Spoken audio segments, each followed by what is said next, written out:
Hello chat, welcome back to the getting a shiny before every single badge in Pokemon Emerald. In the last stream, we actually for once didn't get a shiny, which is kind of silly and funny. My Prime is finally back. Hey, use your Prime. If you're watching this, use your Prime. Go to the stream and use your Prime by linking your Amazon account to Twitch account. Anyways, but we ended up getting through to about 6,000 encounters, and so today we'll realistically go over odds unless we find something prior to hitting 8192. But I would like to think maybe we get something today. Prime? I don't know what. Got a lot of options. We got Big Gulp though. That's what I want. I want the Gulp in. But before we do anything today, I think we need to do a little bit of GameCube gaming. That's right, everybody. I did the big purchase. I did the big purchase, and by big purchase, $7. But I did it. And we're gonna check this out, and we're gonna connect it to the GameCube, and we'll be able to see our friendly little monsters. Unless you want me to wait until I get a shiny. That actually might be a better segue. Because then we don't have to do this twice in one day. Does that sound like a better idea? We do it once we get a shiny? Yeah, okay, that's fine. Either way, I removed the prongs on it so it will connect. And we're good to go and we're good to game. So let's just jump right into it. Actually, I have to swap things over, but John, I am takes 2 seconds. streaking. Also, don't forget to super hydrate. Oh, I'm already drinking today. Okay, so out of context, that doesn't sound good, but it's water. It's water, to be clear. Welcome to gaming, everybody. Welcome to gaming and sports. Where are you? Oh, there you go. Hi there. All right. Well, if you don't know, let me give you a little refresher. If you missed the previous stream, where in the world are we? Sorry, let me look at the map. We are currently on Route 113. Is that right? That sounds right. Why doesn't Poke Earth work? What the heck? No, 113 is so wrong. 109 is where we are. 109 is also wrong. It's 110. We're on route 110, chat. And if you look over here, these are our current potential shinies. We've got Electrike, we've got Zigzagoon, we've got Minun, Gulpin, Oddish, Wingull, and Plusle. And it's the same for Sapphire, except Minun and Plusle's percentages are swapped. That's it. That's all you need to know. Here's to shiny Electrike. So let's do the darn thing. I don't know if there's a prediction already going. Oh, I didn't use my white flute. Gotta do that. Gotta do that. Never realized Emerald had different sprites. So they don't when they're standing still. On Cerebi, it includes the animated frame that it does. They do like a special little movement. Ooh, everything's desynced. Oh, that's not good. Hi John, hi chat, hi mods, hope you're all doing well. Who up, Gulpin? Oh, that actually worked out great. Alright, problem solved. Anyways, use your points, chat. Let's see what we can do today. We're gonna make a big dent. Are you gonna do a shiny hoeing living dex? One day. Yeah, one day I will. 85 stream streak is crazy. Max, thanks for the 23 months of Prime. Swink, thanks for the 100 bits. Thank you. Oh, that's, hey, listen.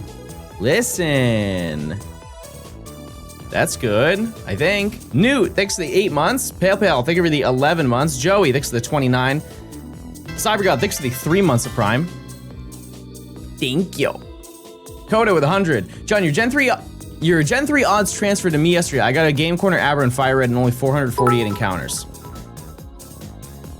That's the power of Johnstone Gaming. That's what they've been saying.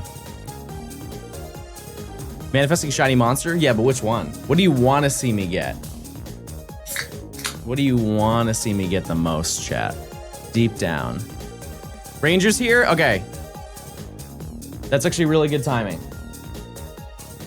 Now I don't have it set up on like screen, but I'll do the one of these old things. All right, chat. Ranger yesterday redeemed a shiny Fampy, and I will be the person who will be delivering a shiny Fampy to Ranger. Manifesting shiny mine and plink. Hold on, wait. Well, I can do both at the same time. We can multitask. If you can just connect to online, I will send it your way. I didn't forget. I thought about it this morning. I was ready to go. Hi Pookies. I was ready to go. I'm so proud of you, John. Make sure you drink your Wawa and take care of yourself. Johnstone Bells. Thank you. Thank you for that. No, I'm drinking my Wawa. All right, hold on. I gotta send you a message with a code. How do I do that? This happens every single time. I have no idea how to do that. But as I always say, historically, that's a good thing I don't know how to do that, because some content creators don't know. Or they do know, and they shouldn't. Okay, let me do this. Okay, here we go. Okay.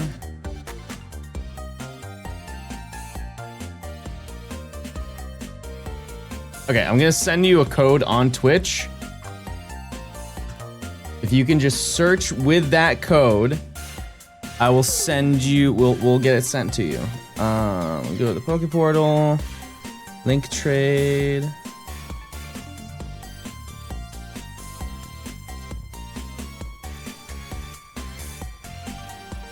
All right, it's going. It's going, everybody. All right, just to make sure. Okay, your name is Ranger in game. That would be an insane coincidence if it wasn't. All right, because I don't think I have a way to to record it, but I can show it. Look at my little Fampy. Thanks for still being. It doesn't look shiny, but I promise it is. Later. Literally growing old watching you. Isn't that so silly? It looks like a regular Fampy, but it had. I mean, the shiny mark is right there. Oh, you know, I'm a goofball. I had to leave. Hold on one second. I didn't name it Dumby. That's the whole point of why you want it. My bad. Change nickname. Why did I not do that? Oh, because I have the catch nicknames turned off. That's why it's not the way that it is. My bad. All right. My bad. You have a stockpile of Fampy? I have one more. I have one more that I give away. Or I can give away before I have to go hunting for more. All right, I'm searching. I'm searching. Oh, never mind. It just happened. Okay, what do I get? Oh, no! No! Boingo? You're giving me Boingo? Well, I mean, I'm not gonna say no. I'm not gonna say no to that. Sweet little treat. Shiny for shiny, I'll take it. All right, goodbye, Fampy. See you later. Have a good one. Thanks for your support. Oh, here it comes. Wow. Oh, that's so very nice. Yeah, I'll take care of Plink. I'll make sure to do that. Wow, that's so awesome. Thank you so much. Caught it in a quick ball. Not mad at that. Oh, my game froze. Okay, well, I'll save. We're good. I appreciate it. Thank you. Why do your emotes still have your millennial bleached hair? That I would like to know, chat. Oh, you know what? They're absolutely right. I was gonna say that isn't a millennial thing. That's kids in the 2000s, and that's absolutely millennial. Fair enough. Got me there. Round of applause to Ranger. Thank you for the fun trade. And for the million, that was 1 million Boint. 1 million Boint gaming.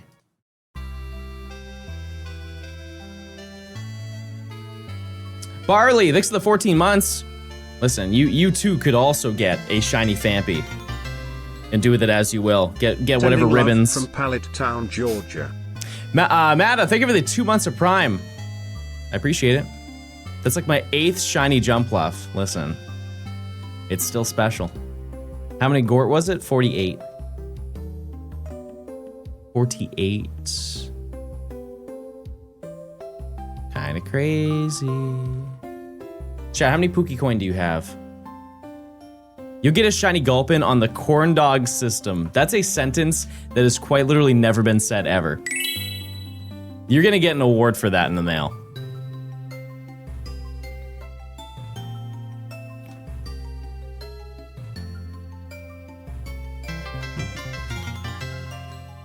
×2, thanks for the Prime. Sloth, thanks for the Prime as well. Yeah, we are going to go for Shiny Fampy in this. I don't know exactly what badge it's gonna be, but yeah. Whenever we get to the Safari Zone. I wanna say badge 6 would be the most appropriate time to do it. But also badge 7 is fine, because like there isn't that much in between the two of them, you know? Fox, next to the 9 months of Prime, how's Pookie John doing? Pookie John is gaming his little heart out, and we're probably gonna hit odds this morning, which is very exciting. It doesn't seem exciting to a lot of people, but that's a big deal. That's a big progress. That's the first time I'll hit odds in this video.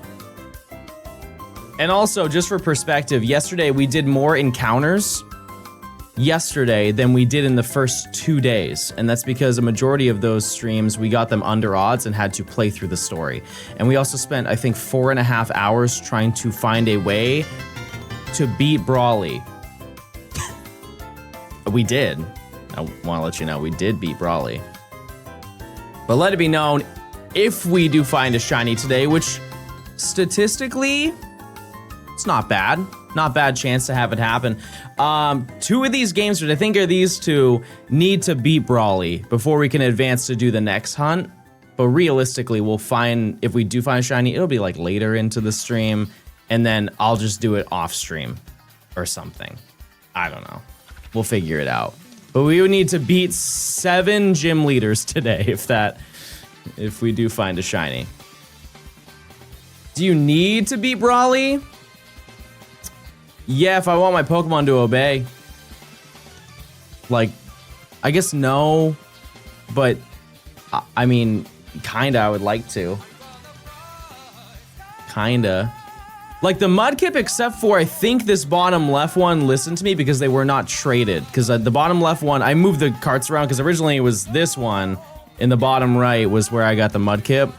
But I swapped them around because, you know, it just doesn't really matter where I put them, right? Yeah, so that's the only one that doesn't actually obey, so I need to prioritize to make sure that I can win. Hi John, I found your videos recently, I've been binging them. Thank you for keeping me sane while I finish playing Leaf Green for the first time and while I hunt for a shiny starter in Heart Gold. That's epic. Good luck. That's great news. King Toddy, thanks for the 8 months. Hope you're doing well. Plasmatrix, thanks for the Prime. Thank you, thank you, thank you, thank you. Yeah, I saw the rumor about Ruby Sapphire Emerald, chat. Yippee. I just need to stress this, chat. Thank you for using the word rumor. Thank you for saying the word rumor, because that's what it is. Because it is an age-old Pokemon community thing where people will see something and then it's like, yep, that's absolutely happening, and then it doesn't happen, and then everybody gets bent out of shape. You know who doesn't get bent out of shape? I'm not saying everybody should be like me. I'm just saying that it's better for your mental health for you to not believe everything you see. That being said, it would make the most sense for them to at least release Ruby and Sapphire this year. If they released all 3 at the same time, I would find it to be incredibly odd. Not a bad thing. It would be the best case scenario for the consumer. As a business, it would be kind of silly. It would be kind of silly if they did it, but you know, hey, if they just want to get it done, that's the way to get it done. And then make them compatible with the other ones. And then we're looking we're in a great situation. That being said, would you guys want me to do the decks again? Not just Ruby and Sapphire, but also get the Johto Pokemon, because that would be a lot. That would be so much work. Because we would not have the benefit of Coliseum or XD, and we quite literally would have to play through the entirety of Emerald 3 times just to get the Johto starters. It would, oh, the Quad Electrike. How horrible. Well, oh, sorry. No, I would need to beat Emerald 3 times and complete the decks for the Hoenn regional decks in Emerald 3 times. And sure, I could trade back and forth. Let's not act like that's a fast activity, though. Home transfer. No, I think it's one way. It is one way out. Yeah. Because let's just go off the concept that a singular trade takes 1 minute. Let's remove the fact that I will have to leave over and over to add 5 Pokemon, 6 Pokemon to my team. Just off of that premise, it would take 3 hours per game to trade the entire Pokedex. Because you got about 200 Pokemon.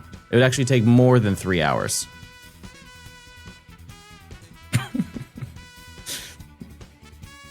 So about 9 hours straight of just swapping Pokemon back and forth. And that is the fastest way. It is faster than actually going and catching all the Pokemon. Not the full decks, but doing the Emerald one would be cool. Yeah. Are there any other big hurdles other than the Johto starters? No. Not really.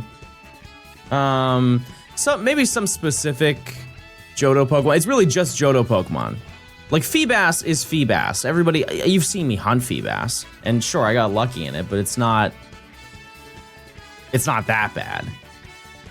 Let's not act like you haven't done more tedious things before. No, I know, it's just, that would be a pretty boring stream. Streams.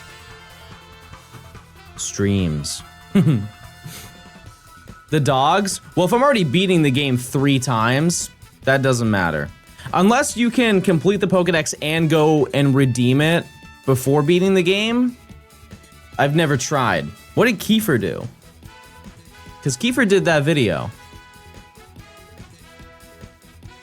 Oh, right. They're Fire Red Leaf Green. Well, I didn't catch the ones in my copies of Fire Red Leaf Green, so I already have 2 of them. And so I just need to play through the game one more time.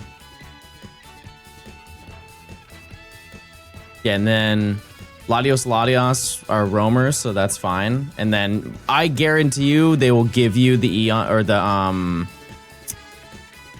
yeah, the Eon ticket. Yeah, I guarantee you they'll give the Eon ticket, if it's the same way.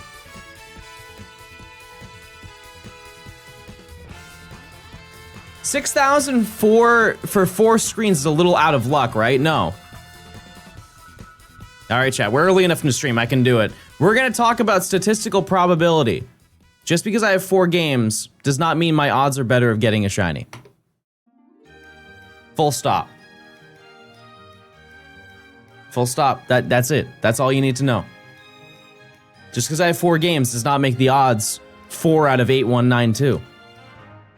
It just makes it so I can get there faster. Now we're good. You made it. You graduated.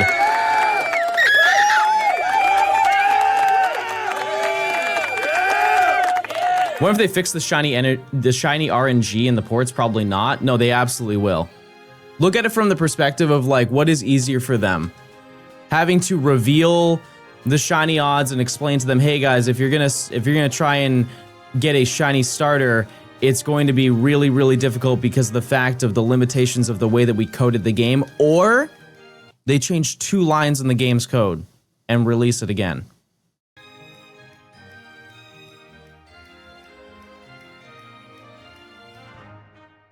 Because I guarantee you, changing that is way easier than trying to let everyone on Earth know.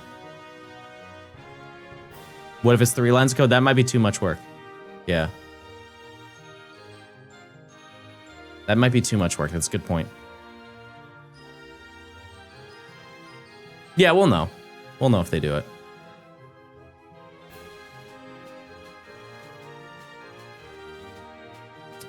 Yeah, only 63% of people get a shiny at odds. And the beauty of that is that number, to my understanding, scales no matter what the odds actually are. The odds are 1 in 4,096. It's still the same.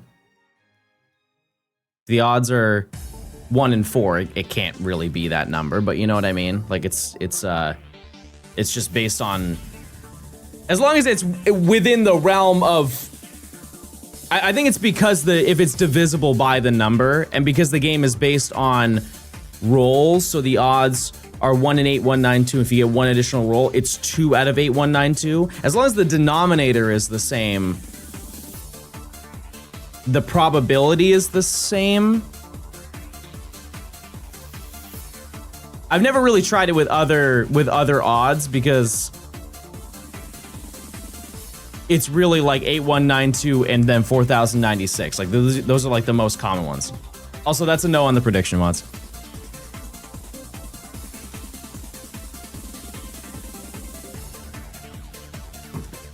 Maybe I'm just talking too much. Happy to lurk here. Good luck. I appreciate it. Shout out to all the lurkers. You don't have to come out. The gays already did it. Yep. And we got a lot of them in this chat. Shout out to the gays. Shout out to the lurkers.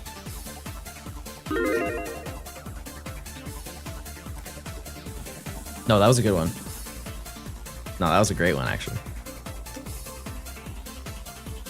We should have a binomial curve with John's face on it, the current n value to show probability progress. Nerd! That actually would be such a funny bit. I don't know how you would do that. Maybe you could tie it to a text file. That is actually a really funny bit that we could include in videos. I'll look into that. I'll look into that and see what I can find. Like, what if I had, because I have room above me, what if I had a probability meter? And so it would start over on this side, it's like low probability, and then it would slowly climb up the probability meter as this number increases. Oh, I skipped the song. Now we're listening to a survey report. Still planning to stream GTA 6. Here's the thing, chat. I really want to. I need to ask. I need to ask what the acceptability of future sponsorships and relations will do if I am to play that game on stream.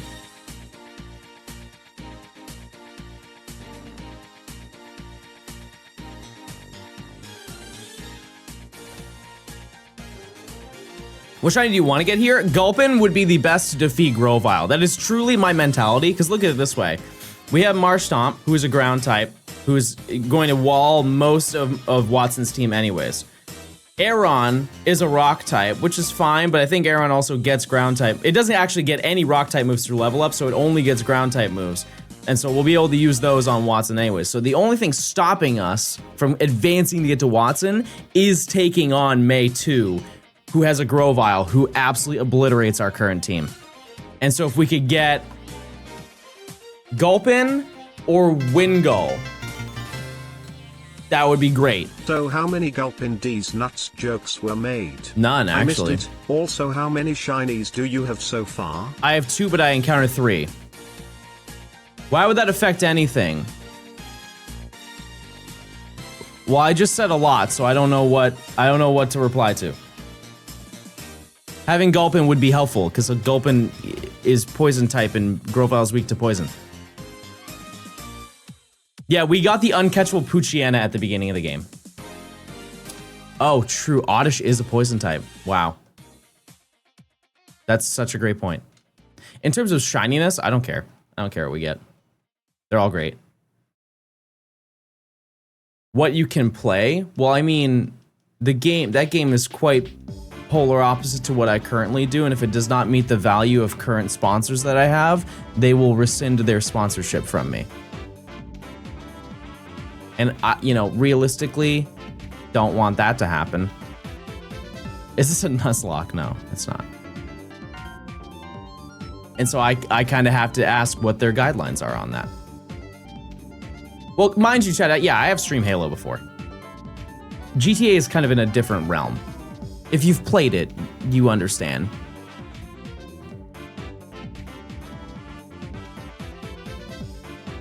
It also could be one of those things where I will be out of the range of doing any sponsored content for them, and so they will not care. But who knows? You just gotta ask. You just gotta ask. It's the only game I would ever ask about. Like, I would stream Halo with absolutely zero hesitation, which, by the way, I don't stream on Thursdays, chat, but tomorrow night, Nimmy and I will be doing a stream. I think we are going to do a dual stream, a dual game stream. Like, we're gonna play Pokopia for like an hour because it was a sub goal that she met on her stream, and then we'll just play Minecraft for the rest of the day. Evening, sorry, it's a night stream. We don't do it during the day. It's gonna be late. It's gonna be late. Say it with me, late. So I got stuff to do in the morning. Currently watching the stream while trying to get Gimme Ghoul. Man, one day I'll hunt that. Do you have any plans to continue your shiny living decks with another generation? Yeah, absolutely. Yeah, we just didn't do one this year. And we don't really have time to do one. I know that sounds so silly because it's August, but I don't. I mean, maybe.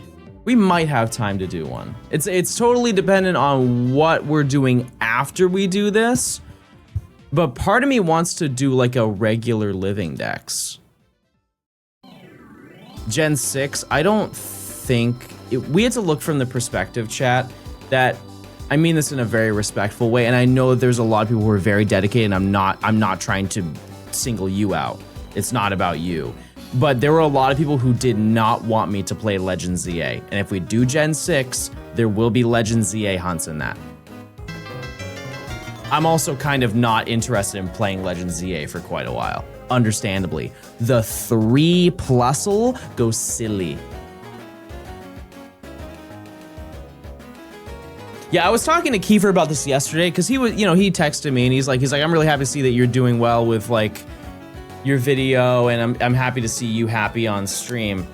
And to be totally honest with you, chat, it's not like I wasn't happy streaming that challenge. I just knew the amount of times people will come in and be like, oh, he's still doing this. And it's not like, oh, wow, he's still doing this. I'm excited to see more. It's like, wow, he's still doing this.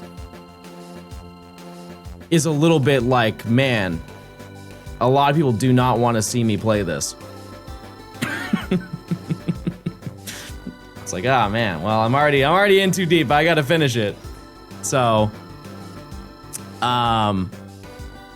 we'll get back to that game in the future when I think people have kind of cooled off from me playing it and from them playing it. It's not up to them. That has some truth to it. But additionally, I mean, the content that I make is entirely based on the things that you guys like. And I hate to say it, because I this is an unfree thinker mentality. I know what you want more than you know what you want. Because if you guys had it your way, I'd be playing Mystery Dungeon and Pokemon Ranger every day of the week to 12 viewers.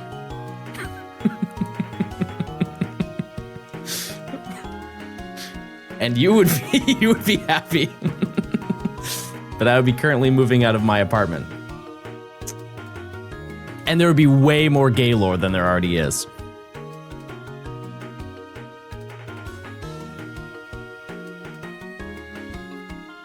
Can we get a Mystery Dungeon Living Dex? No. The closest thing you could get to a side series Johnstone video, genuinely, would be Pokemon Pinball. I actually think that you guys would like Pokemon Pinball.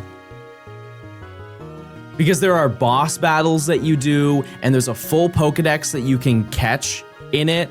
You guys hear pinball and you're like, I'm not watching that. But if you actually saw it, you can evolve Pokemon. It's genuinely a very, very fun game. We could demo it one day and I just play it for fun and see what you guys think about it and be like, oh yeah, we'd be willing to see a challenge of it. And if you guys don't like it, I won't do it. But I think it'd be fun for one, maybe we do it as like an evening stream, like a little one-off thing, and I just play through a little bit of Pokemon Pinball and just kind of goof off. Can't you shiny hunt? No, there are no shinies in that game. It's supposed to be a side game, yeah. Yep. No, I haven't played Conquest. Nope. Not for me, and not for stream. Yeah, I was in a Purple Cliff video and fought Rayquaza in pinball. And it was really funny because I quite literally played Pokemon Pinball, I think a week before that, and I was not told that I was gonna be doing that. Rumble? When is Rumble weekend? Isn't it usually at the end of the year? Play it with Nimmy. Nimmy. Play it with Nimini. Did I spell their name right? I honestly thought you had it for a moment. And I was gonna point out that you used the wrong there. It's close enough. Matt said maybe next weekend. Did he actually, or are you memeing? This is just like a weird coincidence. Oh, the guys are out? I would dabble. I am way more interested in doing Safari Week than I ever would be to do Rumble Weekend. Yeah, it's like Minnie Mouse.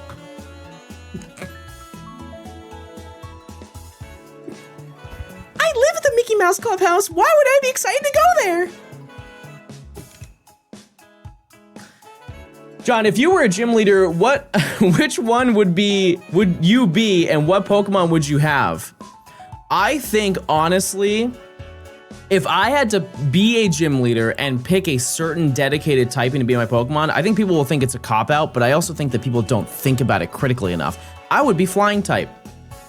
There are so many cool flying type Pokemon. Just off of Gen 1, boom, you get Charizard, Aerodactyl, Dragonite. Hello. I could have Staraptor on my team. Corviknight. Bro says flying and picks dragon. Exactly, because flying is with every single type. You've got the legendary birds. You've got Tornadus, who sucks. You've got Pidgeot, Mega Pidgeot, Gort, a team of Gort, Gliscor. Yeah, I could do Toxic Substitute Gliscor with Poison Heal. Come on now.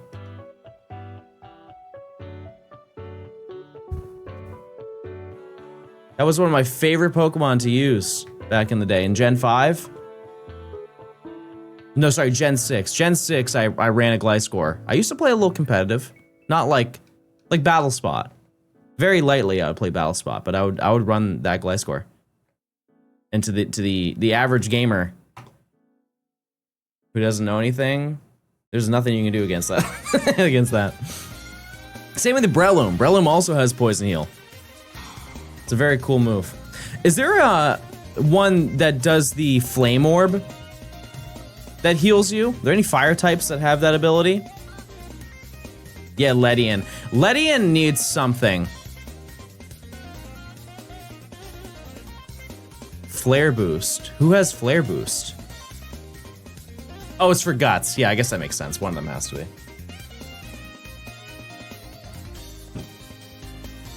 Yeah, because the Flame Orb is the only thing that would counteract and not have any negative additional effects. Because if you have Guts and a Toxic Orb, you still take tick damage every turn.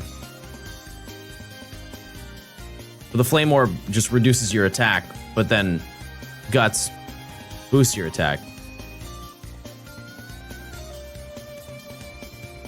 Do you play Champions? No. No.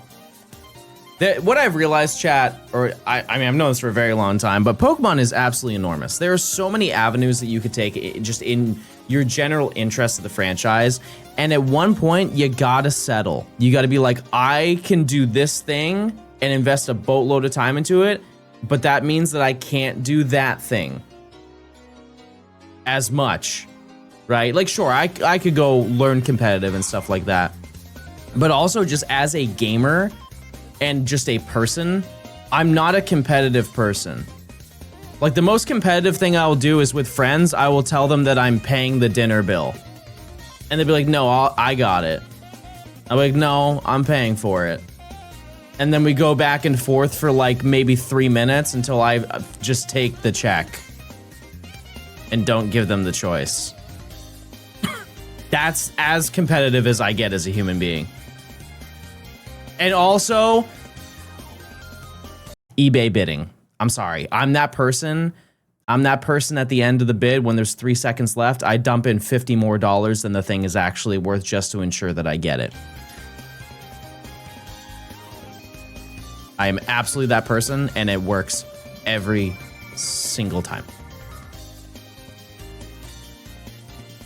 I'm only competitive at spending money. You're not nice. It's not nice. So you're the guy I hate? Well, to be fair, bidding, if the eBay listing is a week long, bidding any day before the last day is absolutely useless. It does nothing for you aside from remind you, hey, you bidded on this and it's ending in 30 minutes. I just put it in my watch list and just set a notification. They're like, yeah, it ends in 15 minutes. And I go, okay, I'll be there. Oh yeah, prediction mods, please. There be people who are bidding like on day 4, like going against each other. Like you're both gonna lose. You're just wasting your AT&T plan on that one. I would just stream a movie or something. If you're gonna use up your bandwidth. See you on Friday. Nimi once described you as a whale in terms of gacha games like Pokemon Pocket. Would you say this is true? Honey? Honey, I'm very sad. I don't think she's here.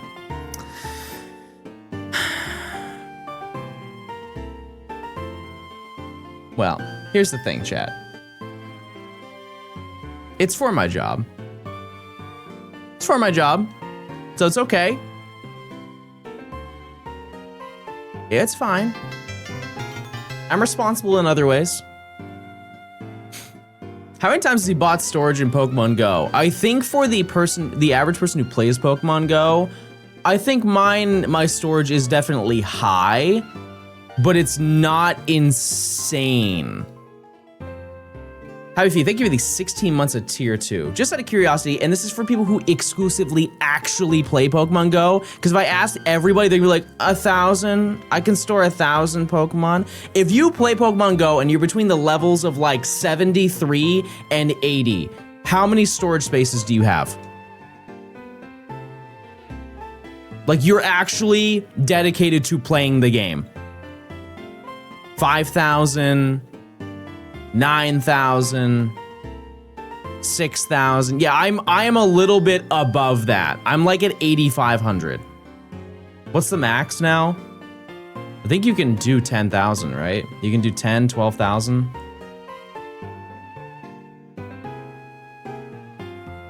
I think the reason why mine is so high truly is because I go to like the big events where they spawn so many costumes. And I just hoard the costumes. 10,000 in Pokemon Home when? Do you think we need more storage in Pokemon Home? I think it would actually be negative for me because then I'd be more irresponsible with my storage. I don't even know what the cap is now. No, it's not 3,000, right? Is it 4,000 you can have? Definitely, the higher level you get in Pokemon Go, the more reason you will want to increase it. No matter what, you have to at some point. Like if you, I refuse to believe you will have a fun time playing Pokemon Go with less than 1,000 slots if you're like level 75. Because at that point, if you go to an event, you are catching half of your storage in one day.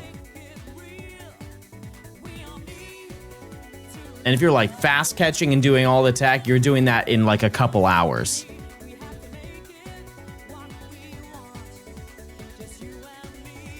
Kondak, sorry.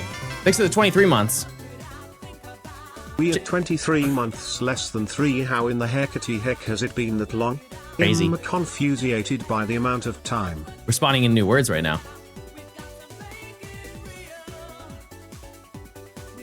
I have less than 1,000, but I'm constantly deleting Pokemon. Yeah. Yeah, because it's so easy. It's so easy to catch Pokemon. I'll just sit on 3,000 coins just in case. Yeah, you never know. Speaking of, there's Calm Day this weekend. Is it? We have a group chat, and I did not reply to them yet, but oh yeah, Nimi's not here. She went to go get drinks. I just didn't know she left already. Yeah, it's Nickit. Is it Sunday? Isn't it usually on Saturdays? That's why I was confused, because they were like, yeah, we're gonna hang out on Sunday. I'm like, no, well, weird. They changed this one to Sunday. That's so peculiar. Must be some other thing they have down the pipeline. They need like a certain amount of like gap days before that. I don't know. Did Nim ever finish that burrito from yesterday? I don't know. Probably not. Just saved it. It's in the fridge. I'm hypertraining my Victini and Pogo. I am hypertraining my shiny background Mewtwo. Now, I'm gonna say something silly. I had no idea there were silver bottle caps, and so when I got the gold bottle cap, I used it on like my 89 Mewtwo. That was wildly unnecessary. I found that out maybe 10 minutes after using the bottle cap. But listen, I don't care. Like, if I go to an event, the strength of my Pokemon truly does not matter. It really doesn't. Like, if there are 20 trainers in the raid, you are winning. It doesn't matter, really. Like, somebody will compensate for me. There's gonna be some level 80 who's gonna be like, yeah, you don't even need to be here. I got it. The only time that actually matters is for Dynamax. But I don't really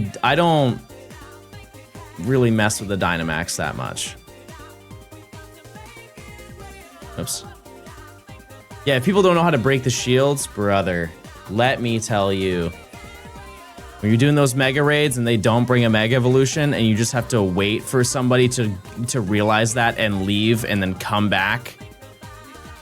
There was one that I think, honestly, they didn't explain that well enough. So if you don't know Pokemon Go, they just added, well, they didn't just do it, but like they were genuinely difficult mega raids for Mega Mewtwo X and Y.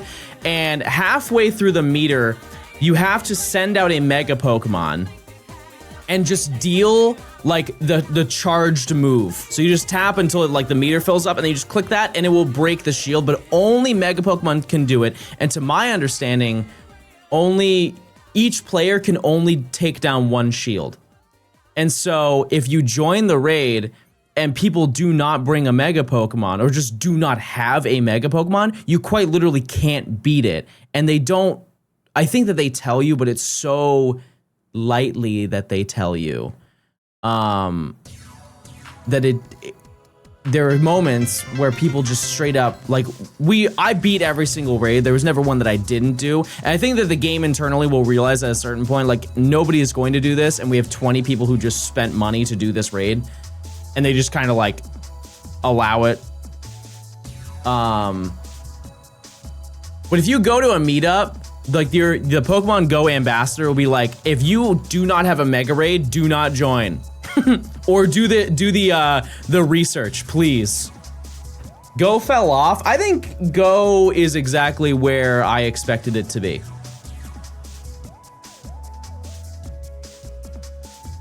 I think that the last event was genuinely a really good thing that they did, because if you didn't know, it was free.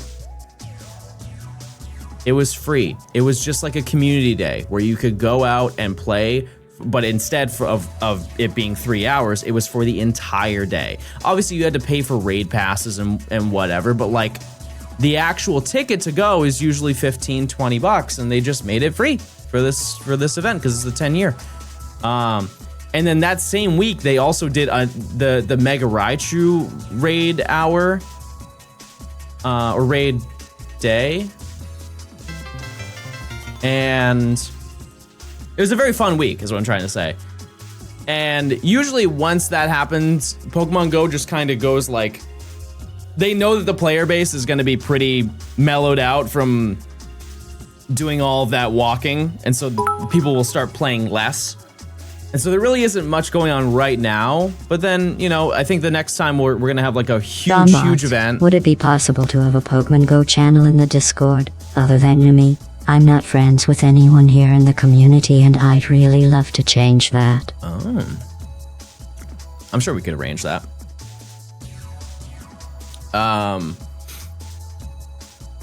But I think the next event is like huge event is probably the Community Day finale, right?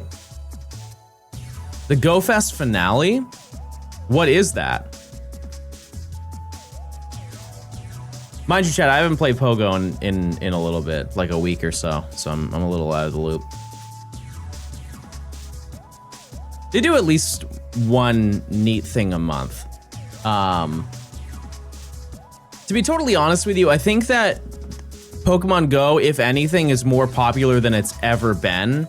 It's just everybody goes through the mobile game cycle of playing the game and being like, oh, I'm having so much fun playing this game, and oh, my friends are playing it too, and it's super fun. And then you do that for like a month, and then you realize that you've been doing it every single day, and you're super burnt out, and you're like, well, I'll just start playing a little bit less. And that following month, you start kind of like weaning off of it, and then you just don't play it for like 3 months, and then come back and do the same thing over again. And you could apply that mentality to anything. It doesn't even have to be Pokemon Go. It could be like, I've never played it, but I know Clash Royale is huge. People love playing Clash Royale. There's so many mobile games, John. We can pick another. Chad, can you think of more mobile games that do that? Clash of Clans, yeah, I guess that's fair.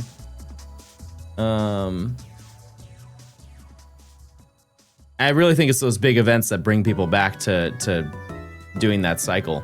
Peggle, I don't think that is necessarily the same, but yeah, you get a hyper fixation to the game. What was bad about Gort 30? Oh, too young for this chat, I fear. What's the playlist? This is a local playlist that I have.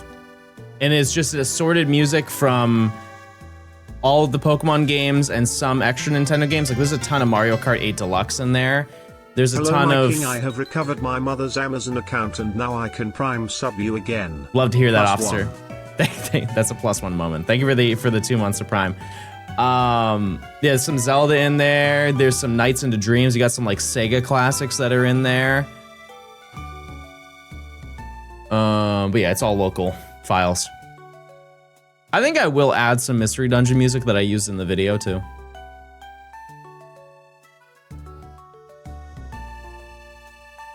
Rapid, thanks for the 4 months. Thank you. Johnstone. Oh, thank you. Might I suggest some music from Golden Sun?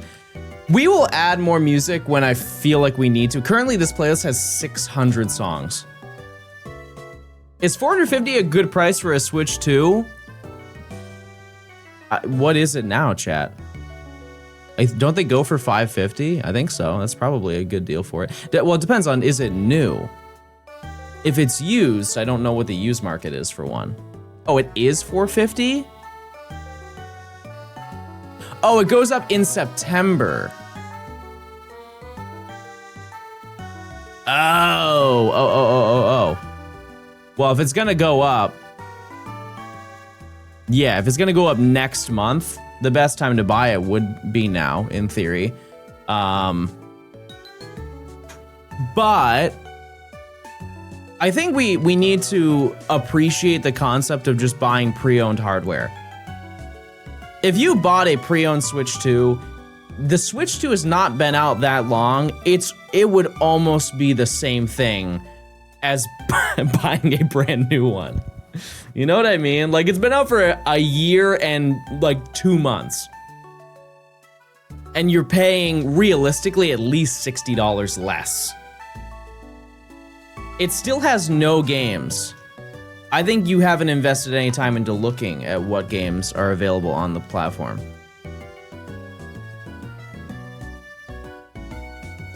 Also, expecting a boatload of games to be on a brand new console, like, I'm gonna say it, it's the first year, chat. The game has been out, or the console's been out for a little over a year. It's not gonna have 40 different first-party games. That's just not realistic.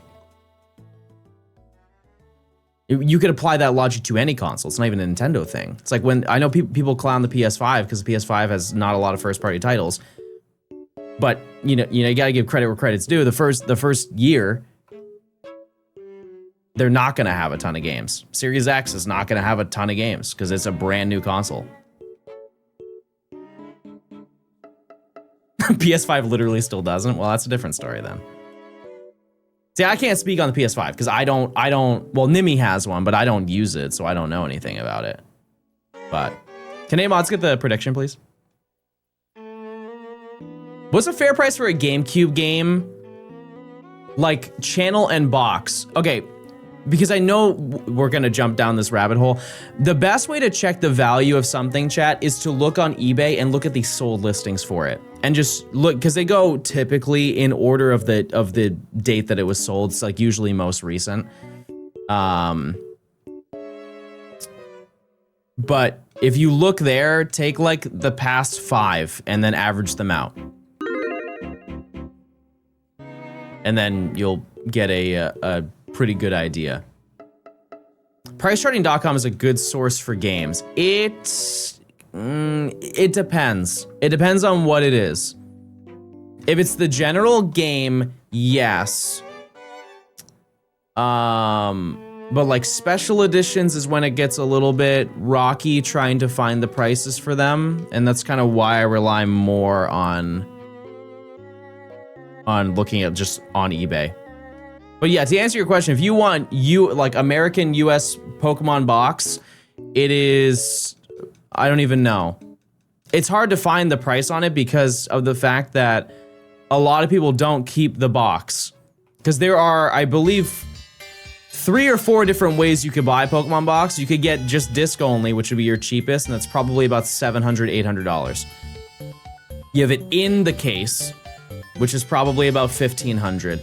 You have it in the box that it came in. That is like $3,000 or something like that. And if I'm not mistaken, they had a 4th version, which was in a larger box, but that could be the Japanese one, because the Japanese one had 2 different versions, where it was in a box, and then it had a box. Well, the box always had a cable, but there was one that had, like there was a larger edition version. And I tried to buy it from Japan, and I bought the listing, and they sent me the wrong one. And I'm like, I'm not going back and forth with somebody in Japan trying to figure out why they sent me the wrong one. I'll just take the L. Mostly because it was like a price difference of about $20. Just give me $20. I'll be fine. But yeah, that's a very specific one. Channel, to my knowledge, is so overpriced. The US one, I understand if you live in like Europe, you get a significantly better version than we did, because that one has Jirachi in it. Ours did not come with Jirachi. And that one is, I believe, $70 to $90 is in the case is how much channel costs. Why is Chili paralyzed? Well, he doesn't move. He's a pot of chili. Conceptually, a pot of chili. Probably on my lunch break to ask if there will be a late night Thursday stream. Yes. Yeah, tomorrow we will be... It's kind of undetermined what we're playing, but I think it's going to be Pokopia, and then we're going to play Minecraft. I was wondering who your favorite Pokemon is. Vampy. Well, I bought Coliseum. The guy gave me channel for free a few years back. Yeah, well, I mean... People really want that game because it is... like, it's just a Pokemon game that's on the GameCube. Because if you look at the other Pokemon games that are on the GameCube, every single one of them is worth a ton of money. How do I feel about the Paradox Dawn fans? I like them. Yeah, I think that they both... Those are probably the most, in my opinion, the most authentic to the concept. Like, that is an ancient Dawn fan, and that is a future Dawn fan. Like, they nailed both of those perfectly. There are some Pokemon that I feel like are a little bit weird. Like, Iron Jugulus. There's something wrong about it visually. And I really don't... I don't know. There's something about it that just does not look right to me, and I feel like it needed something more. The dex for Iron Jugulus is crazy. I haven't read it. What is it? I think, though, that the best Paradox Pokemon that they made in terms of, like, the like, Scarlet side was Walking Wake. That thing looks terrifying. And I think that's the point. Like, they're supposed to look like scary ancient creatures. Like, think of dinosaurs. 99% of dinosaurs don't look cute.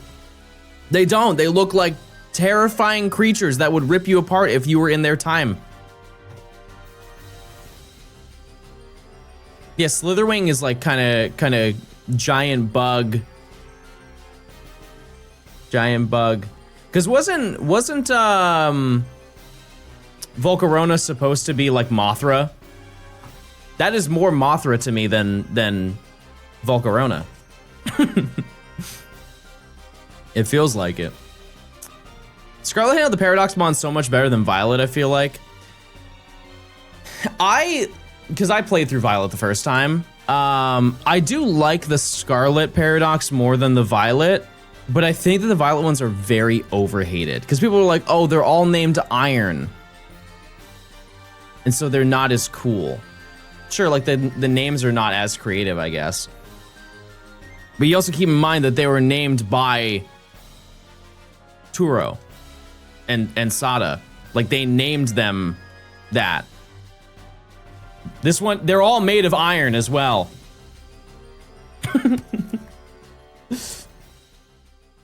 They're all made of iron. Every last one of them. If you stacked a bunch of them together, you can make a beacon. You can start mining at a fast pace. Iron Bundle, yeah, that one's cool too. Yep. That's sort of a cop-out explanation. What do you mean? Like, it was a cop-out for Turo and Sada, or it's a cop-out for me? Because that's quite literally the lore, if you're saying the latter.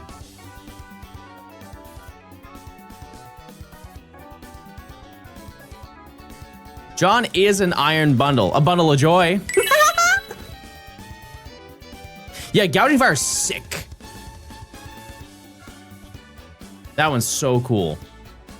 I also kind of like Iron Boulder. I fear that the DLC Paradox Pokemon are a little bit forgettable in the sense that I don't know if most people went to go for them. Which is a shame. Because like Raging Bolt, I changed my mind, I'm sorry. Raging Bolt is definitely the coolest one they made.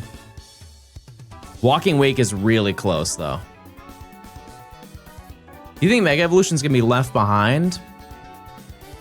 Yeah. Yeah, probably. Would you want Mega Evolutions to be in every single game, chat?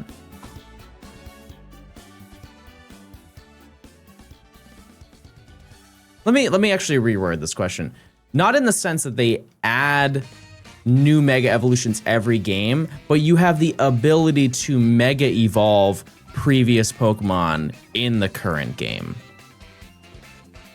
And it's like a post-game thing. It's not in the middle of the game. It's just later on, once you beat the game, you can Mega Evolve them if you would like to. Maybe there are some post-game battles where you fight a person with a Mega Pyro or something like that, but it's not the forefront of any of the storyline. Big gulp. I'm more of a big Q guy myself from Quick Trip. Caesar, thanks for the 8 months. Yeah, we're gonna name it, I think, 7-Eleven if we get a gulp in. That's the game plan. Okay, now I have a question, and this one's gonna split the chat. Chat, do you want them to bring back Z moves? Next game has Z moves. Come on, guys. Who's with me? Please. Light that burns the sky. Light that burns the sky, please. You didn't like the moves either?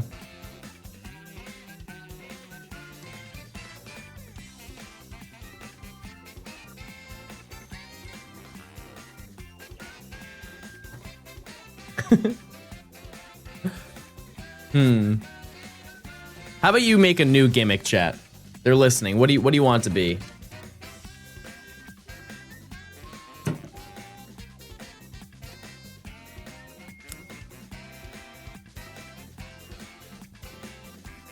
Longer noses. I don't think I could survive if I had a larger nose than I currently do.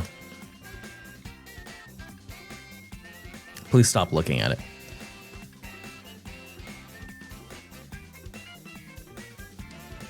The new gimmick should be that the games are $10 cheaper. Good one. Why didn't I think of that?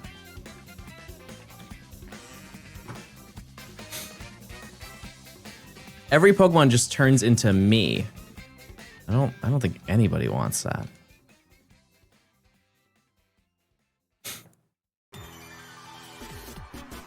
Do you like Minecraft PvP? I don't think I've ever done that. You know what I used to do back in the day though, chat? Hunger Games. Ooh, on a weekend, you know I'm booting up Hunger Games. Absolutely, I'm playing Hunger Games. I'm doing a little spleef action. It's pretty insane that, oh, what's the name of that server? It's the Minecraft server. Hypixel. It is absolutely insane that they have lived through the entirety of Minecraft.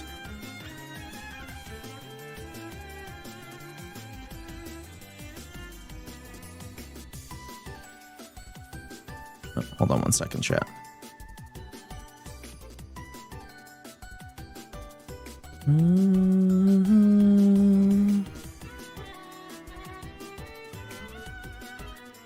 One second.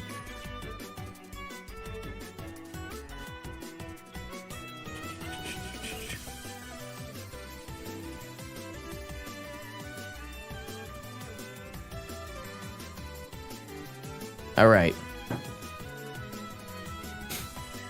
Is this a server that's like 8 terabyte in size? No, I think that's 2B2T. That's like the Anarchy server.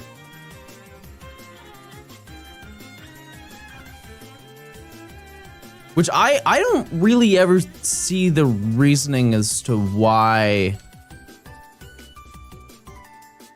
Maybe I just don't have enough context. I just don't know why you'd want to be on a server like that.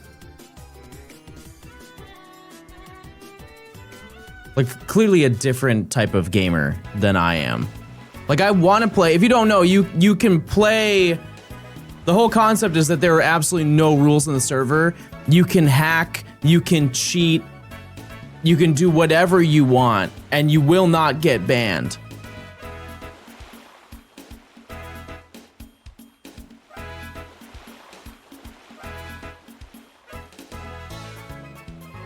I just don't see why. Because the only way you would actually enjoy playing is if you also cheated and hacked, right? Like, you gotta level the playing field in some way. And if you don't, you're just gonna be chased down and like wall hacked. Wasn't as bad as people remember it. And I will die on this hill. No, I like Dynamax. Yeah. But also, that's one of those things where, you know, the response would be, well, like, why don't you just get good at the game? And then you wouldn't have to worry about any of that stuff. And that's fair. That's totally fair. But like, the whole point, like, for me, Minecraft is like, I'm just gonna chill out on my couch and game. It's never been that serious for me. 6,800. No shiny. No shiny. Hey John, my name is Ed and I like Porygon too. Everybody say hi to Ed, that's so nice. That's so good that you like Porygon too.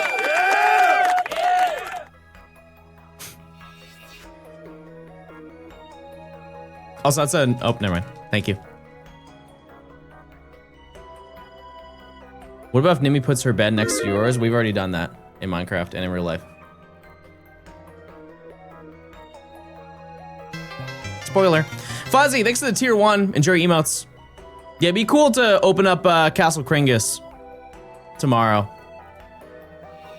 Some late night Castle Kringus.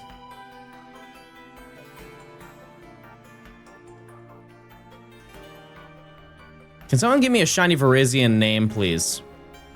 Everyone's gonna say the same thing. Watch. The exact same thing. Wait, strawberry's nice.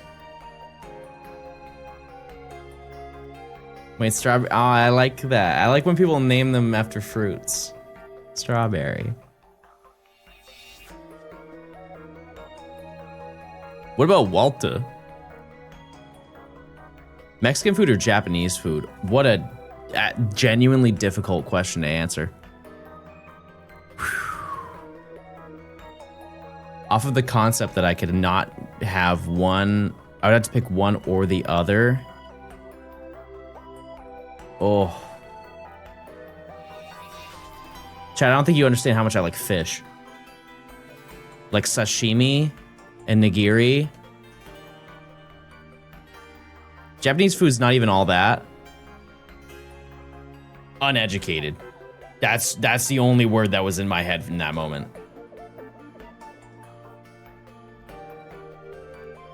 I think in terms of food diversity, I think people would disagree with me on this, but if you like really look into Japanese food, like in restaurants, the food diversity is actually wider than Mexican food, in my opinion. I think in the sense of what you can get in terms of meat that's used, maybe Mexican food is more diverse. Because like, if you get a taco, they use the entirety of every single animal. Like you can get, you know, like carne asada, but you can also get like beef tongue. And oh, she's here and she's screaming as she's entering the door. But even though that you can still also do that in Japan. Honey, you're screaming. You're screaming again. If you could only have Mexican food or Japanese food, what would you choose? She says Mexican food. Oh, she says she likes seasoning. Oh, I didn't know that. I didn't know this. Thank you so much for this delightful beverage. You ground up Pikachu in my drink. Well, like when a lot of people think about Japanese food, they're thinking about like tourist Japanese food. Most of y'all would not like real Japanese. See, that's what I'm saying. Is like I feel like it's very surface level. Like I like Japanese food. I would say that. You like Japanese pub food and sushi. You haven't eaten like kind of Japanese food. But I'm down. I'm down to do it. I mean, like the hospital. Remember? Well, it was just fishy. But that's what You always do this when I'm live. I don't like arguing. Listen, see, other Asian people will know what I'm talking about. Most white people don't like Asian. Yeah. I love you. Thank you for the drink. Stop. Guys, come on. Come on.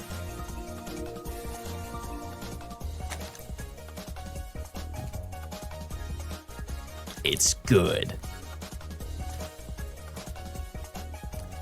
Needless to say, those are my top two, so it's really hard.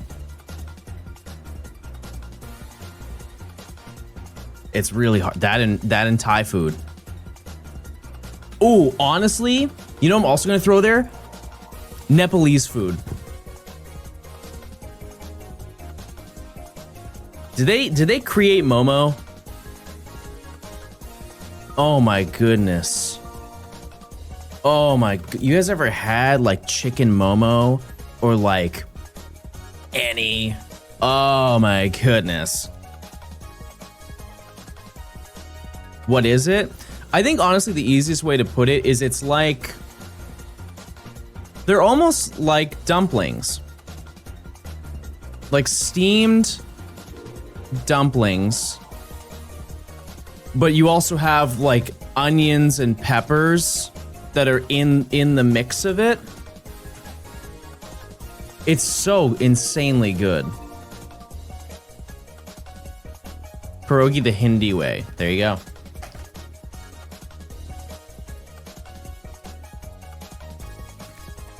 I also say this because I had that last night. I have some in my fridge. And best believe, I'm eating it later if she doesn't. Monkey, thanks for the year. Yeah. 1 year of support. Thank you so much. What's your Air Bud movie? The first one, because I think every movie after was not actually Air Bud. It was just another golden retriever. And that's misleading. And very upsetting.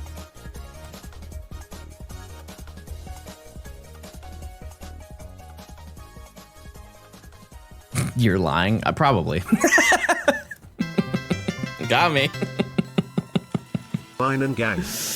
Nate's gonna stop by. All right. That sounds good. Norwegian. Thank you for the 8 months. Thank you. What was the last shiny? Aeron. What game is the hardest and easiest to get the shiny charm? Easiest is probably. Is it a hot take to say Legends Arceus? It's probably the easiest game to get it. Like if you know that you have to hit Research 10 on all your Pokemon, you can just do that as you're playing through the game. Yeah, and there's no trading that you have to do either. Hardest is definitely X and Y. Or S, one of the two. Oh yeah, ZA with DLC. That's a good point. Yeah, I didn't get it from that perspective, so.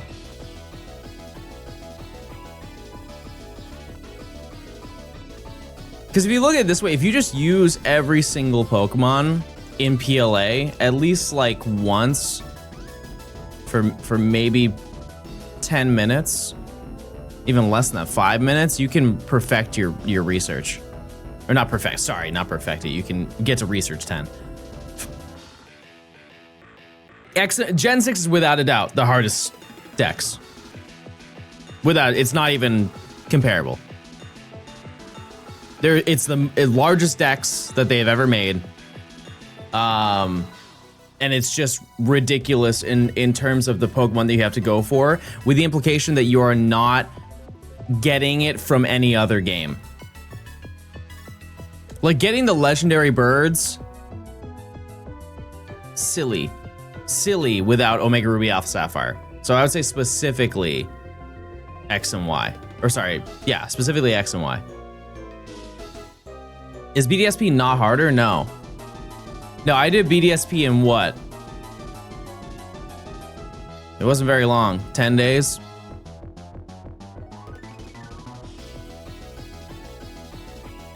You need the Nat Dex or X and Y charm? Yep. Yep. The birds aren't in ORAS? Oh, I thought it was in the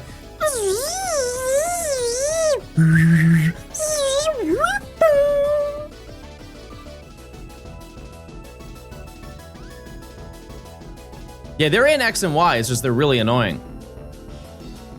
I'd need to play that game 3 times. I'm good. I mean, I'm going to do it at some point, you know, but there's 4 separate save files? Yes. Yep. That's why all the Volbeat are different names. They're named after Sonic menu items. Any refresher enjoyers?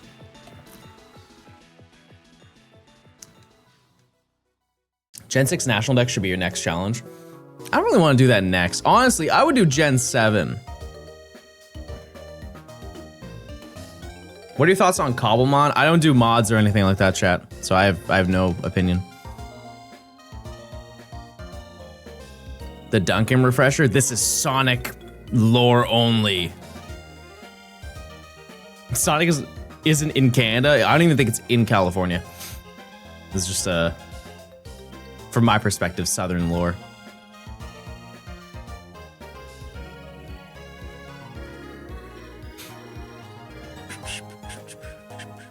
Yeah, no, I know. I saw that, Emily. Thank you. Not to worry. I'll take care of it. Oh, how did I do that? Oh, gotcha.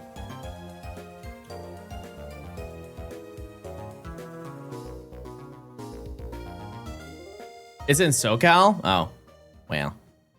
I'm in NorCal, so. I thought refreshed chili corn dog slushy was a thing.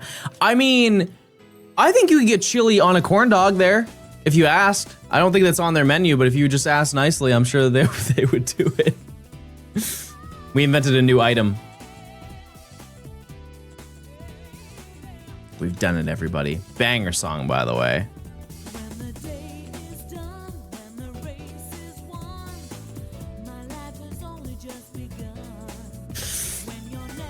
We should go to San Diego after Worlds. Let's go to Japan for 5 months.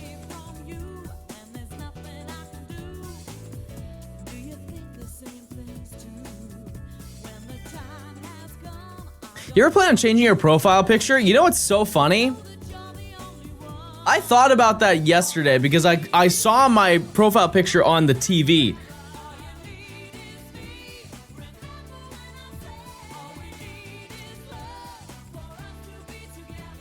Because sure, I could change it to my face or whatever, because I literally have not used it in years. The last video that was in was the video before Big Video. So, Hi. Like quite literally 6 years since I have used any sort of like avatar or anything. But if I change it, it's like brand recognition. Yeah. I'm kind of in too deep. Like if I had a logo, it would be different. Because I could just change the logo. They do that all the time. But I think if I did change it, people would not... It wouldn't change like too much, but I think it would actually negatively impact me if I did that.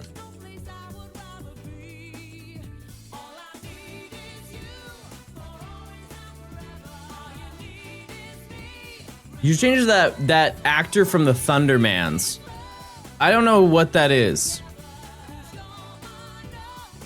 Dill could design a logo. No, I don't think I'll change it. I don't think I will. Do you like or dislike that Gort is a thing now? I think anytime that there is something that there's a takeaway from the video, I think that's fantastic. The one thing that I just have to stop, I have to be the person who is like, hey guys, the bit is now done. We've now completed the entirety of the bit. Because if I don't draw that line in the sand, you guys will drive it into the ground until nobody will ever find it funny ever again. And I like the concept that we can bring it up in the future and it's actually like funny and relevant.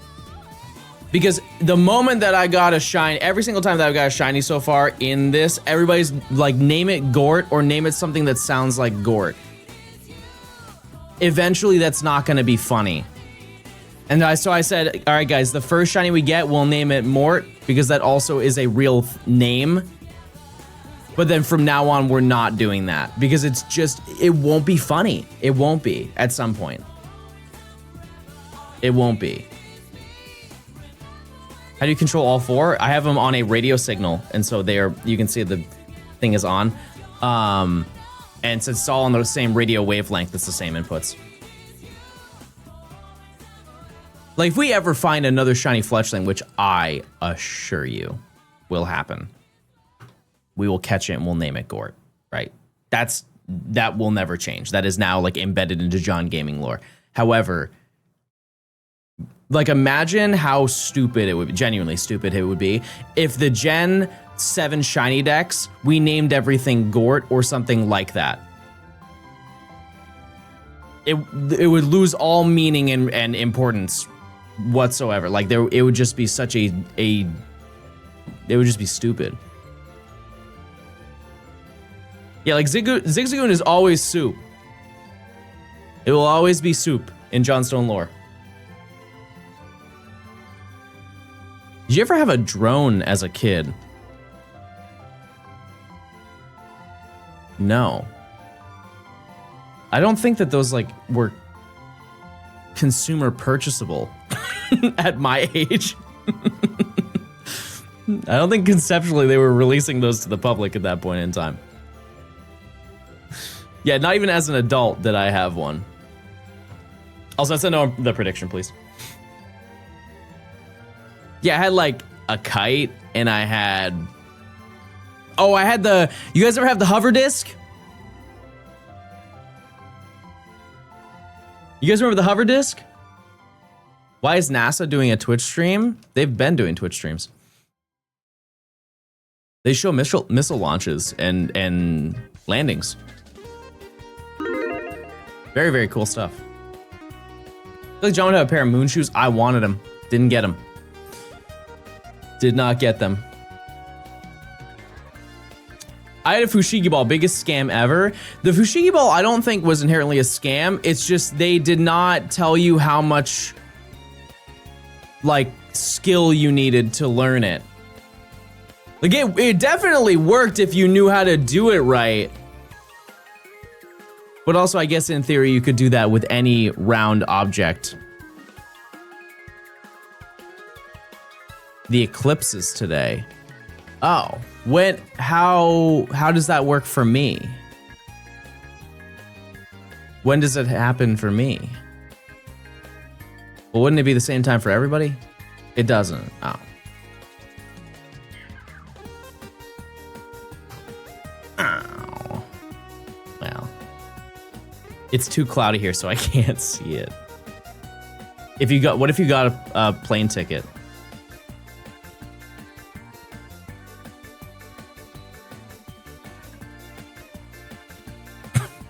It's going on in Sweden right now. I don't know why in my head, I just imagined a scenario where nobody in Sweden knew what was happening, and it just like cuts to them on TV. What's happening? Let's check it on Sweden and see what's going on. Dear God, everything's turning dark, but it's day.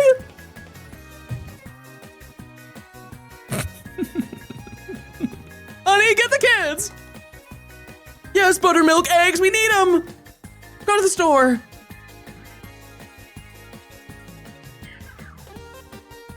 That's one thing that happens anytime there's like a big societal, like, oh my God, like a tornado is coming to your area, or like COVID, or there's the lettuce incident. Why are the first things to go milk and eggs? Are we baking cakes? Like why are people so invested on getting something like perishables? Exactly. Why would you want something that perishes in a time where you know you're not going to be going back out? Why are we not getting cans? Milk sandwiches. Shut up. How could I forget about the classic milk sandwich? You know, this reminds me of. There was a person in chat who was, people make fun of British food, and I'm not gonna act like I'm the person who's like super knowledgeable in British food, but like you don't make it look very enticing. Most of the food looks like war ration, if I'm gonna be totally honest with you. But somebody got upset that I was talking negatively about it, and they're like, John, you can't say that when you haven't had bubble and squeak before. Of every staple that you had in the UK, you chose the most goofy, stupid name of all time.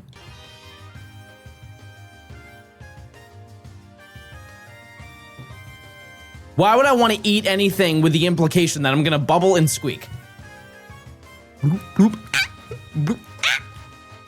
Pass.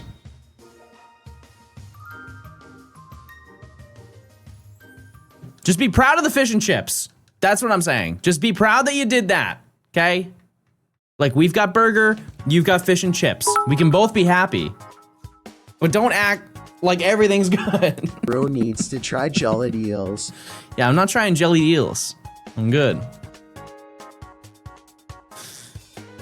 I'm good. Yeah, like you guys make the fish and chips. But also, I will say that I think we also do well with fish and chips. And the reasoning why is it's just a fried fish fillet. It's really impressive if you mess that up. You just bread it like you are putting anything else in the air fryer. And then you put it, or not air fry. Well, I guess you could do that if you wanted to, but like, you know what I mean? Like put it in the oil. America does not do well with fish and chips. Have you been to the US and had it? I will only accept that if you say yes. Yes? All right, fair enough. I just feel like a lot of people talk just off of like, I've seen people hate it, and so I hate it. It's so commonplace. But if you've been here and you've had it and you didn't like it, hey, fair enough. But you know what I always say? Try it twice. Sometimes that doesn't work out though. Like one place, I do that every fast food place. If I go to a fast food place and it's bad the first time, I'll just say, hey, maybe it was just a bad day. Maybe it was a bad day. And so but the one time that it didn't work, I went to Jack in the Box. And if you don't know, Jack in the Box has everything. Like it's just an identity crisis. They sell everything. Tacos, burgers, hot dogs, whatever you want. And I got a couple of things from there, and genuinely it was the worst fast food I'd ever had in my life. And I was like, this is awful, but maybe I just got the wrong things. 2 or 3 months later, I was getting food and I saw Jack in the Box. I was like, let's try it. No, it was just as bad as the first time I had it. It was just as bad. But here's the thing is some people like Jack in the Box. I remember a couple days ago, somebody's like, it's my favorite place. And that's on taste buds. But what I'm trying to say is that if you didn't like it in one place, maybe you just had it at a really bad place. So it's worth trying it again. Because I'm sorry, my train is here, everyone.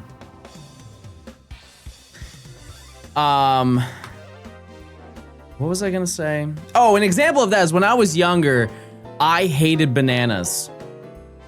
I hated bananas. So much so that my mom vowed to never give me them ever again, because one time she gave me a banana while I was on the couch and I didn't like it so much, I grabbed it with my hands and smeared it on the couch to establish dominance. And it was like a 2000s couch, chat, so it was not leather. It was like, you know, a couch.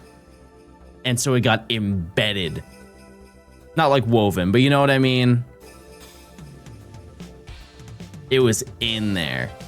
And for the longest time, I was like, I'll never eat bananas because I don't like them. And then I realized when I was like 17 or 18, I was like, you know what? I really have never had a banana, and I don't know what they taste like. However, I have tasted artificial banana. Like you guys ever have Runts? What a goofy little candy. But the little banana Runts, horrible. Oh my God, the little banana cake, or like banana Laffy Taffy. I don't know many people who like banana Laffy Taffy, but I've had both of those things. And I was like, if it tastes anything like that, I'm not eating it. I'm not eating it. But I had a banana. I was like, wait a second, this is actually like good. And then I had more of them and I started to really like it. I don't know how they messed that up though. Like fake banana does not taste like real banana, even remotely. Like none of it tastes like banana. But like we nailed strawberry. Can't mess up orange or lemon. Like the citrus ones, well, I don't think we can do better. It tastes like what they taste like. Banana Laffy Taffy is based on an extinct banana flavor, and we're glad it's gone. That's for certain.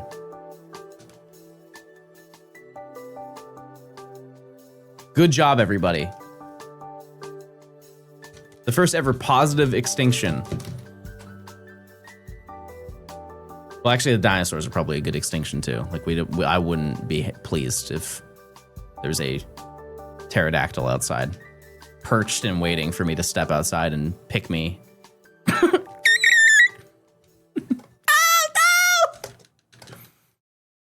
I don't want to go to your kids! Hey! Hey! Oh, she's mad. What's going on? Maybe she's just saying that to the cats. I don't know. Maybe if I just stay quiet, she won't come in here.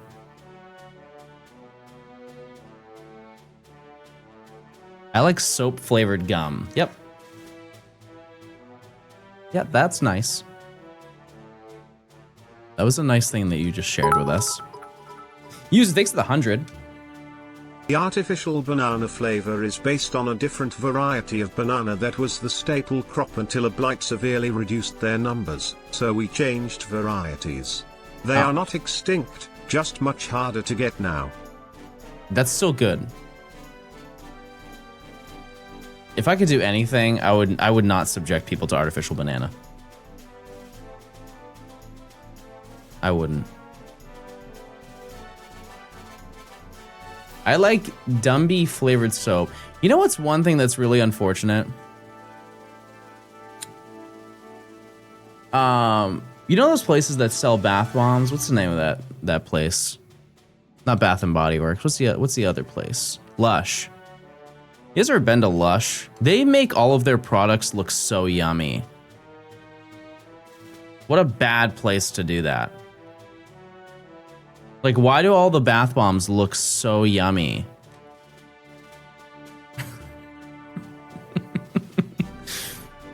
When's odds? 8192. Oh yeah, true. Get like an Auntie Anne's pretzel before you show up. You'll be occupied. They probably don't allow food in there though. They know what they're doing. Bring it to the checkout. I can't wait to eat this one. Oh, honey, you can't eat that. That's soap. Okay, I'm still gonna buy it though. And I'm gonna think about it, but I won't eat it. Lush gets all their stuff stolen by other companies. Okay, I know what you meant by that, but I just imagined like a bunch of Target employees going in and robbing them. Guys, stop! It's the third time this week. What are you gonna do, Lush? We already cleared our shelves. We're ready. We don't have a security guard, guys. Come on.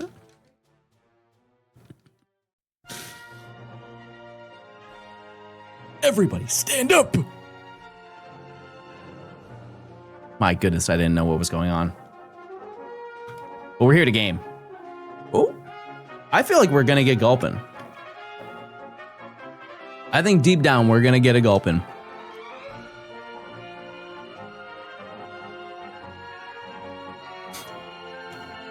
I respect shiny hunting streamers. It seems like the hardest thing to make it entertaining. It's truly as simple as just reading what people are saying to you and trying to find something to like make a conversation out of. And I understand it's definitely scaled. Like, it's incredibly easy for me because there are so many of you saying things, right? But also, I think that I definitely don't, I'm sorry in advance. I don't read every single comment that is made. I try. Also, some of them I won't read out loud because they're weird. But like, if you ask me a question, I'll talk about it. But I think being able to have a conversation to stem from whatever they're saying is like, it's just a skill that you have to learn. Booga, thanks for the 100 bits. I appreciate it. You watched GCPM 11 back in the day? Yes, I absolutely did. Now I don't remember what website it was on, because when did YouTube have streaming? When did they add the ability for you to live stream on the website?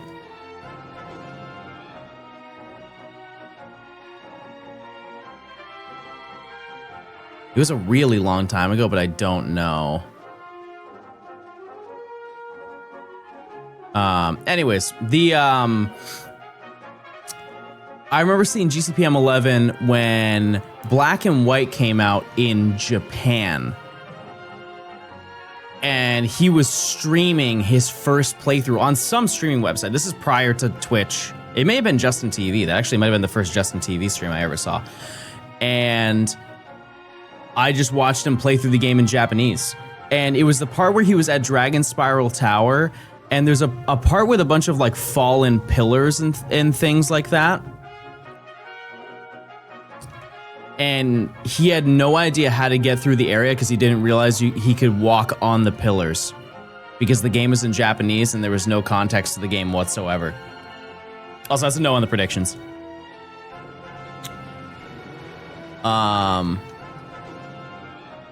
I thought it was really funny because he was in that one singular room of the Dragon Spiral Tower for probably, or no, it wasn't Dragon Spiral Tower. It's you know what I'm talking about though. It's like the area before you go and you see N with Zekrom / Reshiram. Yeah, and it was crazy. It was crazy. He was there for like an hour plus, and when he finally realized, he's like, oh dear God. He's looking around, he's like, is there a puzzle here that I don't know about, or is my game bugged or something? Booga, thanks for the 100 bits, I appreciate it. Thank you. Thank you. Thank you. Hold on one second, chat.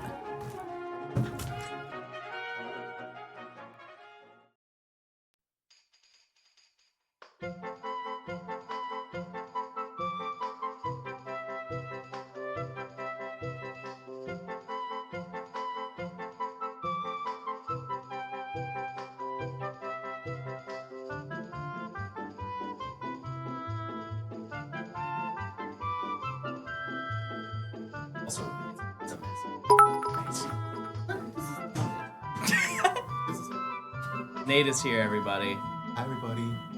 Let me say hi. Okay, no.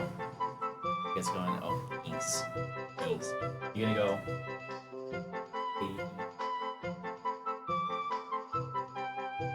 Oh. Have fun.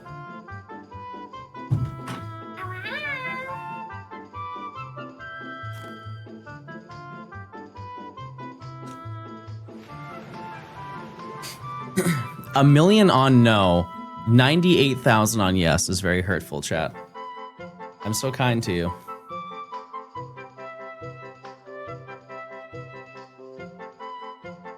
I'm looking for a female Chikorita, but it has appeared as a male one. Is there a way to reset and change the gender? What, like you found a shiny one? You can't change that, no. There's only one trans Pokemon in, in Pokemon lore, and it is not Chikorita. Are you gonna play the new Ocarina of Time remake on stream? Not on stream. Off stream, I will, yeah. Yep. Absolutely, I will. Nimi wants to see it. Did I make it in time before John gets a shiny? Yeah, we have saved it for right this moment right now. If you think about it, that Minun down there could be a shiny Plusle.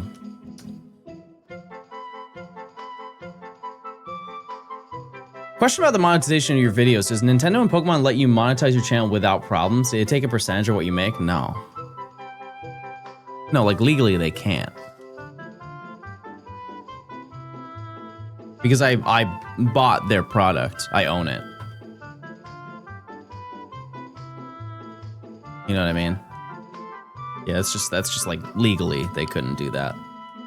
They could take down videos if it's stuff that infringes on their IP. That's the only way it would be out of line.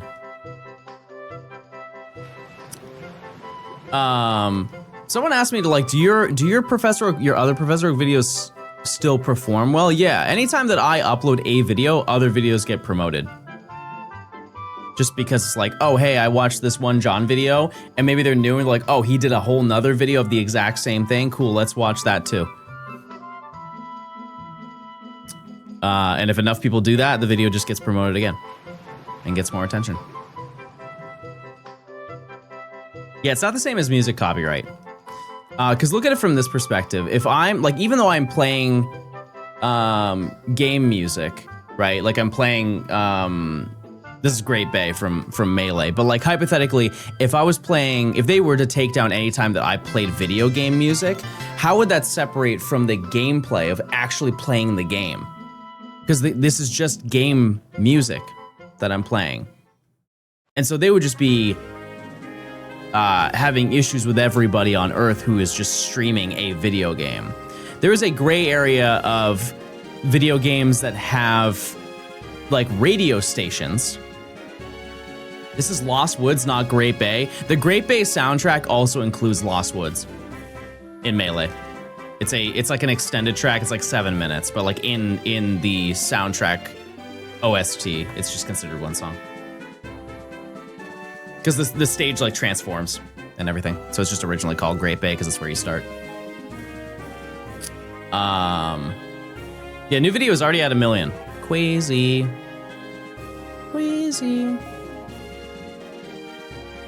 I don't know how true that is, since didn't they have a huge takedown of Ultra's Necrozma Zimu videos after Ultra Sun and Moon came out?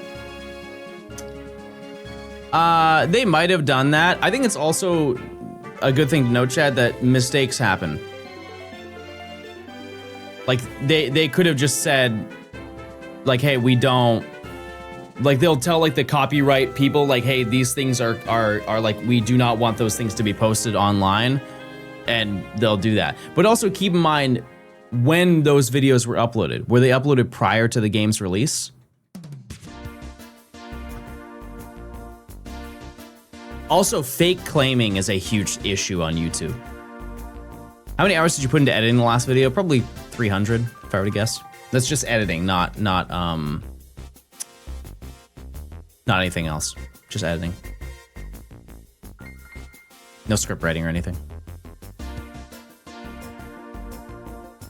Because that's something people will do, is they'll pretend that they are like Nintendo and like, hey, you use this music and it's copywritten, and you just contest it and you win. It's not an issue. They just assume that people will not look into it and be like, well, it's true, and then they just take all their revenue.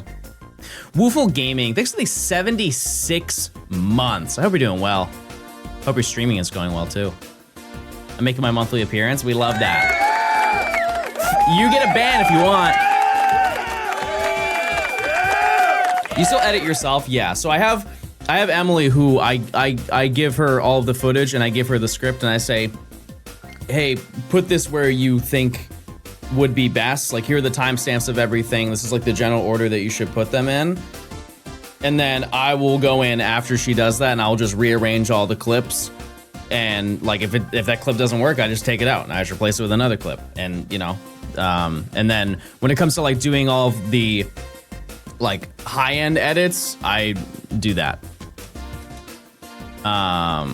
Like any of like the special effects, sound design, all that stuff. Can I make a Johnstone video? It sounds fun. Radio, I mean this in the nicest way possible. It is one of the least fun things you could spend your time doing. Yeah, it's like the skeleton, and then I build the human. Or like sure, we'll just say that. I give her a pile of bones, and she builds the skeleton of the person, and I say, all right, now it's time for the meat. Can I try that one more time?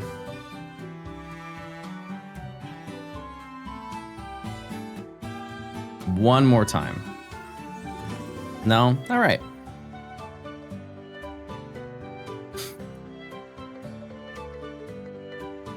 I'll take that as you're trying to save me because you care. Yep. That's right. Your Arby's. I think Arby's is so wildly overhated. Incredibly overhated for what it is. It is truly, that is such a bandwagon mentality. It's just the internet said that it sucked and it became such a meme that I was like, I have to hate it too. It's the same thing with Taco Bell. Like if you eat it, you have absurd bowel movements. Chet, I have ate, there was a summer, I think it was 2014 or 2015. I ate Taco Bell every single day. Every day. I made it my goal. This was like the year I was out of high school, and so like I had no drive or ambition to do anything. So this was my big goal for the summer. I wanted to have the entire Taco Bell menu. And I did. I ate the entire Taco Bell menu in one summer. And not one day did I even have a upset stomach. That also might have been because I was like 18. And that wouldn't really translate to today. Point is though, people say that all the time. And it's just silly. It's just silly to me. It's just so far from reality. I think you could pick other ones. You could pick other places that have that. How long do you think it'll take until I get a shiny Totodile and Soul Silver? I've been doing this for 3 hours now. Well, are you tracking your encounters? That's the best way to tell. You just do, like, set a timer for 15 minutes and do a bunch of encounters, see how many encounters you do in that 15 minutes, and then multiply it by 4. Yeah, it was a Taco Bell Living Dex. What's your take on lemon pepper chicken? I don't think enough people talk about lemon pepper wet, and that's what I feel like we need to change the world with that information. Why have lemon pepper wings when you can get hot wings and then sprinkle the lemon pepper seasoning on them?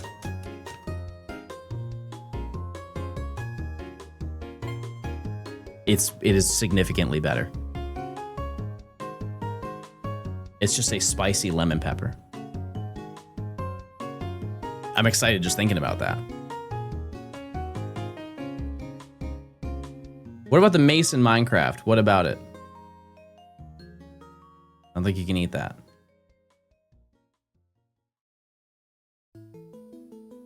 Open the Arby's menu and show the chat and say it doesn't look gross. It doesn't look gross. There's so many, like the fries. They have like the best fast food fries ever. Like ever. Does anyone own Air Jordan 1 Low OG Chicago's? When you say OG, when did they even make the lows? I know they did in like 2015, I think.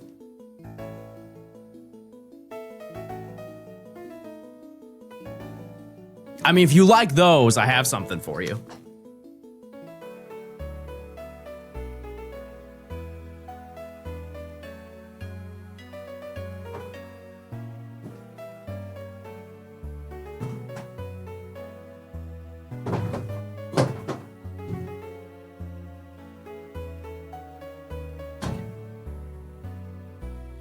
Real ones know off the box.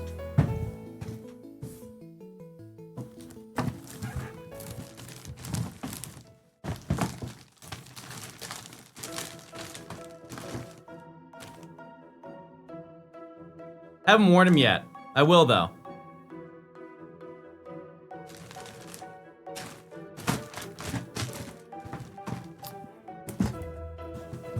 Am I a sneakerhead? No.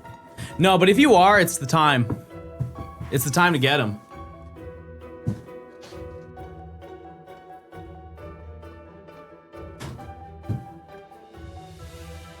Yeah, the only downside to those is that they yellow really badly. And mine are crispy white. They look really awful when they're when they turn yellow. So you can only wear them for a certain amount of time, but by the time that I'm done wearing them, I'll be done wearing them.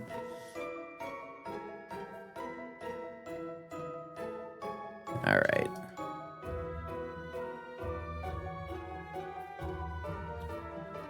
Chat, why are you telling me to not pee on my shoes? Why are we doing this?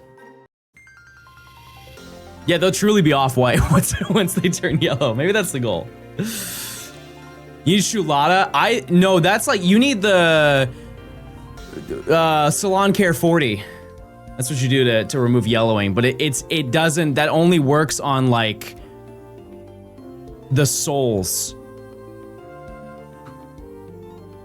It doesn't work on the mesh. The mesh turns off-white yellow and you'd have to like bleach them.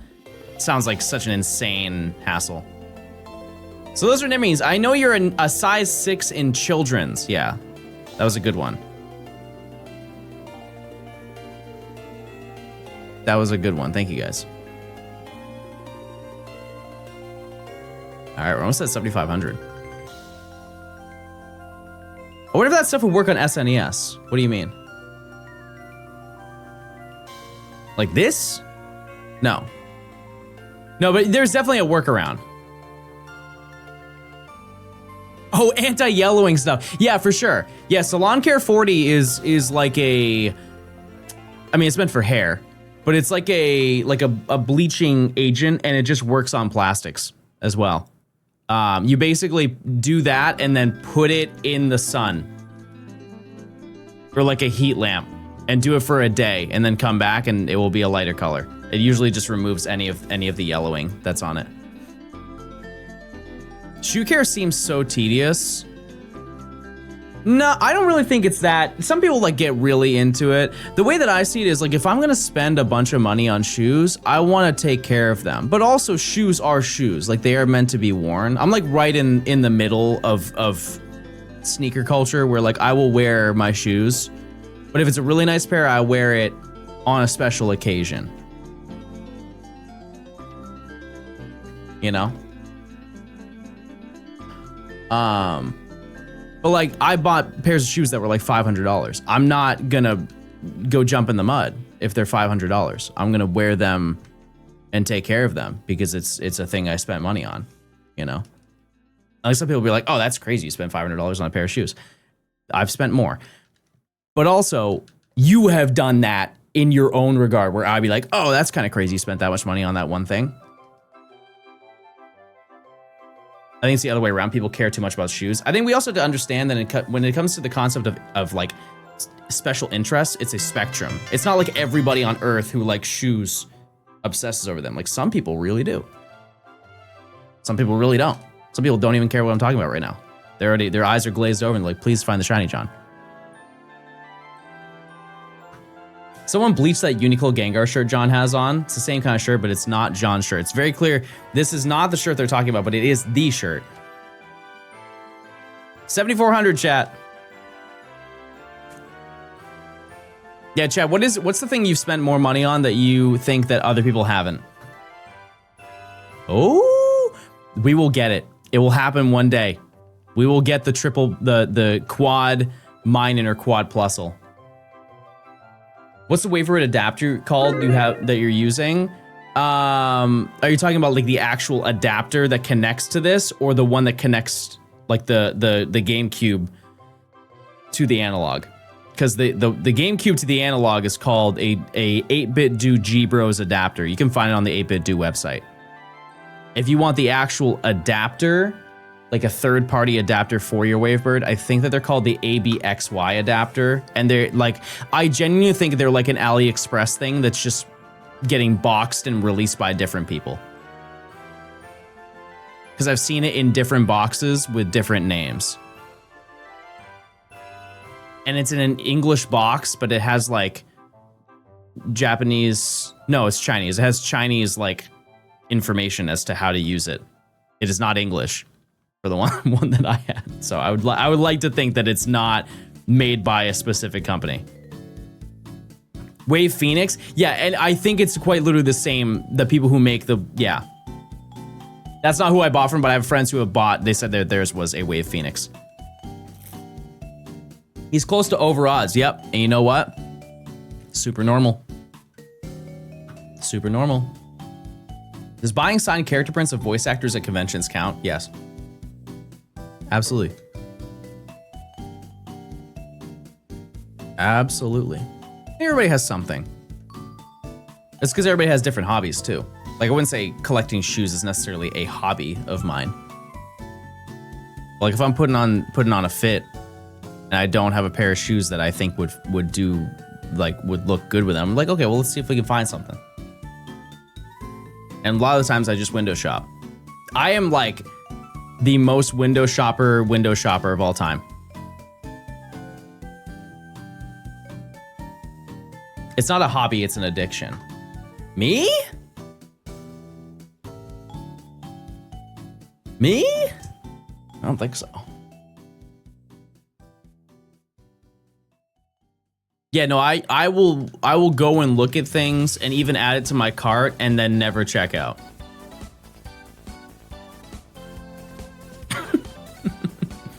Oh, it would have been so cool if I wanted to buy this. And then I don't. That's okay. For the best, honestly, in a lot of scenarios. How did I get a smoke ball? I caught it in my completed copy of Emerald. I did the thief compound eyes on a bunch of coughing and then trade them individually to each game. I've been collecting Pokemon cards for over a decade. Yeah. Yep, I have my fair share. A lot of the cards that I bought were when I was younger, so it was like Gens 1 through 3. And then I came back during Gen 6 and opened up a ton of, like end of Gen 5, like Legendary Treasures. Gen 6. And then stopped during Sun and Moon, came back a little bit for Sword and Shield, because then I was making content and I had like at least a little bit of money to play with to buy stuff like that. What gen was Shining Legends? I bought so many. No. Hidden Fates. When was Hidden Fates? Was that Gen 8? I bought so many packs of Hidden Fates. Like buying those, all the bundles that had them with the Pokeball and all of that. With like I had like the Shiny Rayquaza bundle. And that was back when nobody was buying them. And so I quite literally went to, I think like a Walmart, and I bought like 3 of them. Like 3 of those Shiny Rayquaza Pokeball bundles. And they still had more. I was like, I can't spend more than $200 on this. Yeah, and then Shining Fates was after Hidden Fates. That was way more recent. Do you have an air fryer? Don't say it. Don't say it too loud. Nimi will start cooking in it with it. What do you think a caveman said when a solar eclipse happened back in the Stone Ages? Well, I mean, realistically, they probably all fried their retinas. They probably immediately stared at it and blinded themselves. Would be my guess. Oh. What Pokemon would you like to catch? I want Gulpin the most because it's the most useful Pokemon to have. And also, like, when am I ever gonna have a Swalot on my team?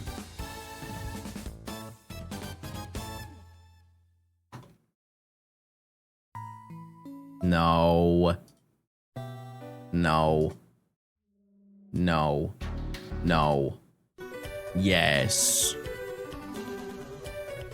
What are your top 10 stones? Chat, we are only 2 hours into stream. We can't have run out of questions. Surely not. There's so much time left. Curb, thanks for the 8 months. I will summon the shiny for you. Okay. Just not right now. Oh. And I will not say when. Rainbow emoji. Oh, thank you so much. Can we watch the eclipse together? No. Because I'm not in the area where it's happening. Which one did you get in the cave? I got air on.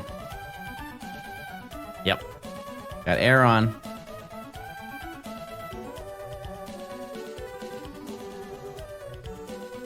All right. All right, chat. I'm gonna be honest with you. I think the quality of the chat has gone down severely in the past 30 minutes. Can we please work on that respectfully? You guys, the quality of the comments make me not want to be live.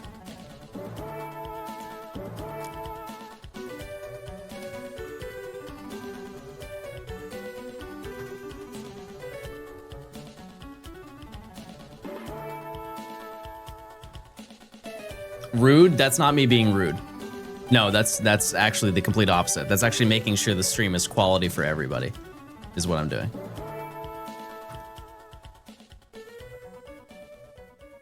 And if you do not see it that way, you are one of those people. Are you heading out? Okay.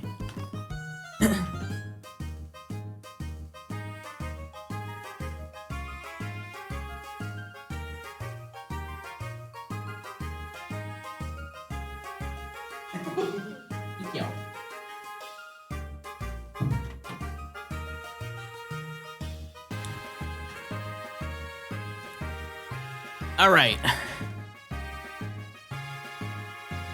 Back to it. Also 7,500, which is crazy. Any plans on to ribbon master these? No. No.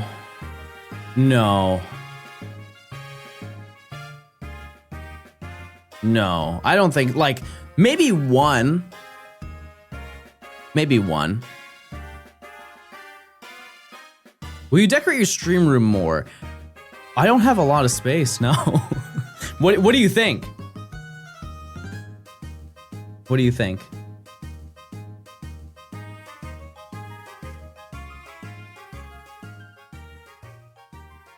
What do you think I should add? I'm open to ideas, it's just there's not, whatever I add, I don't think it'll be seen on stream. Think we used to the Georgia one? Yeah, that room is significantly longer. It's like 3 times. 3 times as long. It needs a giant Pikachu plush that takes up half the room. I mean, I already have Umbreon. Umbreon is enormous. That thing is it's not way too big, but it's like, it is human sized. Which I didn't even know. I didn't even know it was gonna be that big. Yeah, the giant Snorlax plush? No, don't need it. Don't need it. What would you like to see a Pokemon design based on? I'm hopeful for a Jabo in our future. My friend wants an Inkwell-inspired ghost type. I don't know either one of them. Either one of those creatures. I had one. I think we need a more panda-like Pokemon. Like, there are some Pokemon that are very similar.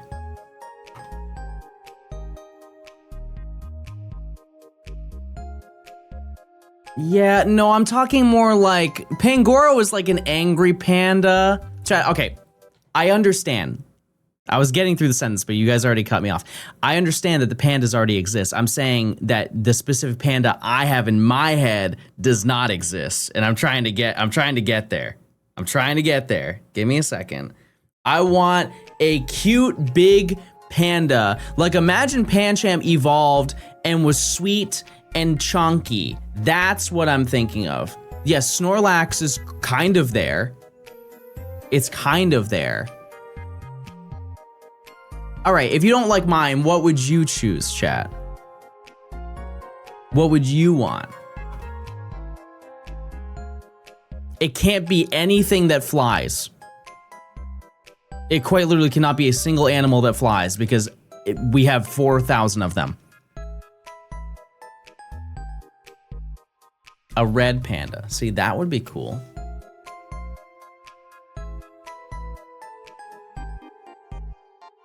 That'd be cool. Sugar glider. Yeah, the closest thing we have to that is Emolga. Right? Because it's like a flying squirrel in a way. Or is it a sugar glider? No, it's not a sugar glider. No. Capybara. What would it do? That would just be a first route Pokemon for sure. Absolutely would be. That'd be a modern day Bidoof. Bidoof is a beaver. That's a beaver. Platypus. Yeah. There are some ones that I would think about, be like, oh yeah, it'd be so cool if they did it, and they already have. Like an axolotl. Like Mudkip is an axolotl.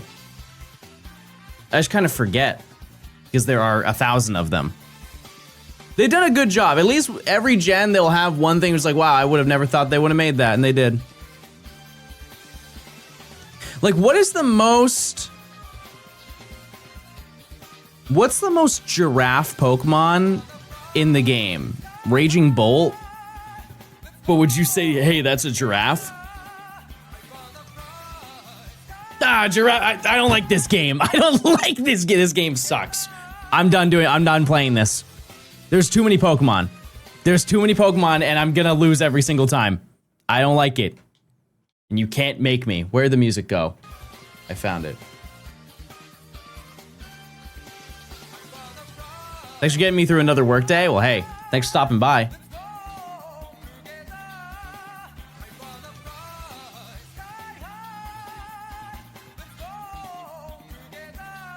Can we get back to you saying that Mudkip is an axolotl and not Wooper? At no point did I say, hey guys, Mudkip is an axolotl, but Wooper isn't. That was just the first axolotl that was in my brain. That was just where my brain was. It was implied. Chat, you guys are being, like, this is so strange. You guys are being so oddly combative today. I don't understand where this mentality is coming from, but it's very, like, draining and odd. It's Wednesday. I don't think that's an acceptable reason.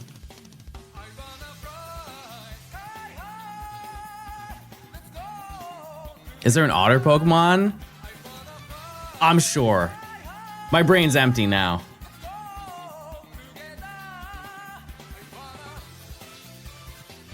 Oshawott. There you go. On the term of like, the other side of his types. How many types have not been done, like type combos? I think there's only like 4, right? 4 left.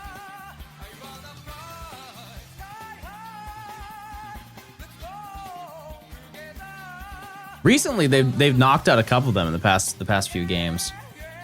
Yeah, Fairy makes the most sense just because that's the newest one. Because they replaced a couple of Pokemon, or like updated a couple of Pokemon and made them Fairy type. I feel like a lot of them, they felt like most of them were Fairy normal. 9 unused combos. Yeah, I'm trying to think of like... You need Fire Fairy. Oh, Quad Zigzagoon. Quasi.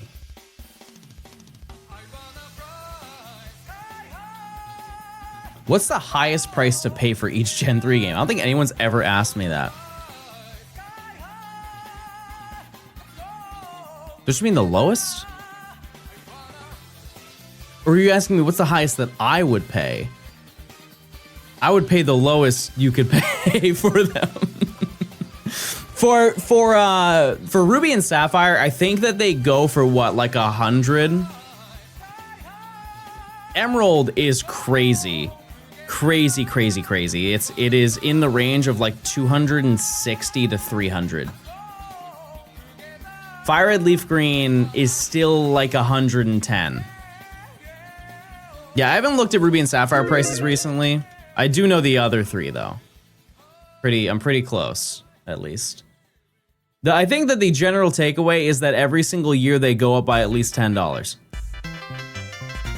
That's just the Gen 3 games. I'm not like, I'm not super well versed on the prices of the DS games, because the DS games are kind of like, I know some of them just because I bought them recently, like Black and White and just the Black and White series. In general, I do know the prices for, but Emeralds shouldn't cost that much. Yeah, that is truly just demand. Everybody wants the game. And it's so silly to me that some people think it's genuinely because the games are rare. Nope. Even though Emerald is one of the least sold Pokemon games in the entire franchise, it's in the bottom 3. They still sold, I think, 7 or 8 million copies. You'll find one very easily. If you go to any game store, there will at least be one copy. So it's not hard to find. It's just everybody wants it. Like, we use that same mentality towards Diamond and Pearl. How much is a copy of Diamond and Pearl in box? Probably not 100, but it's close. 70 or 80 maybe is what that costs. And that game sold, I think, 18 million copies. And I understand these are global sales. We're not talking the US. But that number, regardless of what the number is, it will scale depending on the number of game sales. It's common everywhere. Like, it's a very common game, and it's on the top charts of most sold for every single console. And they're truly just expensive because people really want them.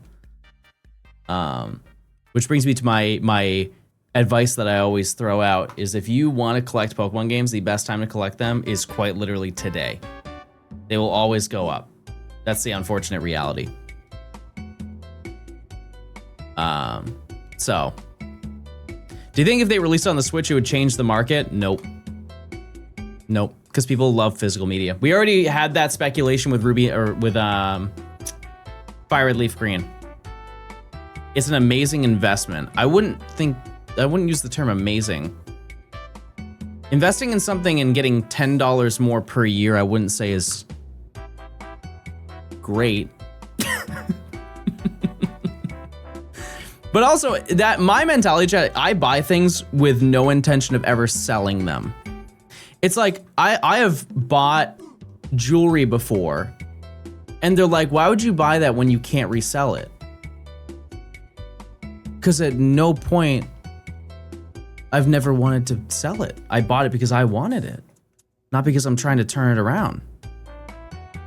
I just wanted it because I thought it looked cool or looked nice. Same thing with like shoes. Like, I'm not at any point yearning to get rid of it because I just bought it. Our society is too profit motivated. Well, I think that scalping is bad. People do struggle in their day-to-day, and I'm very fortunate that I don't have to worry about things like that. And so it has become so normalized, it's not even Pokemon, just in general, to look at things for their monetary value more than normal, because people really like are trying to get by. If they see an opportunity to flip something, they're gonna do it. And like, I can get it to that extent. It's just when it's egregious is when I'm like let's make it fair for everybody else. Yeah, concert tickets. Yeah, people will buy concert tickets and then sell them. It's crazy though how many times that doesn't work out. Like, that is one of the worst things to try and flip. Because if you do not sell it by the day of the concert, you just lost all that money. Like, no, but you have to slice the price of it for anybody to buy it. Because like if you're going to a concert, that's typically not a last minute decision. It's like you planned on doing this weeks in advance because it's gonna be like 5 hours of your evening. And the only people you are going to be able to profit on are people who just found out today that there was a concert. You know what I mean? I'm glad Pokemon Worlds is anti-scalping. In terms of getting tickets, yes. We'll have to see how the Pokemon Center goes. I hope for the best. Truly, I do. I don't want it to be a disaster. However, you don't, to my understanding, correct me if I'm wrong, you don't need a ticket to Pokemon Worlds to get a ticket to the Pokemon Center. Which means it's most people just focused on getting the Pokemon Center. You know what I mean? You had to be registered with a badge. Oh! Oh, I didn't know that. Oh, well that changes everything. Fantastic. That's so awesome. That is very interesting. The only letting people get one slot all weekend. Yeah, I did know about that. I did know about that. Yes, because people go in multiple times. And admittedly, I've done that. Like, I'm not getting on my high horse here. I went to NAIC and they let me in for the early thing. And then one of my friends got a slot and he's like, I have an extra one if you just want to come in and hang with me. I was like, yeah, okay. And I did. But it is good that it's now like cut off. Also, chat, we're at the big 8,000.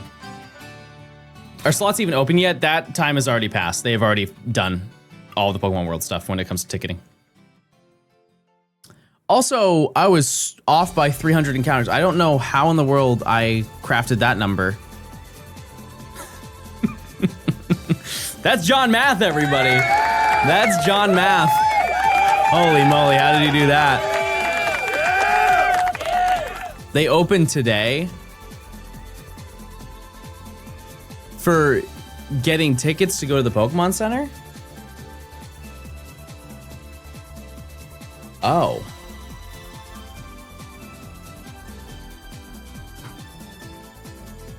Huh, my bad then. I'm over 15K for Charmander. I'm not claiming that energy, but I hope for the best. I hope for the best. Yeah, it must have been waves then. Crazy. Crazy, crazy gaming over here. Takai, thanks for the Prime. Check those Primes, chat, if you want ad-free viewing. I'm at 50K for Dialga in ORS. That can't be true. That quite literally can't be true. Bro is 12 times over odds, and we're assuming that you are full odds hunting.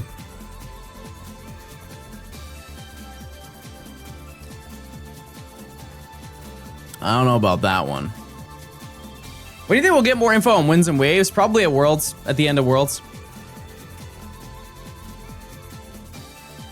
A little thing. Like, I would say...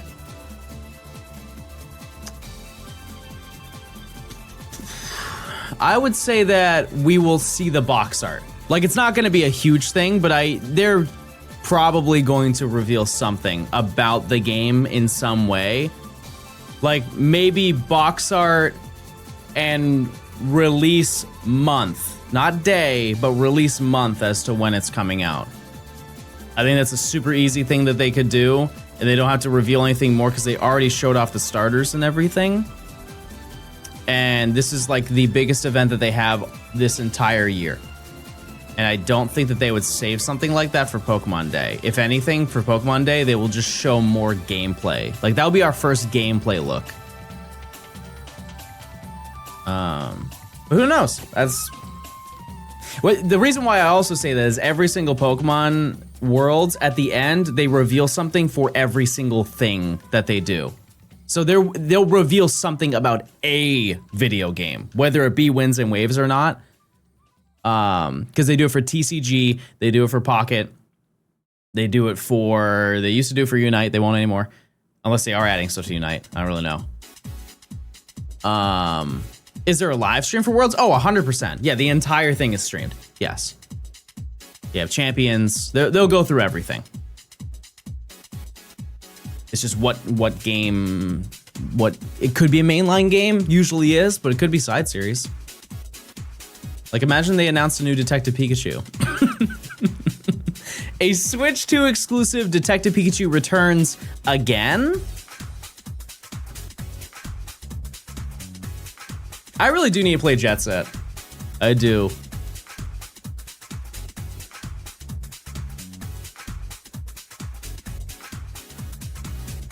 What if they announced the Ruby Sapphire Emerald ports? Also possible. Yeah. Yep.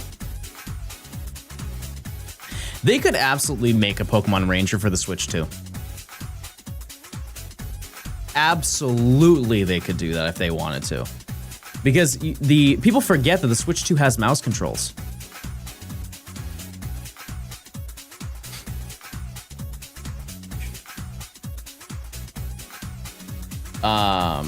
If you wanted to play it in handheld, you can just use the touchscreen. It just wouldn't really work on the original Switch because then you would have to play it undocked, and that would be such an inconvenience for many people. Turn into a rhythm-based game. You know what that sounds like? Crypt of the Necrodancer. I tried playing that game, and like, I know people were like, oh, he didn't have rhythm. It's more of just the gameplay. It just wasn't for me. It just wasn't. I got that one, and I got the Zelda one that released like, what, 5 years ago? It's just the game is so slow paced because it's playing on like the concept of you have to play the game on beat. And so you have to slow, so many points of the game are just so incredibly like slow because you have to be tactical.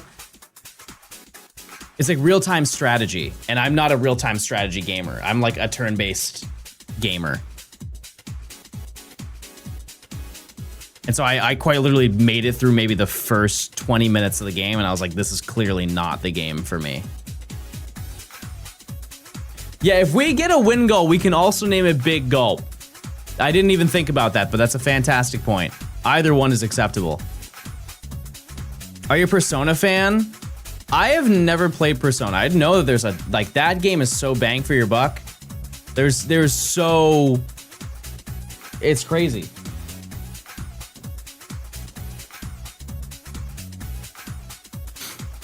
Because those games last forever. How many hours is in like a modern Persona game? To my understanding, people don't even really talk about the first few because they did not sell as well as the current ones. 100 hours, yeah. Solid. Beyond solid, actually. What chair do I have? I have the Herman Miller Aeron. I bought it secondhand though. And if you buy it secondhand, I think for this I paid 800 or 900 or something like that. There are places that will you can, because like if I bought it brand new, it would be what, 22 I think is how much it costs. But realistically, this chair was used in an office that closed, and they just sold them in bulk to this one company, and then they resell them. Absolutely worth the price. Warranty carries with the owner? I see, I didn't even know that. That's cool. Also, the because that's like the main people who buy Herman Miller chairs are offices. Obviously, there are way more offices than there are content creators or like people who work at their home office.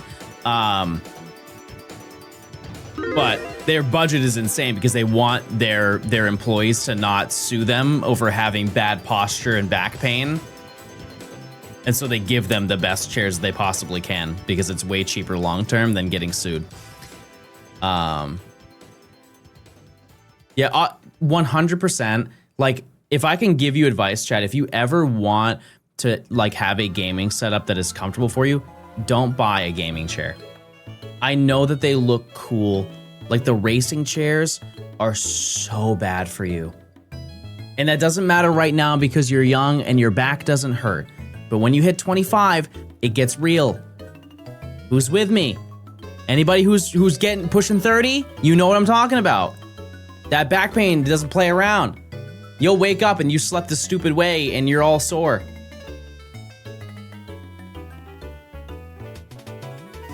And you got to be aware of it. And I've said it before. Some people will be like, "Oh man, I could never spend $900 on a chair." And that's fair. It's expensive. I wouldn't take that away from anybody. However, it's the same thing as getting a nice bed. If I'm sitting in this chair for 10 hours a day, you best believe I want the most comfortable and beneficial chair to me. Because if I just sit in like on a wooden stool all day, my posture is going to be absolutely destroyed. I'm going to feel awful. And it will only make it worse. So, that's my advice to you. But also, this is not like, if you don't get this chair, you can't be comfortable. There are definitely cheaper options, I'm sure. And you can buy fake versions of this chair. Between you and me.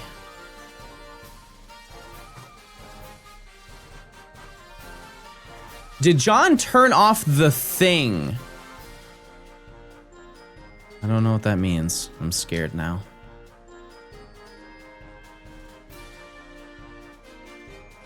Yeah, I think out of the two, if you were to buy one or the other, I would absolutely buy a bed.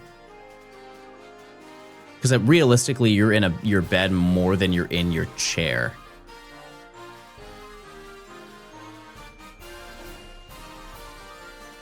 For the most part.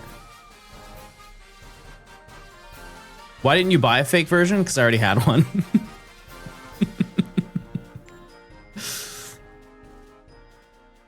That's why. The one in Georgia was like kind of it wasn't like a reproduction of it, but it was supposed to emulate it as close as possible. And I just wanted to try a different one. Mudkip. Party Early Gaming, thanks for the 61 months. Yeah, we did get Mudkip. Yeah, people said that you were gonna hate me because I did that. Sorry. It had to happen. It had to happen in 16 encounters. That was what was predicted. Yeah, and then it was 1,065 encounters. I got the uncatchable Poochiana. And I said, you know what? I think we're done with this area. And we're gonna hit odds within the next soon. I would say like 30 minutes. Maybe 30 minutes. Yeah, no, Chad, I'm aware there's a new AI thing on Twitch. I'll disable it. Don't worry. When I get the chance, I'll get it done. It'll be later today. I'll make it happen. I'm well aware about it. It's like an auto description thing or something. I don't know. Do you have an Ancient Odds button? No, I don't. That's the other place.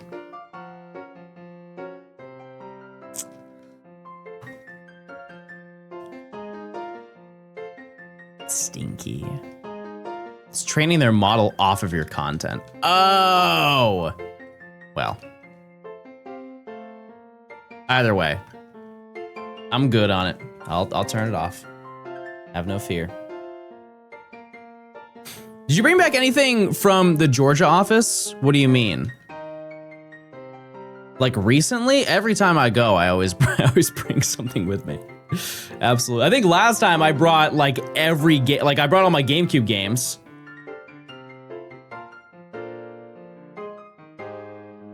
I don't know if you can even completely opt out of it. Yeah, it's in your settings. You can do it. From what I was shown. And here's the reality, chat. Even if I can't opt out of everything, I'll do my best to opt out of as many things as I can do. Does that make sense? Like, sure, there's a lot of things that are out of my control. Like, in reality, I wouldn't have wanted this in the first place. I'm fine streaming the way I'm streaming right now. Ooh, that was almost. Would you be more excited if I found 4 Plusle and 4 Minun than finding a shiny? Because I think, honestly, I would pop off way harder. Because, like, when I found Aeron, I quite literally went like this. And that was the, that was the reaction. But we're talking about a big deal here. We're not talking about 18192. We're talking about 15%, 2%, 15%, 2%. And is that more common? Absolutely, but it's still fun. It's still fun to me. You've always been such a chill guy when it comes to shiny reactions. Oh. I don't know about that. What about 4 Gulpin? We've definitely had that happen. I think we've had 4 of every Pokemon on screen except for maybe Wingull. Maybe Wingull.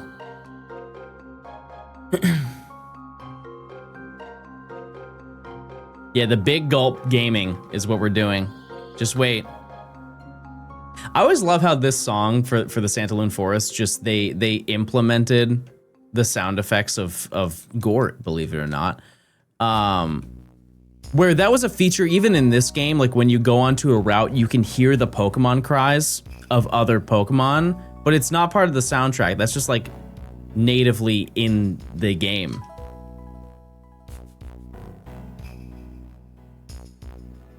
Was Mystery of the 3 Mudkip solved? Yeah, because I started the games at the same time. I was quite literally just getting the same Mudkip. It does not affect shininess, though. But we should be good now. Like down the road, when we're shiny hunting Rayquaza, even though these are all carts, these are all 4 different video games. If we're soft resetting for shiny Rayquaza, and we hypothetically caught all 4 Rayquaza, there's still a chance that 2 of the Rayquaza are the exact same ones, but one is shiny and one isn't. And that's just based on how the mechanics work in the game. Needless to say, it doesn't affect the shiny value, which is the most important part, because by that logic, I would have found 4 Mudkip at one time and 4 uncatchable Poochyena at the same time. Who do you think will finish Emerald? 40 cakes, or you will get the 3rd, but first? That was a good one. That's a good one. Give me a few hours, and I'll get back to you on that. RNG is never truly random. That was said by John Wick, I believe. You're not gonna do Runaways for Rayquaza? How much faster is Runaways? Because I think if I'm quad hunting, it would be way more convenient to soft reset. You know what I mean?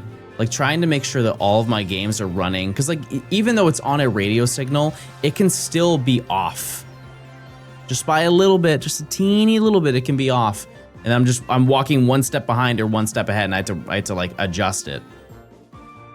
If I was single hunting, I think that would be faster, but soft resetting probably is better. Yeah, we're almost to odds. Very, very close. If you like turn-based games, have you considered Yakuza 7 and 8, the turn-based RPG reboot? The only thing I know about Yakuza is that there's like a dancing scene. And I think there was a song that we used to have in the playlist that was based on that. And people get really excited when it would play. This is back in like 2022 or something like that. Yeah, I don't know anything about that. Would you like a handmade Ditto magnet and reserve some friends at Worlds? Yeah, sure. That'd be cool. And you can meet Gort. That's the exchange. You can't have him, but you can meet Gort. I will have him. I'm gonna get like the magnets. I'll have a magnet on the bottom of Gort, and I'll have a magnet on my shirt, and they'll just connect, and so Gort will always be on my shoulder. On my shoulder. Can we eat Gort? You're not getting close to me. Just off of that sentence, you're not even gonna be 50 meters away from me.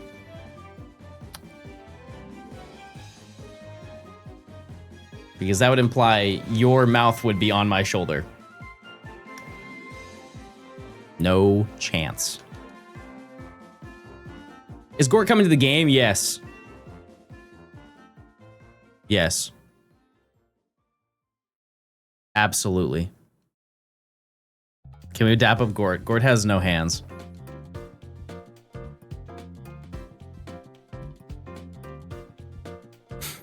Getting 4 Plusle and Minun is 1 in 11 million. I don't think that that's right. I don't think that that's right. It's a 1 in 50. So 50 times 50 is 2,500. Then we have the 1 in 15s. No, sorry, not 1 in 15s. 1 in what, 8? 1 in kind of 8. 1 in 7. 50 times 50 times 7 times 7. That's what the number is.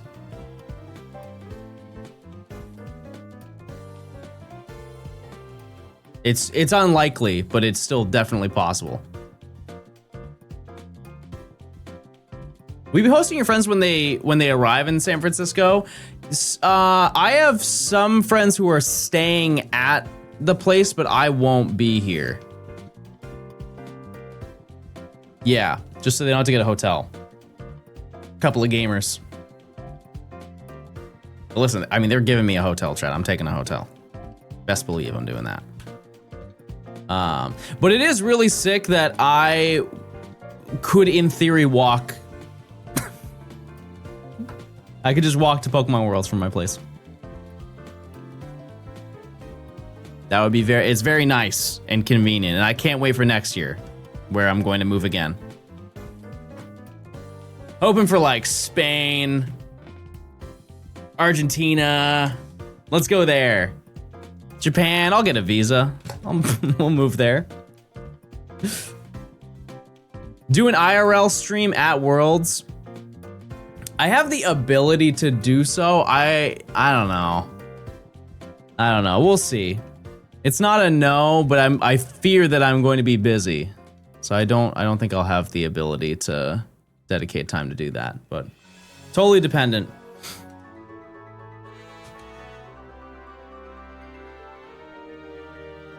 Is that allowed to like stream? Yeah. Yeah. Yeah, it's from, I've spoken to a rep about it before. Essentially the way that it works is you can stream the event like while you're there, unless a higher up comes up to you and says quite literally, you cannot do that. Please end your stream. And if they do that, I'm not gonna be like, but I'm John. I don't care. If they're like, don't do it, I'm like, fine, I'm sorry.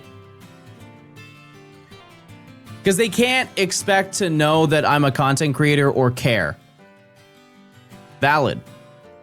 They're trying to make sure the event is safe and everything is organized and everything that's been pre-planned is being done. And if I'm showing up and just starting streaming and some higher up says they don't want me to do that, so be it. That's okay. I just won't do it. How do you have 4 of the same shiny between 4 copies? I don't. Where do you see 4 shinies? Are you playing the Volbeat shiny? Because it's not. Nor are they the same. Yeah, in soup. 8,000. No shiny. We're not over odds yet, but boy, are we close. We're getting there. It might be over odds, chat. The next prediction is the over odds prediction. Do we hit it? It's only 2 encounters over odds, or 4 encounters over odds.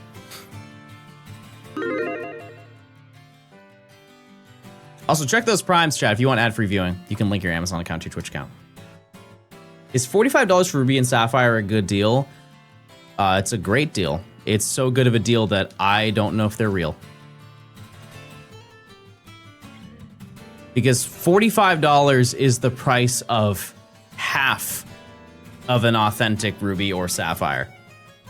So I do not think, because here's the thing, Chaz, you can go onto eBay and you could find a copy of, you know, Ruby for $10. It's not real, I promise you, it's not. Like the chances of that happening and you just happen to be the person to see it is unbelievably unlikely. Oh yeah, you also missed Boob. We hit Boob. Or they're Japanese games, yeah. Yeah. But you definitely know if it was a Japanese game.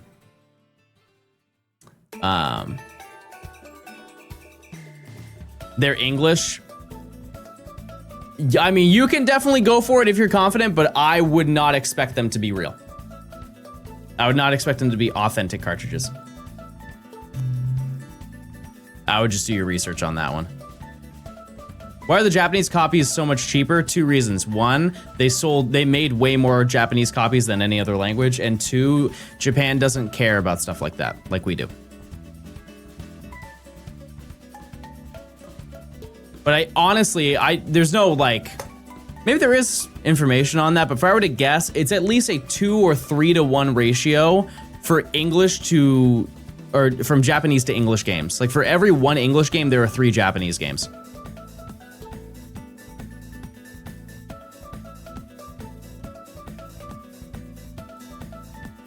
Like I mean, every single year, if they were releasing a Pokemon game, it sells the most in Japan.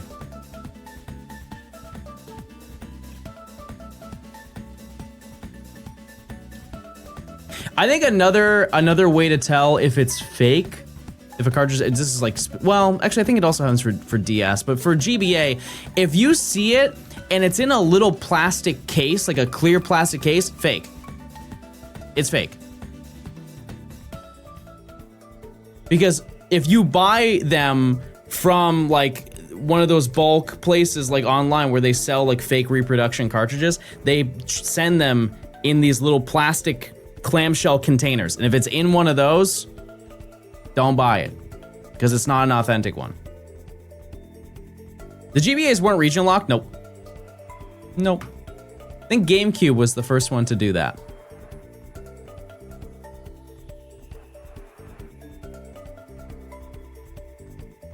They were the first ones to do it.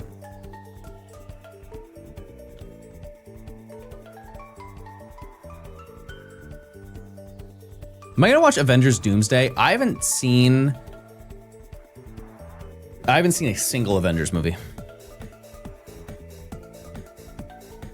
I have a pretty sweet GameCube in my living room. It's a region switcher GameCube. And so it has like a thing on the back where you can flip it between Japanese and English. And it just changes something on the motherboard to be like, yeah, that you're now in the Japanese GameCube. And so I can just pop in a Japanese disc if I want to do that, or I can play an English one. And those are super accessible. Like you can buy those on eBay for, I don't know, 90 bucks. Don't tell your rep, they don't care.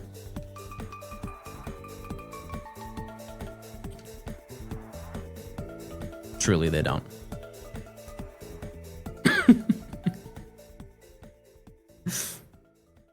I got an orange one. That's the one I have too. I'm curious how that works. Essentially, to my understanding, on the, like every single motherboard for the GameCube has all of the languages that were available on the GameCube, and just by sending power to a certain part of the circuit board, it will just activate the language or deactivate. So it's pretty neat. Yeah, the Ice Spice orange GameCube. It's science. I do, honestly, when it comes to technology stuff, I kind of like taking them apart. Like if I ever have an issue, like for example, one time I wanted to buy a 3DS. This was back in 2017, and there was a launch purple 3DS. Oh, so close. It was a launch, wait a second. Oh, wait, this one's so bad. Oh, chat. It's not going to happen. This was the opportunity for it to happen. This was a 2%. This was a 2%. That was the 15. That was the 15. Brutal. Tough day. That's the closest we're gonna get.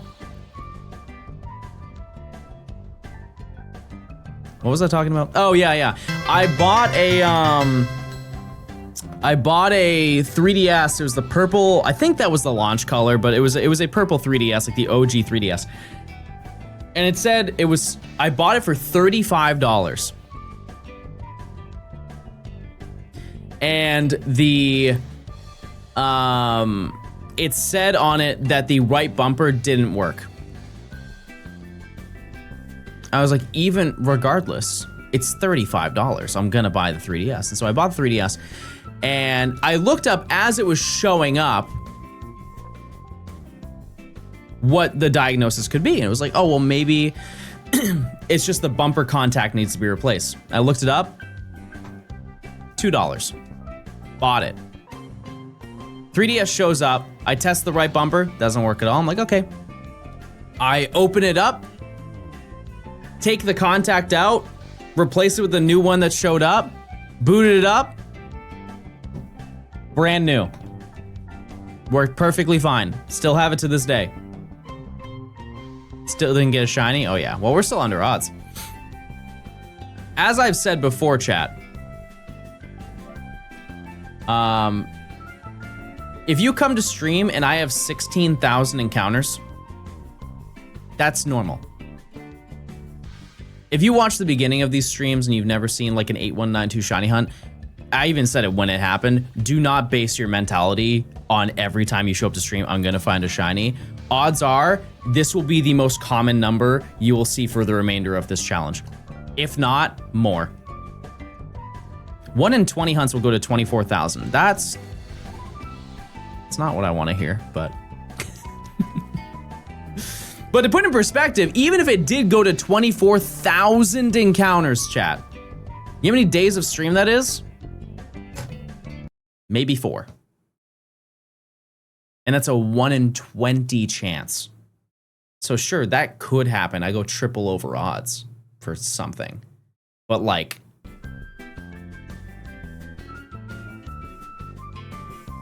4 days.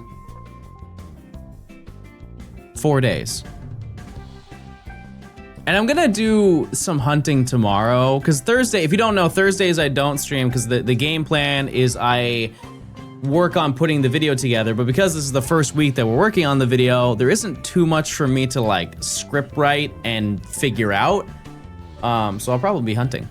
Thursday is Kringus Day. That's true.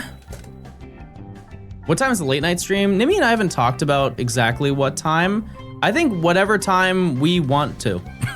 I'm sorry that's such a weak answer, but I think we're just gonna probably decompress at the end of the day and be like, all right, now that we're content and ready, let's go live. But we will. We'll be there. And we're gonna play a little bit of Pokopia. I think honestly, the way that we're looking at it, because it was a sub goal, from how I talked to Nimi about it, or Nimi told me, I think we're just gonna kind of tell the vibe of like how long you guys want to watch us play Pokopia, and then we're just gonna play Minecraft until we don't want to play Minecraft. Like I assume that we'll probably play way more Minecraft than we will play Pokopia. But yes, Castle Kringus will be back in business. There's no storage in Gen 5 because Ranch sold abysmally. Yeah, I mean, they technically they did have a storage. It's just not, it wasn't Gen 5. And you couldn't bring them back. Send them straight to bank, baby. Gonna explode more horses? There's no proof.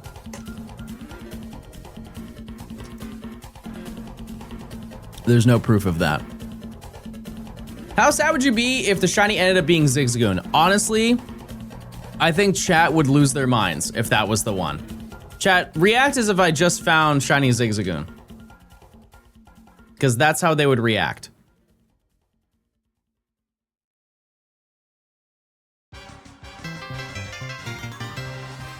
Yeah, they love soup. They really love soup.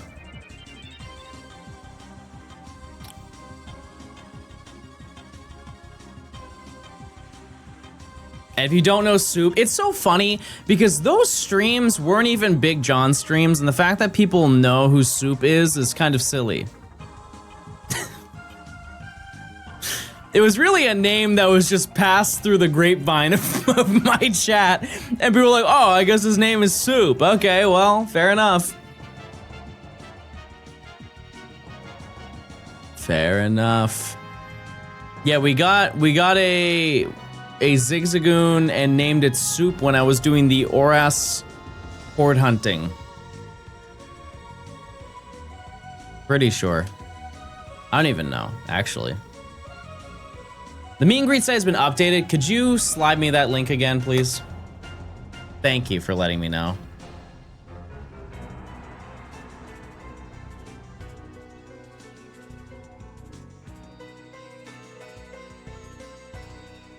Okay.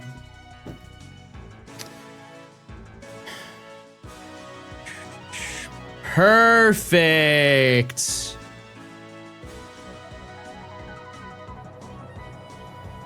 Okay, all right, I can finally tell you guys this. Chat, for my meet and greets, these are the 2 times I have meet and greets. This is the location of it. I don't know exactly where that is in the building, but they've sent photos and everything.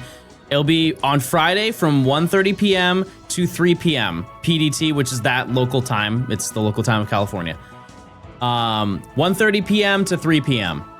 Sunday is earlier. I went with the intention that I wanted to do it without interfering with any of the finals. And I'm pretty sure that mine happens before any of the finals happen. Because that one is at 11 a.m. to 12:30. Finals are 7:30.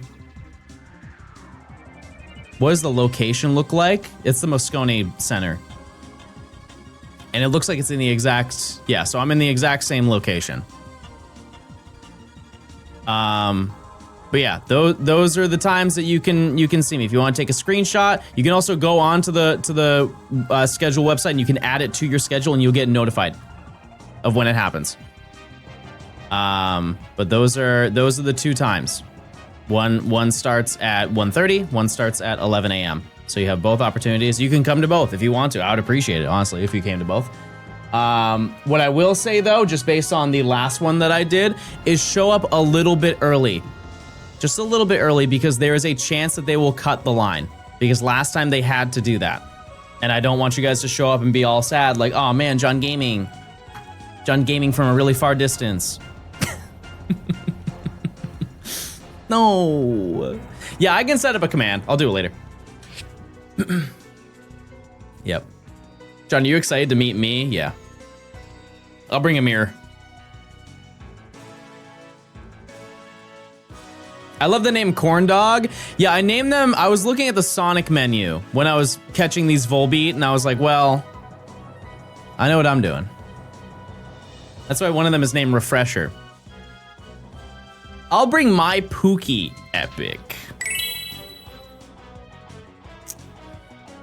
Yeah, and also another thing, chat, is the interaction is going to be really quick. What's it like having millions of people watch your videos? I don't think about it. I don't think about it for multiple reasons. 1, it's scary. 2, I've met people who do look at it that way. And I don't want to be I don't want to be like that. I'm just very grateful.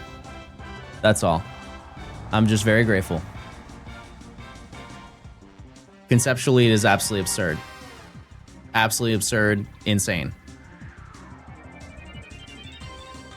Are we able to give stuff to you? Yeah. Yep.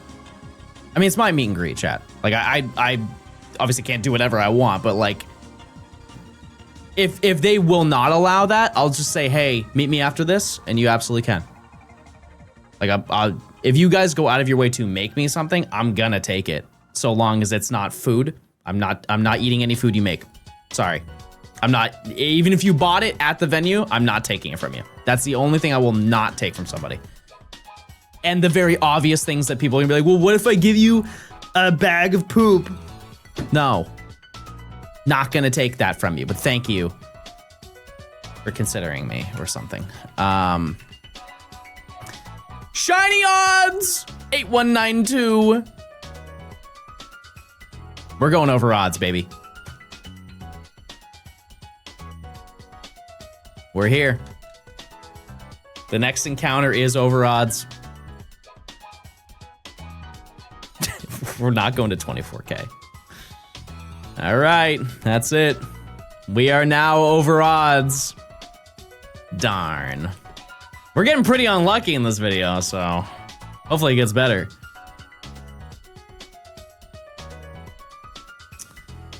And it's also 8,200. That's the end of the prediction.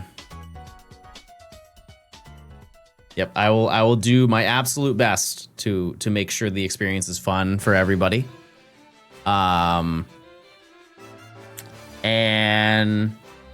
if you can't make it to those, because I understand there's so much to do. From my understanding, even if you weren't me who had things that I have to do, like I'm contractually obligated to go do things, like I can't not show up to my meet and greet.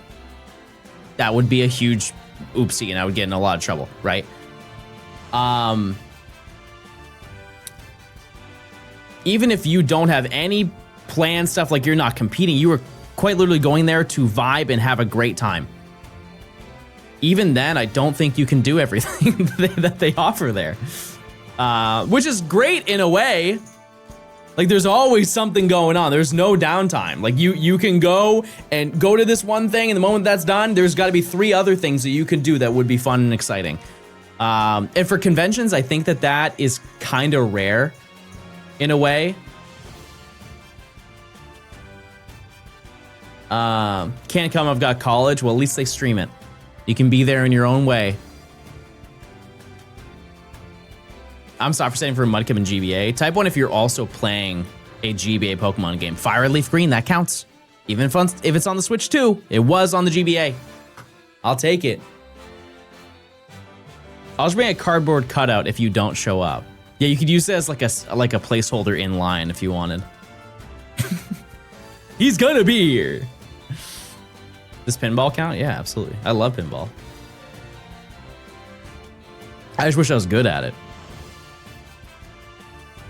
Great Marsh Platinum, huge. You're doing a Professor Oak in Emerald? Good luck. No rare candy grinds, brutal. Crazy. Use your point. Oh, never mind. It's in the prediction. I'm always late. Go 6 to 2 months prime. At least you guys are on it. At least you guys are on it.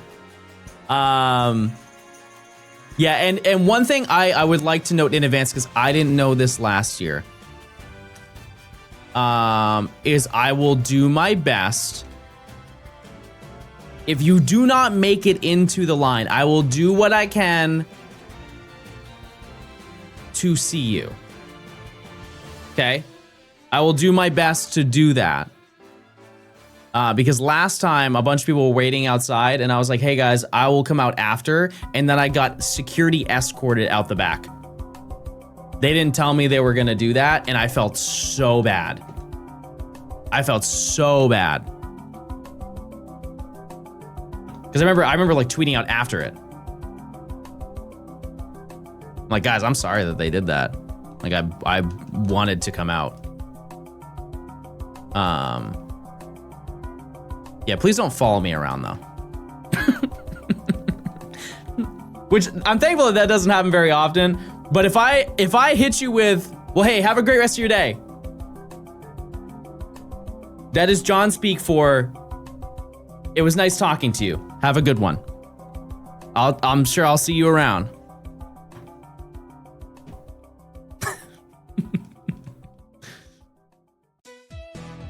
In the most respectful way possible. John from Germany, I love your videos, and it's 9 p.m. right now. You're the best to watch to fall asleep. Well, hey. Good night. Have a great, sweet dreams. That's nice. You know, I've got a song. This song's kind of sad, but you know what? No, it's good for sleeping, too. Good night. I hope you had a great day. You did so much today. Remember that one that you did this morning? That was good. And then you had a big day of activity. Oh, and you're all snuggled up, ready for the end of your day. And your little baby is next. Okay, this just sounds really sad. In the moment though, I felt that was the appropriate music.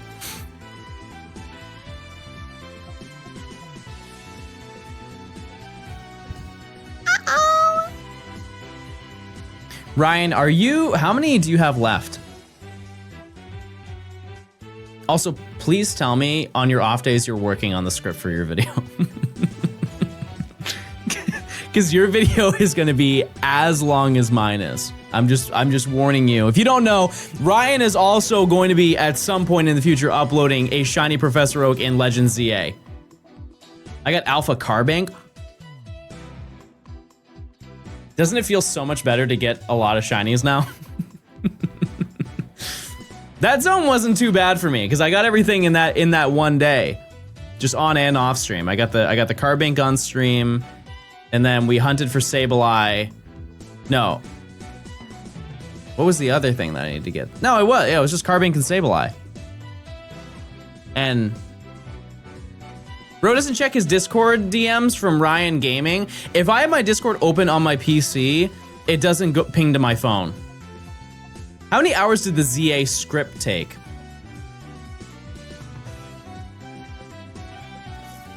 Hmm, 50 hours. 50 to 70 hours, I would say. Because you really have to pick and choose what is worth talking about without dragging the video on. Because one thing, I don't know how you guys felt about it. Clearly you guys liked it, so thank you. But I gave like appropriate low moments.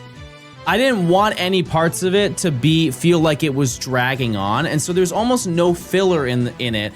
But there are parts that I made to basically like emulate the concept of being filler, just to give it to like change the pacing of the video. For example, the introductions to every single wild zone. Like I didn't need to do that. I could have said, hey, we're hunting in Wild Zone 10 now. Let's see all the Pokemon that we have to get. Rather than doing like a little music introduction of every single location. And those are just like kind of, as they say, creative choices that you have to make. Yeah, I'm glad that nobody hated the Gibble montage, because there was nothing, what else could I have done with that? I had one thought of where I would show every single shiny reaction on screen at the same time, but that felt kind of stupid because then you wouldn't have seen anything. But it would have been a little bit silly. Yeah, I don't think I will need to do the chapter format ever again.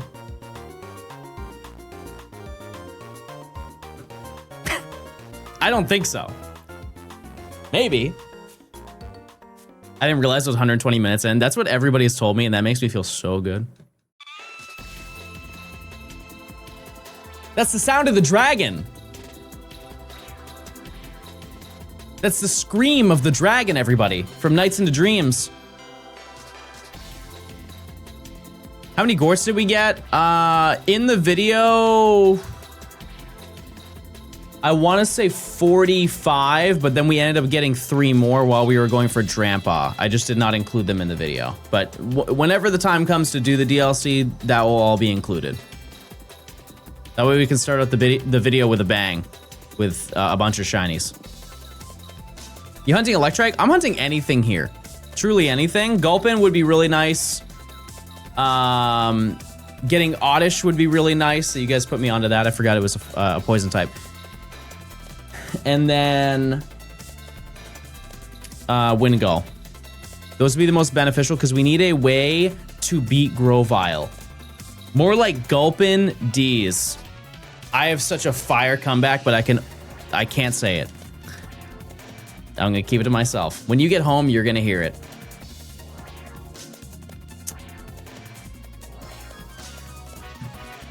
I want mine so badly. That would be the best one for me personally. Like, oh, that's cute and fun. It would probably get bodied by Grovyle though. I missed the 8192 batch, but here's the thing. You're now here for when I get the shiny. First time caller, long line listener, what are your thoughts on the political and economic state of the world right now? Not good.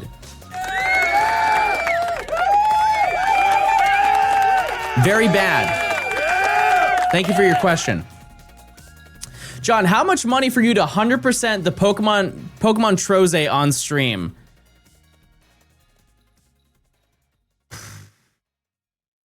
No. Nope. I don't even have a number for you. I don't even have a number for you.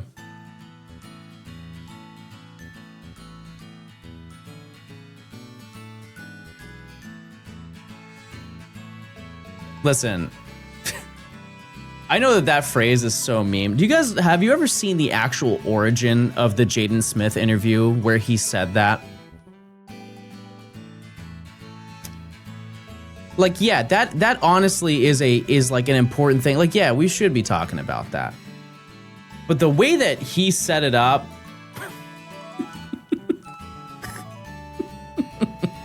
I can do a reenactment of it because he was on Big Boy, right? That's the radio station he was on, Big Boy's Neighborhood. And he's like, dude, I just hate going to the parties where everybody's like, bah, bah, bah. He's like, come on, guys. Come on, can we just talk about like the political state of the world right now? I don't want to party with you guys.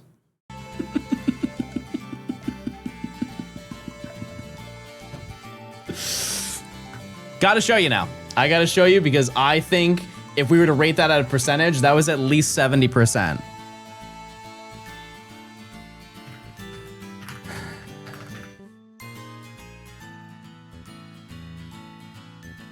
Yeah, this was Big Boy's Neighborhood.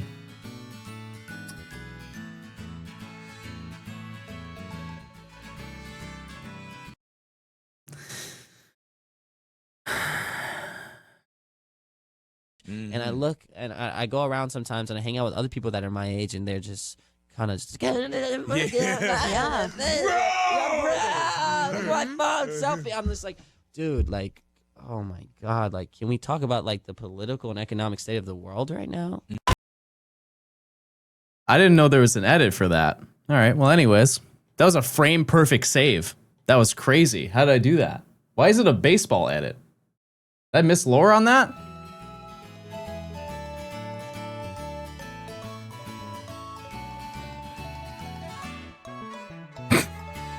Why was there a baseball edit? How much did you dislike Tropius as a kid? No, I thought Tropius was so sick, and I'm like, I can't wait to add him to my team. He's gonna be so good.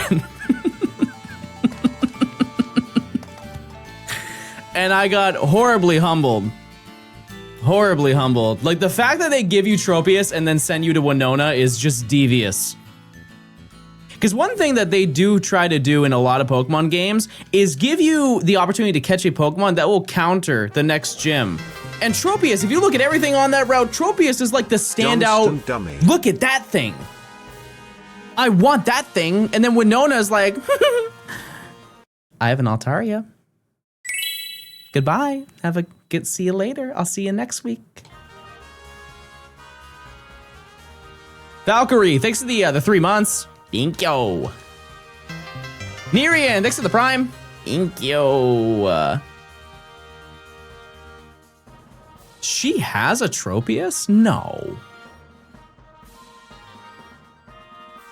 It should have been a Sky Battle. You were the first person ever to like a Sky Battle. They don't know what Sky Battles did to Pokemon. Those poor things were in Sky Battles for a decade. God. Oh my goodness, Charizard and Salamence couldn't sit down forever. They had a decade in the sky.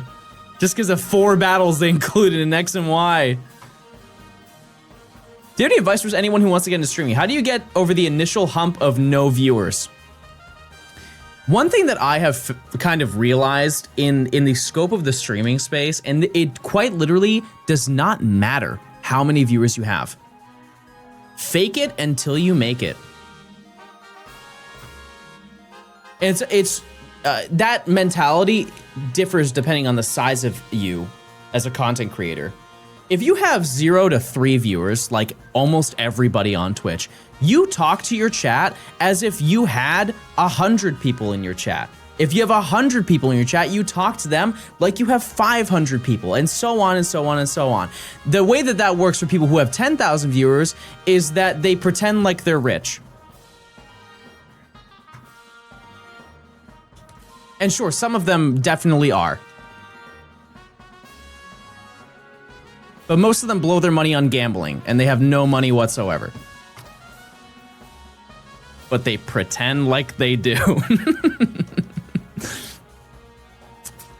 But that's my advice. I would just stick with like being okay with talking to yourself, because here's the reality. I'm doing that right now. I'm crafting up little silly stories and narratives to tell you without you guys. Like, obviously I'm reading things and we're bouncing off each other, and that is astronomically, insanely easier than what you have to do with no viewers, right? But you can still craft up those conversations on your own, and that'll prepare you for moments where there are dry points in stream. Like, even there are times in my stream where people aren't saying things, or they aren't saying things of quality, and it makes it really hard to find a way to continue the conversation. Do you have a favorite area/route in the series? Mine is Route 113. Love me the ash fields. That one, I would love to see that in 3D. And I understand that ORAS is 3D, but I'm talking like, imagine that Legend ZA perspective. That would be really cool. I agree with you. I don't think I have any opinions on that. But truly, yeah, you just kind of talk to yourself, you talk about your day, and then somebody pops in, because that's the time. Like, you shouldn't be preparing for when somebody says hi. You know how to talk to somebody when they say hi to you. You say, hi, how are you?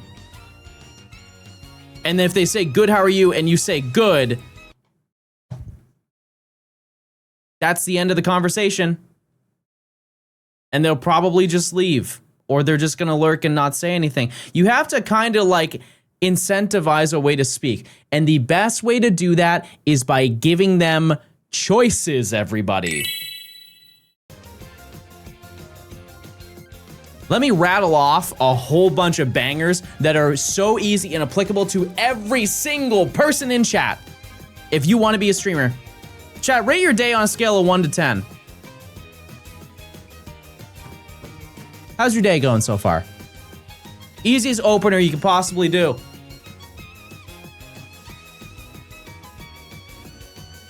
Type 1 if you're playing a Pokemon game.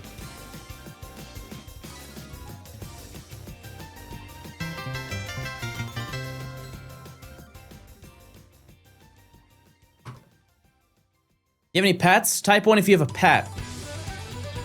You see how easy it was for me to get a response from you? The reason why is it's so much easier for you to type 1 than saying, yeah, I'm playing Pokemon Emerald right now and I'm shiny hunting in this game. Because here's the thing.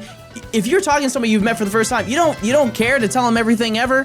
1. I have 3 dogs and I have 2 cats and I have a parrot, but my parrot's kind of sick. My parrot's a little sick. Like, you don't have to go through that entire routine.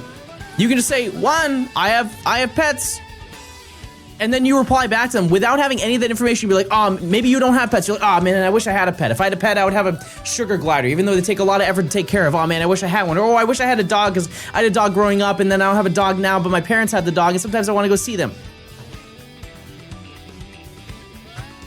You can do a lot with a little information.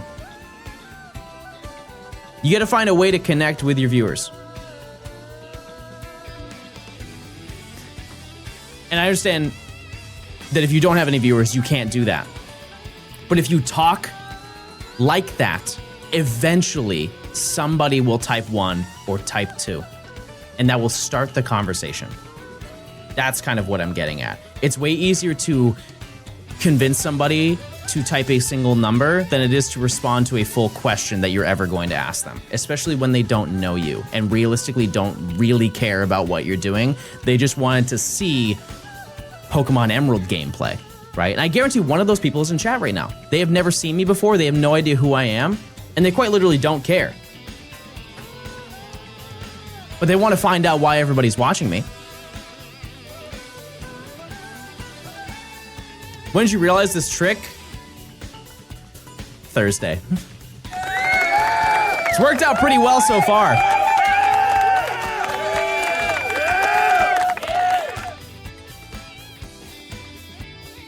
But truly, talk to yourself as if you were a full-time streamer. And also, one other piece of advice to you, the more you stream does not mean the better you will do. Gotta do your research on that one. You streaming for 70 hours a week is genuinely as good as you streaming for like 14 or 5 hours a week. Because if you were streaming to nobody for 5 hours, you're probably streaming to nobody for 70. Is you have to figure out how to fix that. Thanks for all the great Gotta content. fix that. I watched the latest video and loved it. New Gamba, any mods? Thank you. Friend Cat, thanks for the 37 months. I appreciate it.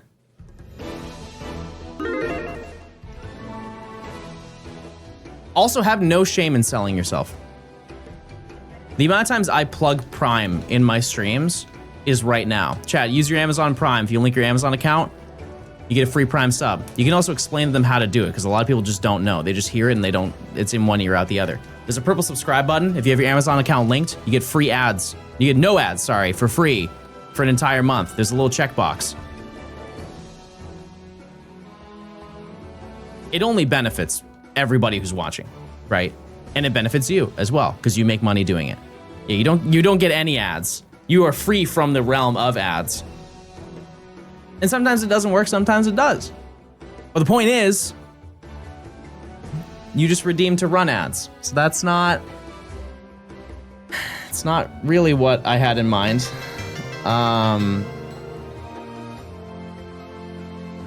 Free ads.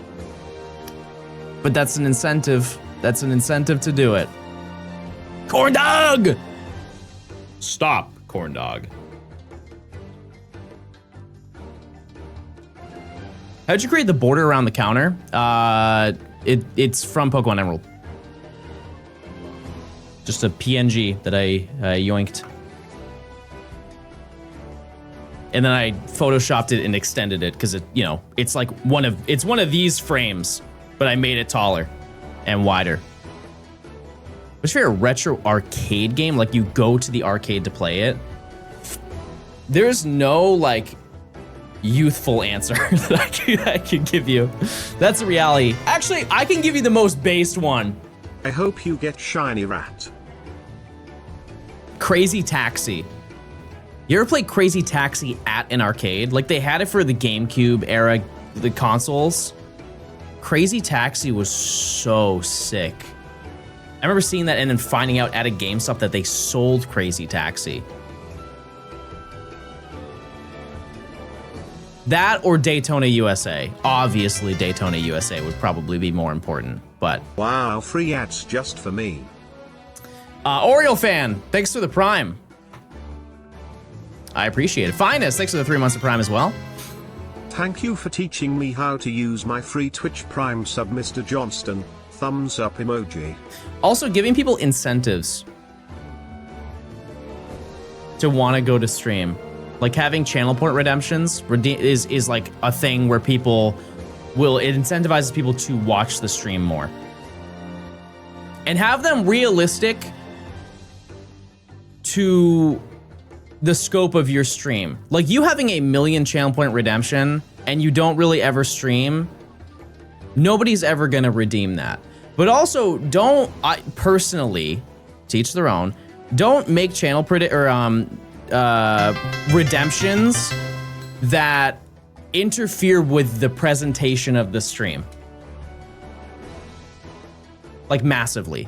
If it's something that derails the stream objective for more than 5 minutes, I wouldn't personally do it. Little teeny things like drinking water. That is probably the most common thing you can do is having a hydrate. It's like 500 bits, or not bits, sorry, 500 channel points, and you can hydrate. Thanks for the reminder, right? Ridge, thanks for the 46 months of tier 2. Thank you for the great Pokemon content, Mr. Stone. I appreciate it. Thank you so much for stopping by for another month. If you guys don't give me 500 bits, I'm never drinking water again. Someone had an end stream set at the max value. I still feel like it's not ever worth it. It really isn't, because people don't use it to be creative. They use it to ruin fun. I will always stand by that. Oh, look at that. You're out of shiny Dumbies? Well, it got redeemed today. I have one more that you could redeem on Friday, if you would like to.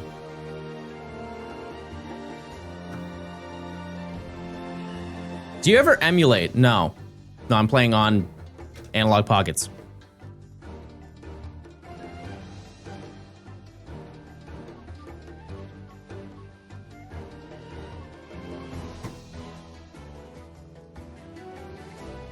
I'm fortunate that I can buy those things. What's the shiny Dumby lore? I really like shiny, well, I like Fampy, and I just had it as like the highest channel point redemption. You either can get a shiny Fampy that you can get traded to your game, or I'll say that you're my friend. It's one of the two. And you know what? Both of those take less than 5 minutes to do. We did one at the beginning of stream today. And how long did it take? 2 minutes? And I made a mistake, so actually it probably took about 3 minutes. Prince, thanks for the 100 bits. Fun fact, if you got 600 miles within a mag mortar, it'll rip the iron, of a magneton. It'll rip the iron out of your body. Well, shout out to the Pokedex. Always got fun facts with the Pokedex. I have a Fiona from John. Yeah, I do remember that. That was a while ago. It's scary that was a long time ago, and I don't want to talk about that. Oh, it's a star, not a Pokemon. Well, can you blame me? I've never seen Final Destination, but it is so funny how like a logging truck has now ruined the entirety of society. Like nobody will ever drive behind a logging truck ever again.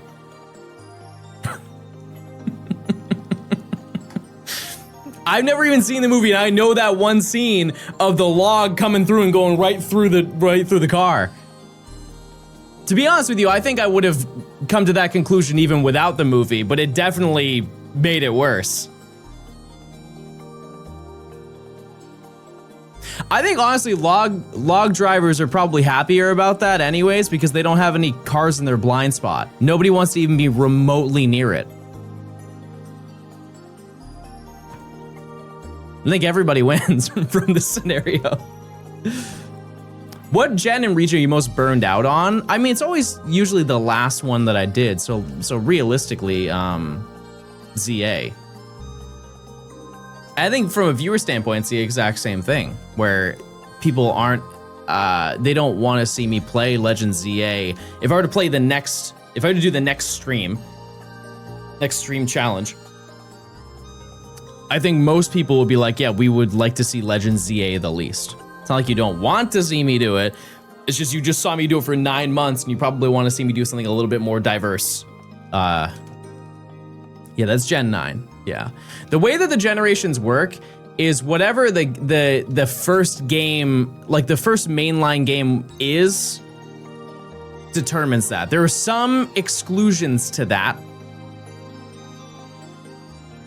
But it's usually like, for example, Sword and Shield is the beginning of Gen 8. Some people who are wrong think that Let's Go Pikachu and Eevee is the beginning of Gen 8 because it's the first Switch game. But it's a Gen 7 game. It's from the era of it's post Sun and Moon. Also, remakes don't define it. It's always a brand new Pokemon game. Like Winds and Waves is the start of Gen 10, which means that Legends ZA is Gen 9. Does that make sense? It's always whenever the newest installment of 2 Pokemon games. And I don't think that they're gonna change that. I don't think they'll ever release a singular Pokemon game because most people buy both of them. They would just be losing money. So I don't think like Legends Arceus or another Legends game is ever gonna be like the next thing. Do we get a reason as to why ZA isn't backwards compatible? No. Nope. I think most people is a stretch. Chat, type 1 if you buy you buy both versions. At some point. Not like right off the rip, but like at some point you buy both versions.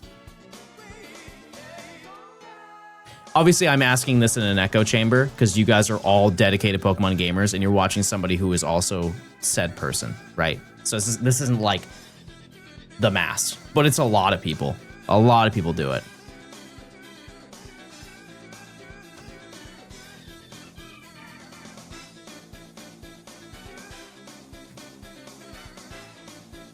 I would say for the average person who enjoys Pokemon, minimum one in every 5 probably buys both versions. At some point, not on release. Games are expensive. But you also had to put in perspective, Chad, they quite literally sell bundle packs. They know you want both of them. Every single Pokemon game, they've released a dual pack as a pre-order option. And it comes with like a steelbook.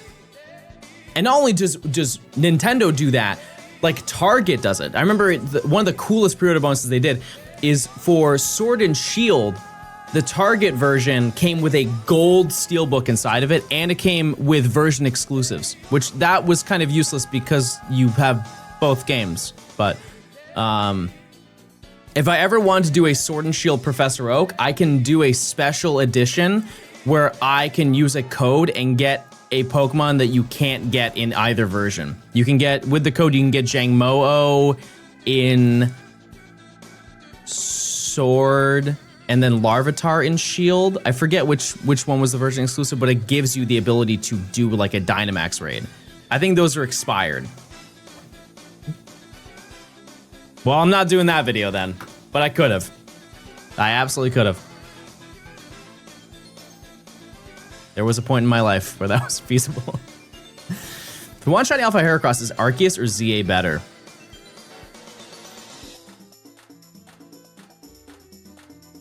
Heracross is in ZA? Isn't that so sad? It's in the DLC and I have no idea. I would say Arceus because it's pretty easy to hunt for it and they have a static one. Wow, yeah, that's absolutely absurd. It's in the base game. I literally hunted it in my video.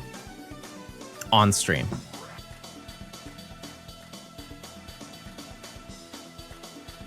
Honestly, chat, if I can be fully transparent, I'm repressing as much of that video as I can. The next time you're gonna see me play ZA, I'm gonna be like, wow, this game's based in Lumia City? Huh. Cool.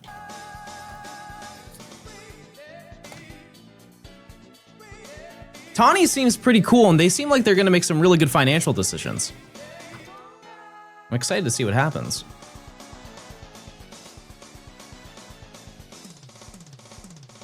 Man, this shiny Drampa is really cool. Let me just fly away for a second. Just 1 second. Let's go see what the other side of the city is doing.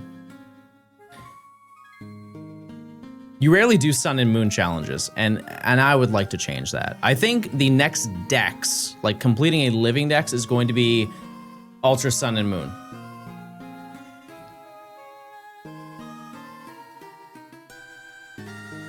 Luxury Ball, thank you for bringing that up. Nimi was playing Pokemon Emerald in our bed last night. If you know anything about Gen 3, the special balls that are in the game are really hard to get. The Luxury Ball has one singular spawn in Ruby, Sapphire, and Emerald. You can only get it in the abandoned ship, I think is the name of that location, right? There are repeatable methods to getting it, but they're not, you can't go and buy them, essentially. So she hasn't gone to the abandoned ship just because it's like, there's not, unless you do the Captain Stern stuff, there's not like a lot of incentive during the storyline to actually go and do that. But she went into the Lily Cove Pokemon Center, and there was a woman there, and there's an assortment of women who do quizzes, and if you answer the quiz, you get a prize. And she did the question, answered it correctly, and her prize was a luxury I don't ball. come here a lot, but I've used your Discord's ball tag as long as it's existed, so here's my thanks. Baked beans, thanks to the 4 months of Prime. But she ended up getting a luxury ball. And now you're probably thinking, I didn't know there was a quiz lady. I didn't either. I had no idea. And so I decided to look it up as to see exactly why this was. And it was actually hard to find information on it. I had to go through a couple of links, which is rare for Bulbapedia. Usually they're pretty direct about that stuff. But if you look up Lily Cove City, it doesn't even come up. The way that it works is if you go into a Pokemon Center, there's a chance that there will be a quiz lady there. And there are apparently 3 different ladies that you can encounter. And it's based on your trainer ID. And the question that they ask you is completely random. And it's important to note that only one question will grant you the luxury ball. And so the first time she ever did a quiz, she just happened to get the rarest item that you could possibly get out of any of the 20, 25 questions that any of these 3 ladies could ask you. Loved the content for a long time, finally able to restart a sub. Praying for the shiny gulp. It was just such an interesting and odd little factoid. Like, there's always something to learn in Pokemon. That's the way that I saw it. It's like, I had no idea this was even a thing. They spawn on like the upper left side. It's supposed to be because like so many of the NPCs that are in the Pokemon Center don't do anything. They're just like, I'm trading for a Machop.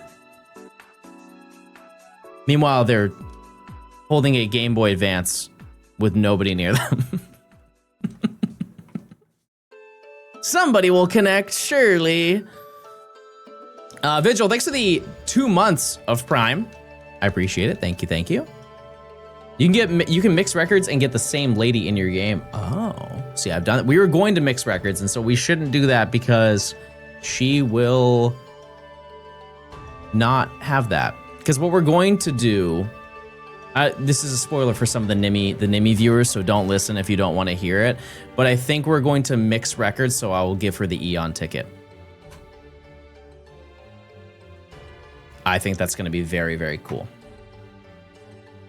Thank you, mods. And so she will get her roamer, but she will also get the other one. But you can't use Emerald to give her the Eon ticket. That's true. But I have Sapphire. I have a Sapphire that has the Eon ticket. Because fun fact, you can give, we did this in our Emerald Living Dex video, you can give the Eon ticket to Emerald. And it's the only time you can ever get the Eon ticket in Emerald is if somebody mixes records with you. It's an incredibly unlikely event to happen. Just because nobody really knows about record mixing. Same as the Regidolls. The Regidolls are so silly because why did they look better than the actual Regis? Like the overworld sprites. What's mixing records? It's essentially a way where you could connect from game to game and share little like special events that are in your game. Maybe you have more stuff, like you've played the game more. Is record mixing available in Fire Red Leaf Green? Probably is, but I don't know what you would get from doing it because a lot of the record mixing gave you certain events, not that the ones that are in Fire Red Leaf Green. Like there were very few that did it. Maybe like Dodrio berry picking record numbers or something like that. It would be very small things. It's only battles, trades, and union room. Oh, well, there you go. Oh, secret bases. Yeah, that's another thing you can mix records on. Great point. Yeah, because you could visit other people's bases by mixing records or something of that sort. Or the trainers. Trainers, too. Like in the... ooh, where's that house? Where's the house when it's blocked off by a tree, but if you do the e-reader swipes on it, you can battle a trainer in the upper room?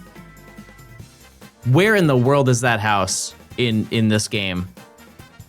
It's easily the most underused thing, and like most people don't even know that it's there. That's in Moss Deep. No, Satopolis. That's the one I'm talking about. Maybe there is one in Moss Deep as well. But yeah, you basically, when they did the e-reader, you could swipe a card and it would set up a battle to fight a certain person. And they still did that in Omega Ruby Alpha Sapphire. It was just way, way easier. Like, I was it through Street Pass or something? There was some sort of connectivity thing that you could do to be able to get those things, and it was not even remotely as confusing as the original was. Because you didn't need to buy a peripheral to make it happen. Can we do Shiny Feebas? Maybe. Maybe. We're slowly building a little list of things that we want to do, because next section, that's what we should be focusing on, is where we're going to hunt next section. And I think our game plan is we are going to do a quad location hunt.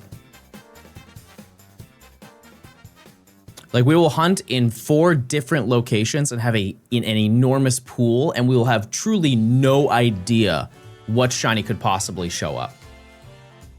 Like, I want to work, because here we have, what, 7 Pokemon?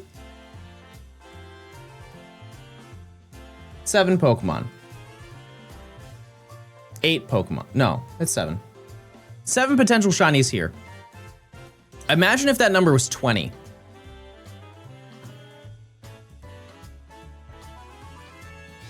Somebody in chat gave me the idea. I'm not going to take credit for this. And I think that the next location is probably the best place to do that. Are we doing the next badge today? That's implied that we find a shiny. All that for a duplicate. I think once we get to this point, there aren't really any duplicates. Like, we cannot dupe on Aeron. It is quite literally not possible at this point in the game. Whatever we find here, though, maybe. I think Zigzagoon, in terms of the next 4 routes that we go to, I think Zigzagoon is the only one that would be a dupe, potentially. Because Oddish is closer to the Safari Zone. Yeah, Gen 3 is kind of hard to find duplicates unless it's super, super early game. Yeah, I want to hunt in Meteor Falls. Well, I'll exclusively have that done for Ruby because I want Soul Rock instead of Lunatone. Like, getting a shiny Soul Rock in this challenge would be so fun. But also, part of me wants to hunt exclusively in Meteor Falls. And that's the best part about this challenge, chat, is there are options. If you're doing a badge quest and you know you have to hunt in this one location, that's so not fun to me. It's not exciting. Even before the first gym. Like, sure, you have your starter, but if you wanted to go above and beyond and get a second shiny, there are what? 1, 2, 3, 4, 5 different locations that you can get a shiny.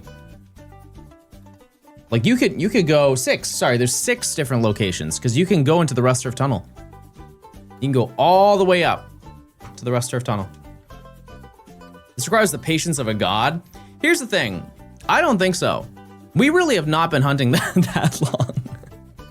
We truly haven't. If you are even remotely like a shiny hunting enjoyer, this is truly light work. Can the Castform gift be shiny? Yeah, but 1, why? 2, if it transforms into a specific weather pattern, it does not be shiny. They didn't do that until Pokemon Go, believe it or not, was the first time you could get a shiny of Castform that was not the base Castform. Eventually BDSP. Yeah, technically Pokemon Home. But like, you couldn't use the Castform. But Pokemon Go did a weather week or something like that, and you had a boosted chance in getting Castform, but it was any of the weather patterns. And I remember getting, during that time frame, I was at the optometrist Not that time at the optometrist. It was a completely different time. But I was at the optometrist, and I got a sunny cast form.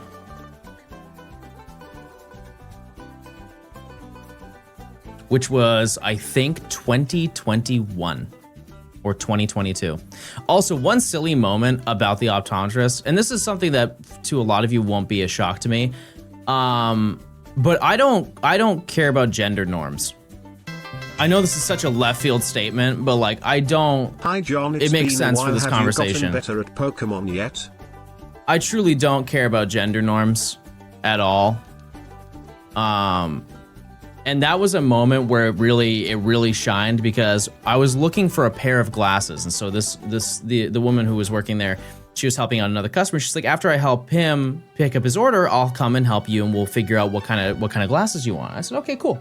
And so I'm looking around, just checking the entire wall, looking at all the glasses. I'm like, and I pick out a couple and hold them, and they give you a little tray to put all your glasses in. And I put them in. And I'm kind of picky, because I also don't know like what shape would look best on me, and I'm also like pretty apprehensive to wear glasses, and so like I only pick a couple of them, but I put them in the dish. And she helps the guy out, and then comes over to me after like 10 minutes. She's like, all right, did you end up picking some stuff out? And I said, yeah. And so I'm looking at all of them, and she's like looking through the little dish that I had. She's looking through the dish, and I'm like, you know what? There's actually one I see that's way better than those three. And she's like, oh, which one? And I point to a pair. I'm like, oh, this pair. And she looks at me. She's like, honey, you don't want those. I'm like, why? You think they would look bad? She's like, no, John. Those are women's glasses. Well, thank God you told me. Oh my goodness, I didn't want to make, that would have been such a bad mistake. Everyone would have seen me put them on and said, oh my God, you're a woman. Oh. Oh my goodness. Thank you so much. Do you have a referral code? I quite literally looked at her and said, that means nothing to me. Like almost verbatim, that's exactly what I said to her. I was like, I do not care that that's a pair of women's glasses. No one is ever going to come up to me and say, John, you're wearing women's glasses. Lewis, thanks for the 10 gifted. I appreciate it. Hey John. I haven't been able to be in streams lately, but I always try to support anyway. Much love from Israel. Alon, thanks for the 20 gifted. I appreciate it. Thank you so much. Hope you're doing well.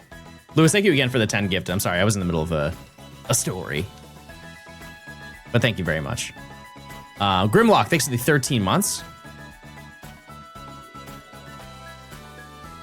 But I would also like to know, they were very like, I think most, unless they're like cats, they look like cat's eye. You know those, not like cat's eye, but like cat's eye. They look like a cat's eye type of glasses. I think all glasses are gender neutral. Maybe like the color of them. Like if I saw them and they were like hot pink, I would be like, not for me. This is more targeted towards women, but like, it's just not for me. Yeah, like 80s librarian glasses. Thank you. That's exactly what I was thinking of. You get it. What about getting laser eye surgery? The only time that I would ever get laser eye surgery if my options were get it or be blind. I understand. I get the statistics of it, that it is so unlikely, but the fact that they make you sign a waiver saying, hey, if we mess up, you can't sue us, is enough for me to say, there's a reason why you make me sign this. And I have very poor eyesight, you know?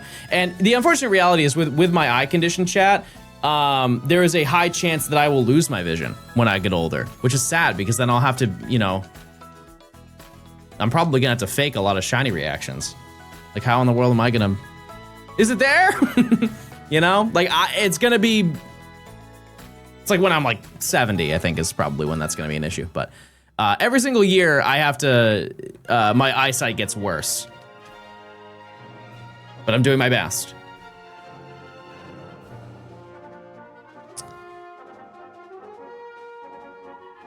will have a cure by then. I don't think mine can be cured. I quite literally, in order to fix my condition, I think I would need to get, this is not a bit, I think I would need to get eyeball extensions. Whatever that means. That would be the solution, I think, is getting eyeball extensions.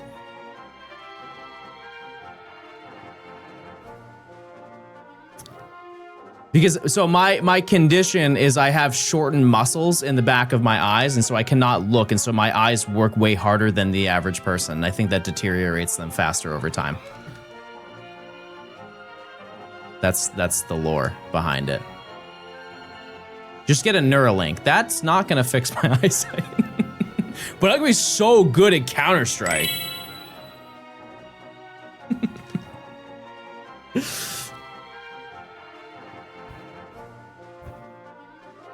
Just have to do eyeball exercises. You have to understand that I can't. Like it's like a physical condition. Doing stretches is not gonna stretch my eyes. Maybe it is for the average person. No chance.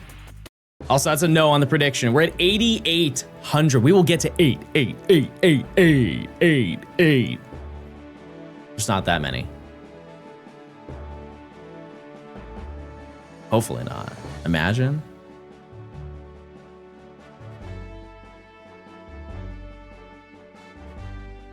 I blame the 3DS screen for my bad eyesight.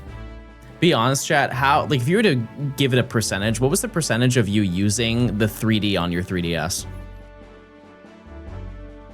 At most, you would see me use it at like the half slider mark, and I wouldn't use it for more than 3 minutes. And I'm really grateful a lot of games don't, it's not even a priority. It's not a priority. And you know, like, it's also good that developers realized very early on that people did not care about that and they just wanted the games to be fun, because they had it in X and Y.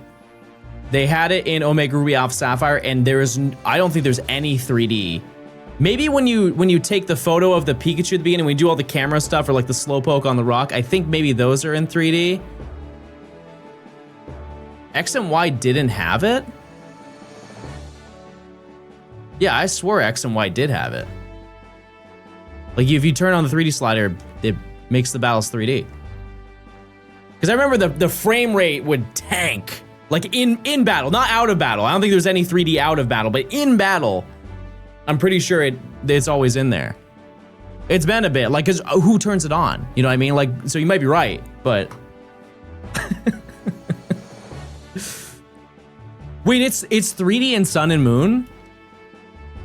Quite literally never turned it on. Super Training, I can understand why they would have enabled that.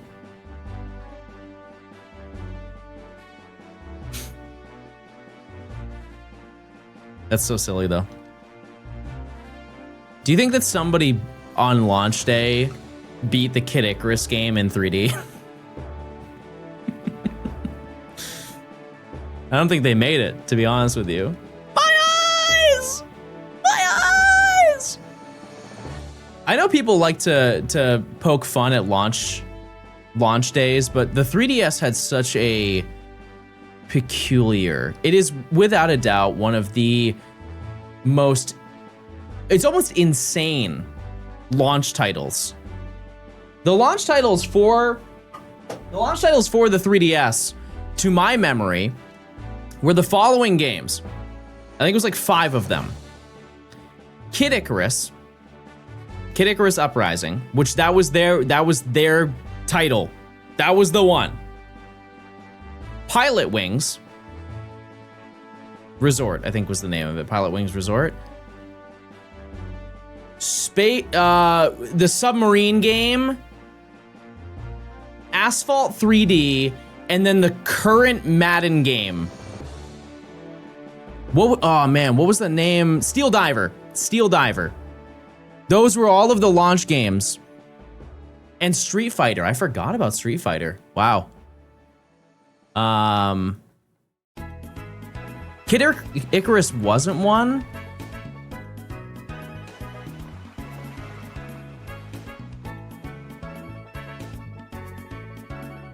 Was Pilot Wings the only first-party game? I don't think that that's true. If it wasn't Kid Icarus, what was it? Wasn't Mario? Yeah, Steel Divers is crazy. Nintendogs and Cats, I don't think that was launch. It was the first like month or two. But I don't think it was there on launch. No Kirby. Needless to say, pretty weak introduction. Like, it's understandable the 3DS did not sell well. Dogs and Cats. Yeah, I mean, they came back. The 3DS has a splendid list of video games to play. Even if you don't want to play Pokemon, so many fantastic games were put on that console. And the fact that you can also play DS games on it, I mean, and the DS library is, in my opinion, better than the 3DS library. So many amazing, you got Phoenix Wright. Just that alone is like, what, 3 games, and those are all bangers. You got Bowser's Inside Story, which was remade on the 3DS, but I was told that it was not that good, so I would avoid that one. Or it's not as good as the DS version. You've got, they did Chrono Trigger on that. They did a port of that.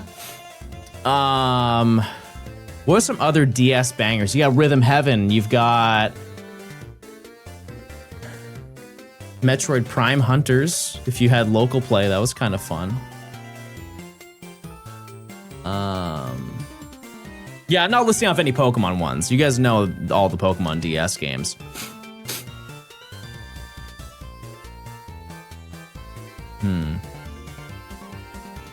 Honestly, Brain Age. One of the most sold... Brain Age 2 is one of the most sold games. Or is it the original one? One of the most sold games on the DS. Animal Crossing. Wild World was such a insane game conceptually because it was quite literally like a better GameCube version. It was like Pokemon, or it was Animal Crossing for the GameCube 2. And it wasn't tile based. It was, you know, well, it is tile based, but you know what I mean? Like it's not a grid sector you have to run up and like the screen moves up with you. It was the first like fully open world Animal Crossing game. Harvest Moon. I tried getting into Harvest Moon. I didn't realize what that took. That is the one. If you don't want a game that handholds you, that is the epitome of it. They quite literally start you at the game and show you around the farm and say, good luck. See you later. You play the game for maybe 5 minutes, name a couple of things, and they literally just tell you to go take care of the farm. Figure it out. And I think back in the day, you would have to use the thingy. You'd have to look through a book, like the what came with the game. And I did have that, but I saw that and I was like, whoa, okay. No direction. No direction for John Gaming means don't know if this is my game. 8, 8, 8, 8. Nothing. Harvest Moon is better than Stardew because you can pet the animals. Couldn't tell you. Isn't Story of Seasons the actual Harvest Moon now? I think it's the same developers, right? Rifted, thanks to the Prime. Thank you, thank you.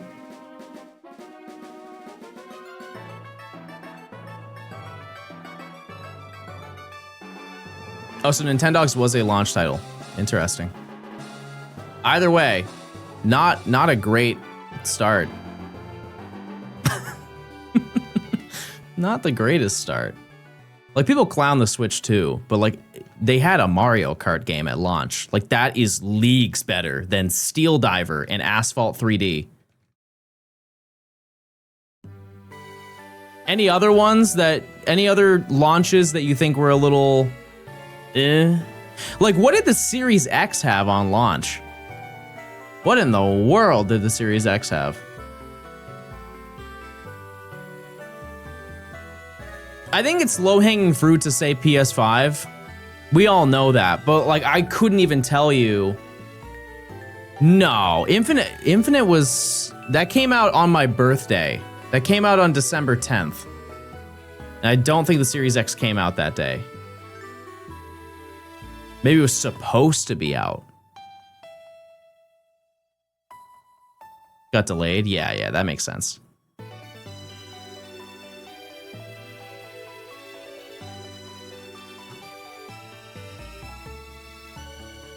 Couldn't tell you any games. Crazy.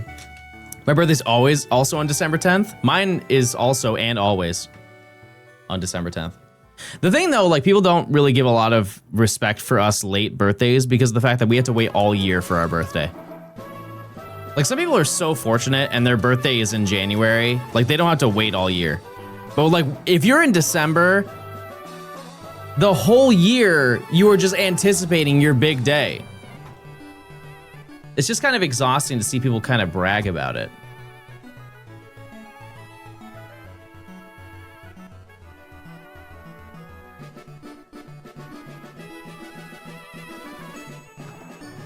That makes no sense. You wouldn't get it. You're not a December baby. Who's with me? Rise up. Rise up, December gang.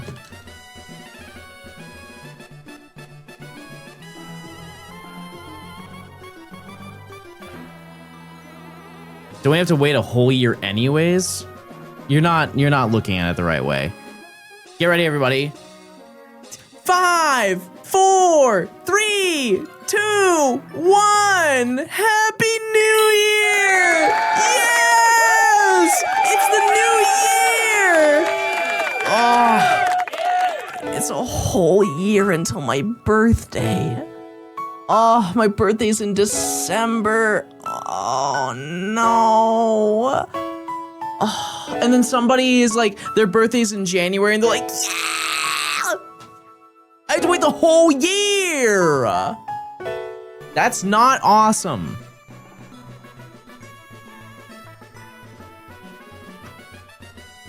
And only December babies get that. Don't act like you're a November baby and you fit in with us.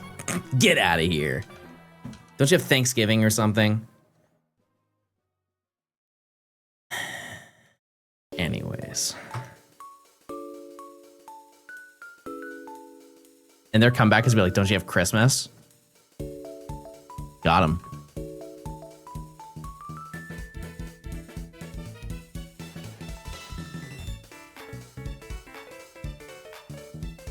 Where's the shiny gulpin? Type 1 if you want to see a shiny gulpin, and type 2 if you wish you were a little rat scurrying around.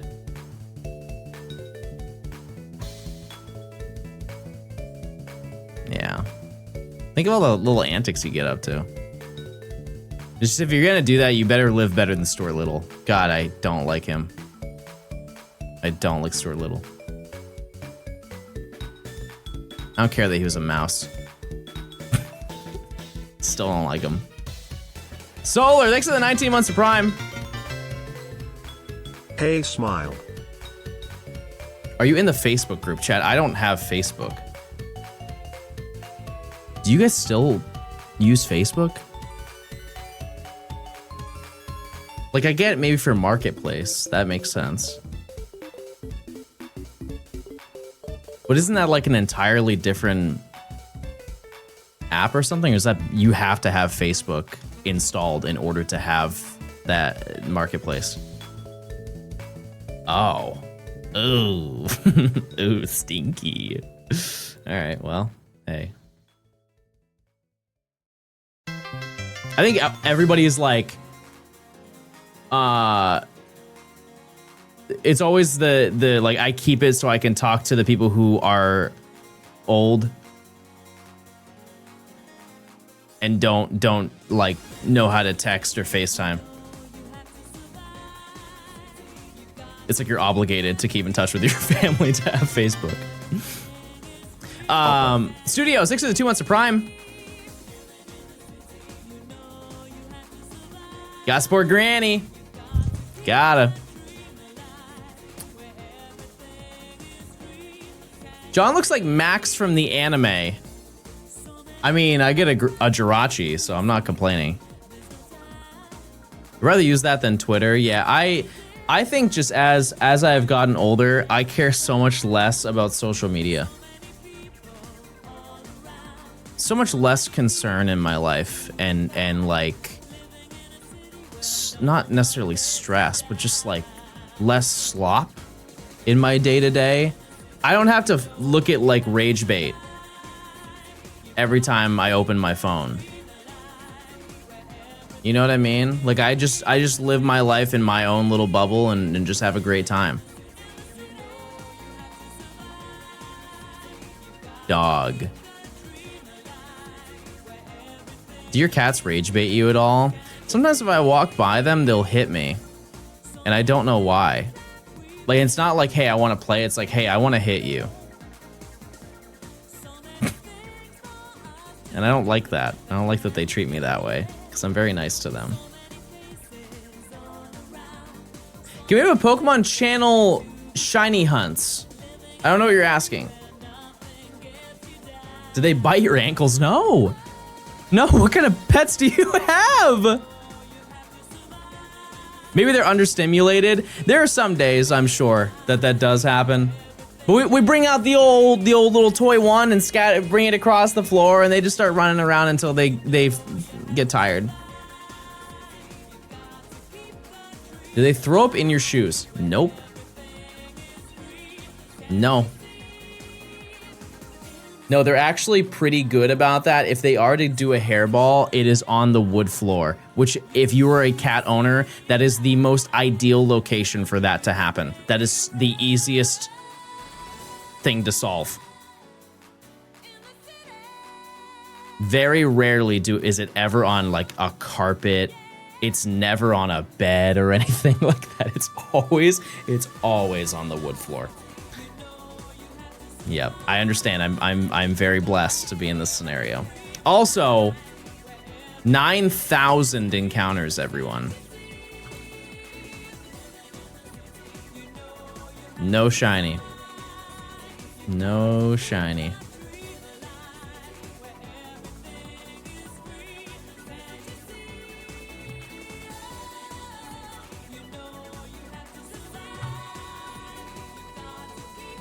Also, I checked out some games that I had on my series actually through Game Pass yesterday. There was a game that I tried to beat when I was younger, like when it came out, and then I didn't realize that it was carrying over the save, and I was so unbelievably lost as to what I did, because the last time I played it was quite literally 10 years ago, and it was Dragon Age Inquisition. And I had a lot of fun playing it when it came out, and this is like pre-DLC and everything like that.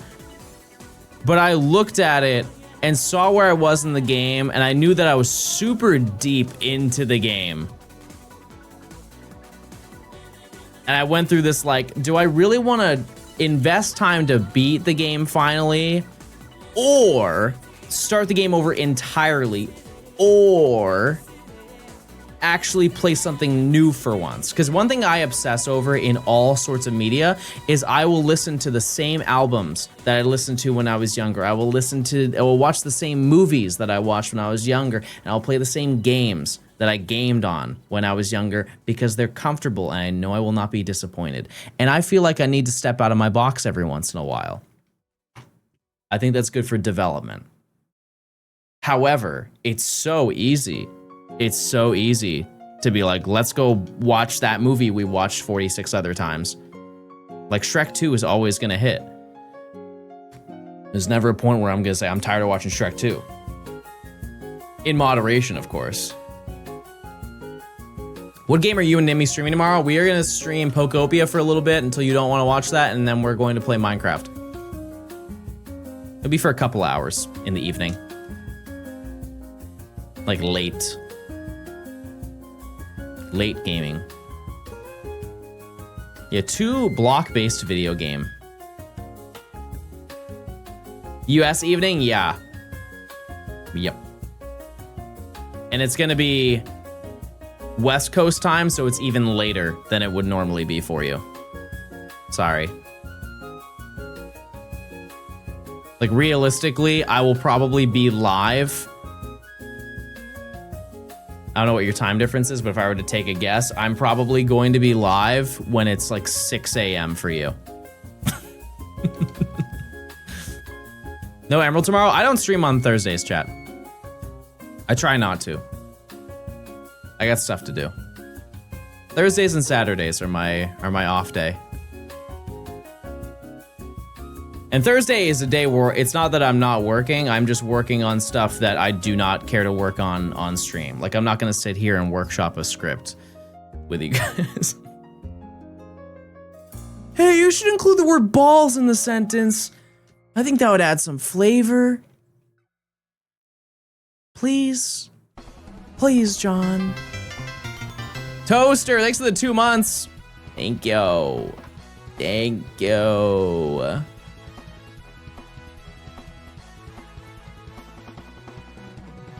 Yeah, just like organizing and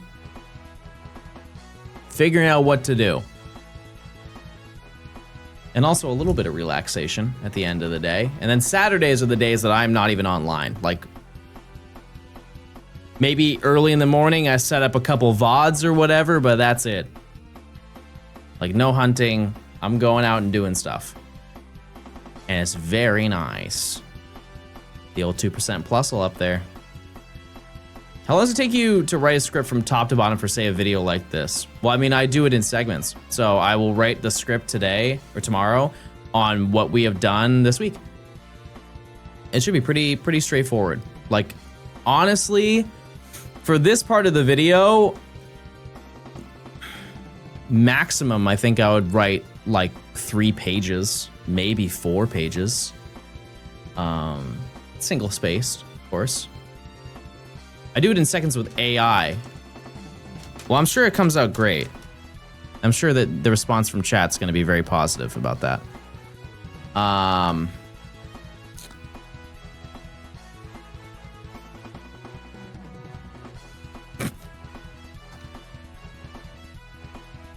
shiny hunt in Gen 3? That sounds splendid. Here's some fantastic locations that you could try and hunt. In Gen 3 Hoenn. The Flow Aroma Meadow is one of the best locations in Gen 3. You could hunt shiny Yveltal there.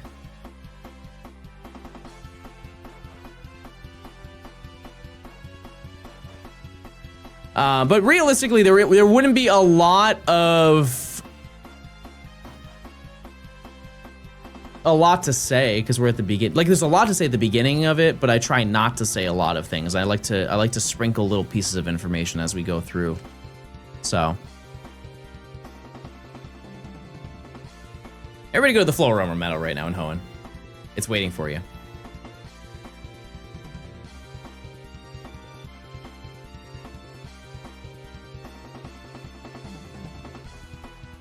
I guess I didn't check it was ironic. That's not what irony is. We're messing up everywhere. I think people don't understand what the word irony means. I think it means sarcasm. You're being sarcastic.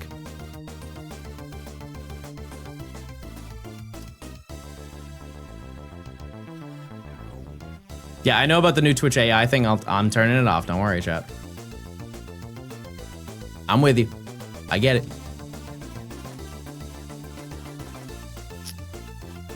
I will take care of it.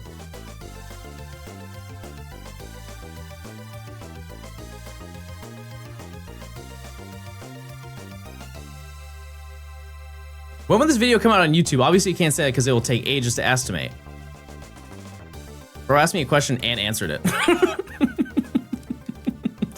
And correctly. That's good. Thank you.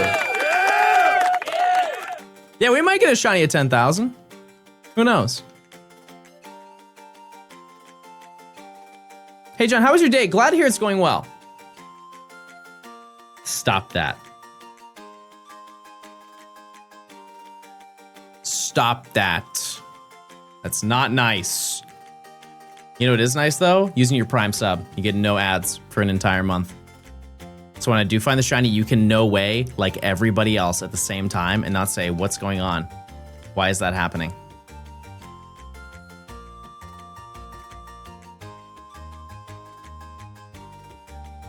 Your videos inspired a few thousand hours of my life to be taken away from me for a different color Pokemon. Not bad. Saying shiny luck, I appreciate it. Thank you. Thank you. We're over odds, but you know what? We deserve it. I'm right where I'm supposed to be. Let it be known.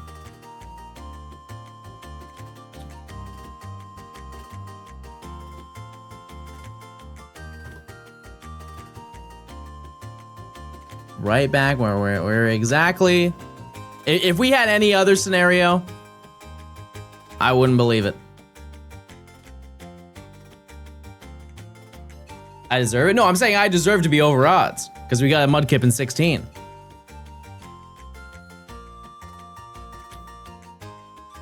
That's what I'm saying. Computer, make this guy have a nice day. That's the best version of that, by the way. It really is. It really is. If you don't know, this is a guy who walks around New York and he goes, computer, make these two guys gay and love each other. And he just does that to random people that walk on the street. And some people play with the idea when he does it. But he was doing it to a bunch of people who were just walking on a crosswalk. It's like, computer, make this guy like Sonic fanfic.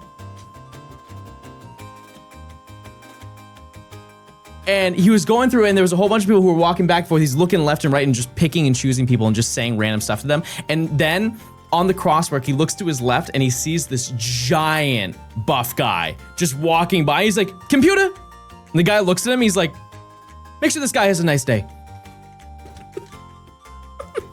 That man knows his limits. He knows exactly who to say it to.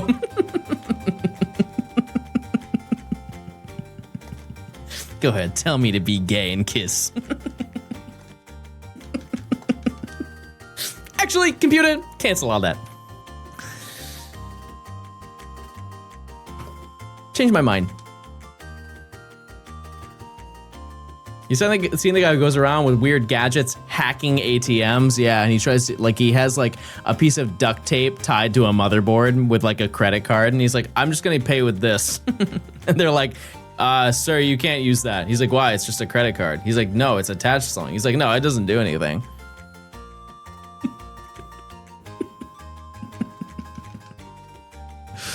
It really is a crazy use of free will. It truly is peculiar. You know? Oh. Oh, nuts. Oh, I messed everything. Oh, what a disastrous encounter. What's something you prioritized when you first started making content versus now? Like to improve in my content? Research. That's one thing that people don't even think about. When it comes to making a YouTube video, the first thing you should do is research. And what I mean by that is go watch a bunch of YouTube videos that you like. Go watch a ton of YouTube videos that you really like or would want to make content on, and write down, do like two columns. You could watch a Johnstone video, for example. If you're like, I want to make Johnstone video, you write down all the things you're like, I really like that he did this in this video. And then you write down all the things that you didn't like that I did in the video, or you think that I should have done better.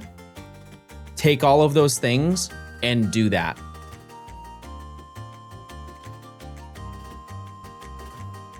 And apply that to whatever type of video you want to make. You just look at it and be like, yep, that's it.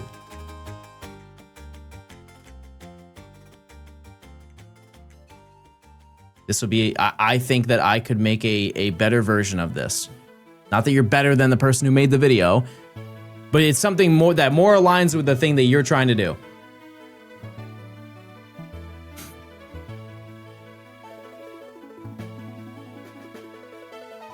I'm working on getting a shiny Moltres and Fire Red. Call the number you think I'll get it on. Currently at 1,570. I think you're gonna get it. Type 1 of us should be nice.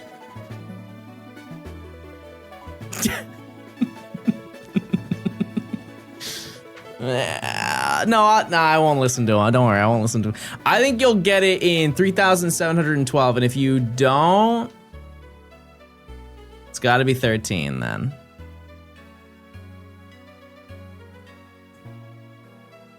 Wow, top dog, bottom dog. I'm not charismatic enough to be a streamer. Everybody says that about themselves.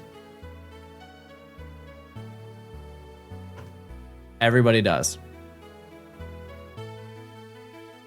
You don't think that you are interesting because you know you better than anybody else ever will.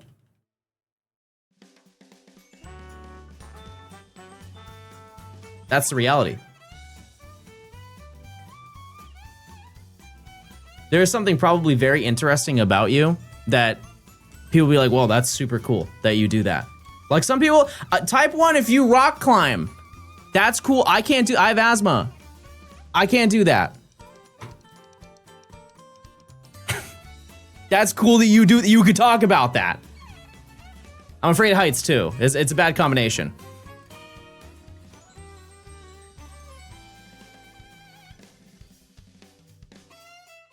We also, yeah, let's not act like all the streamers you have seen are charismatic.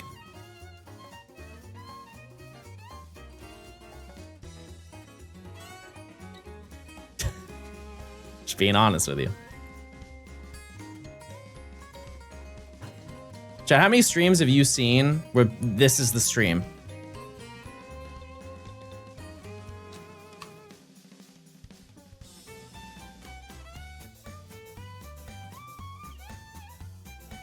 What was that? My DoorDash is here? Okay. Chat, what game am I playing?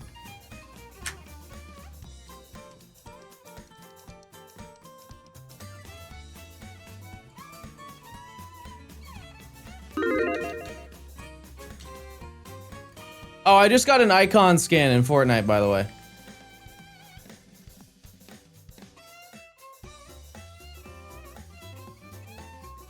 Hey man, thanks for the 120 gifted.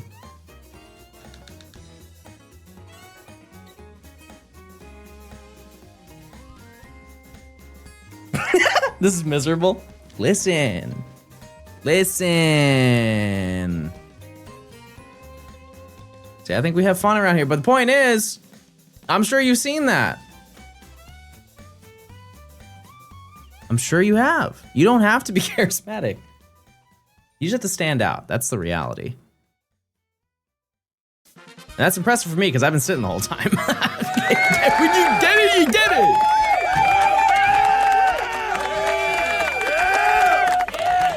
Wait, my controller doesn't work. Okay, now it does. Sorry. For a second it didn't. My controller didn't like that joke.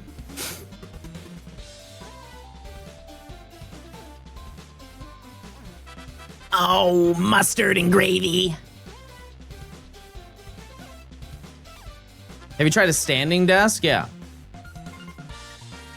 Yeah, no, this is a standing desk.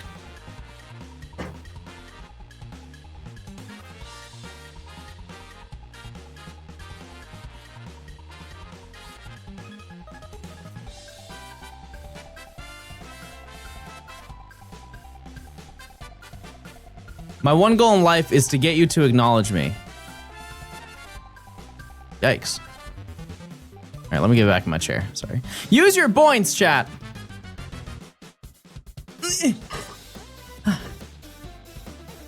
I think your streams are very impressive. This, like the sound effects and stuff, make it feel like I'm watching an edited video.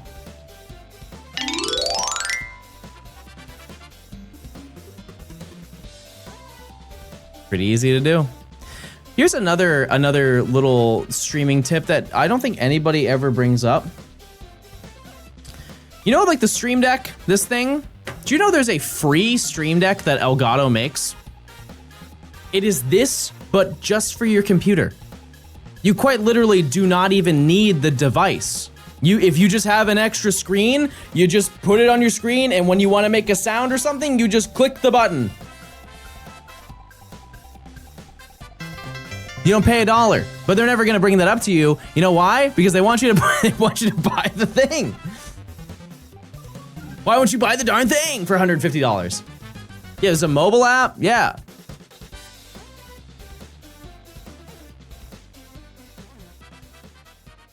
It's cool. And it works.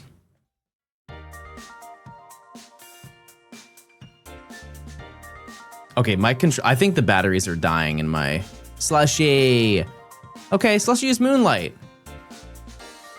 How do you come up with unique ideas for a video? I mean, I've really just been riding off of the same ideas for the past 7 years.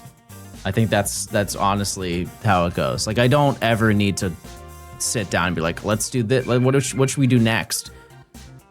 I mean, I do have that mentality, but it's more of like, I have 30 different options. Which one sounds the most silly and fun to do in this current month? People still use OBS, yeah. If it works, it works.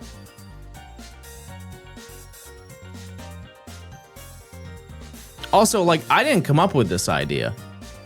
How many ideas left in the John Vault? Probably like 150.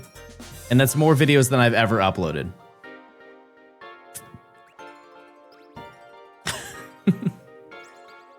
Yeah, that's a great point. By the time that I've spent months working on one video, I've at least found something along the way and I'm like, yeah, we could probably do that. It'd be fun. It'd be awesome if you could do a little guide on how to stream, like how to do overlays and how to set up the software. I think the reality, chat, is those things already exist. And most of the advice that I give you is stuff that most people will tell you. Like those things already exist. And I think honestly it'd be better if you got it from a different person, because I would assume that if you wanted to stream and you're watching me, 9 times out of 10 you want to do the thing that I want to do, and that's awesome. Go do the Professor Oak challenges, go do the catch 'em alls and stuff like that. But the last thing you want to do is do every little individual thing that I do, because at the end of the day, when you upload the video, you're gonna get comments of either, hey, this is just like a Johnstone video. Wow, you're just like Johnstone, except you have blonde hair. Oh wait, no, he had blonde hair once. Wow, this is like the female Johnstone. And like, some people take that as a compliment, but you want to be your own entity. You don't want to be known as the like less subscribed version of me. You want to be known as you for what you are and what you bring to the table, and not that the backbone of what you do is that you are me. Does that make sense? I want to be the Johnstone Winky. That's my girlfriend, everybody.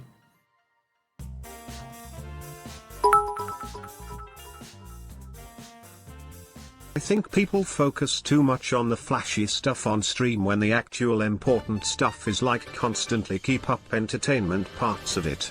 Streamers are good at what they do when they can just yap forever, lol. Yeah. That's why I said, like, just talk. If you have nobody in your stream, just talk to yourself for hours. And I know that sounds silly, but here's the reality. If you had people in your stream anyways, you would still be talking to yourself for hours. So why not just start doing it now and prepare for when you actually have people in stream to have a conversation with? No matter what, you're still talking to yourself from a person who walks into your room and sees that you're streaming. So you should just set up the system from the jump that you're doing that regardless of how many people show up that day. That's the reality. Yeah, it's always weird from the outside. Everybody's gonna find you weird for doing it. Everybody will. That's just how it goes. That's life.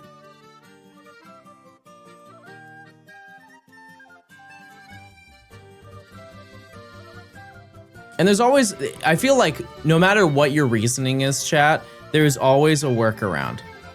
And I'm willing to supply you the workaround. It's always like, oh, I don't have enough money to do that.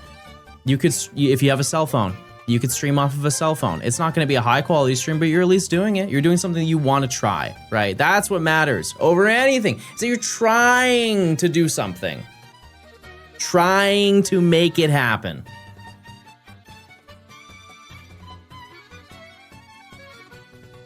You know what I mean? That's how it goes. Feel like I don't want to see myself on screen. Be a YouTube or be a VTuber. VTubers are specifically people who do not want to be perceived, but they want to stream. Do you like bacon cheddar scones? Shout out to all the British viewers in chat. Thank you guys for supporting. I know it's getting late for you guys and you're sticking through. It means a lot. Yeah, you could be, when I say VTuber, I do mean like PNG tubers also count to me in that space. It's just anything where you are not physically on the screen. Whatever works, right?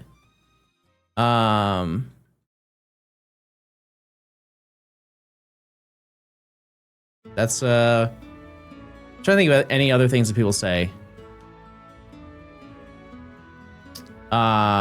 Another one is I don't have time to do it. Fair enough. I really no like answer for that aside from giving you my perspective. So when also this is a great example. None of you said the things that I just said. I'm quite literally just pulling this off the top of my head, and you will have to do that if you also want to stream. You just pretend like somebody said it to you and you just do it. But yeah, if you don't have the time to do it, like for my perspective, I worked in a warehouse. It was 4 to 5 days a week. I would work there for 11 hours. I would get there at around 5 a.m. and I would end the day around 6 p.m. And then what I would do is I would go home and I would work on YouTube videos until I quite literally had no strength to do so and go straight to bed. That was my grind until I was able to quit my job and not be able to do that. And is it worth doing that? Obviously, for me, it was worth doing it.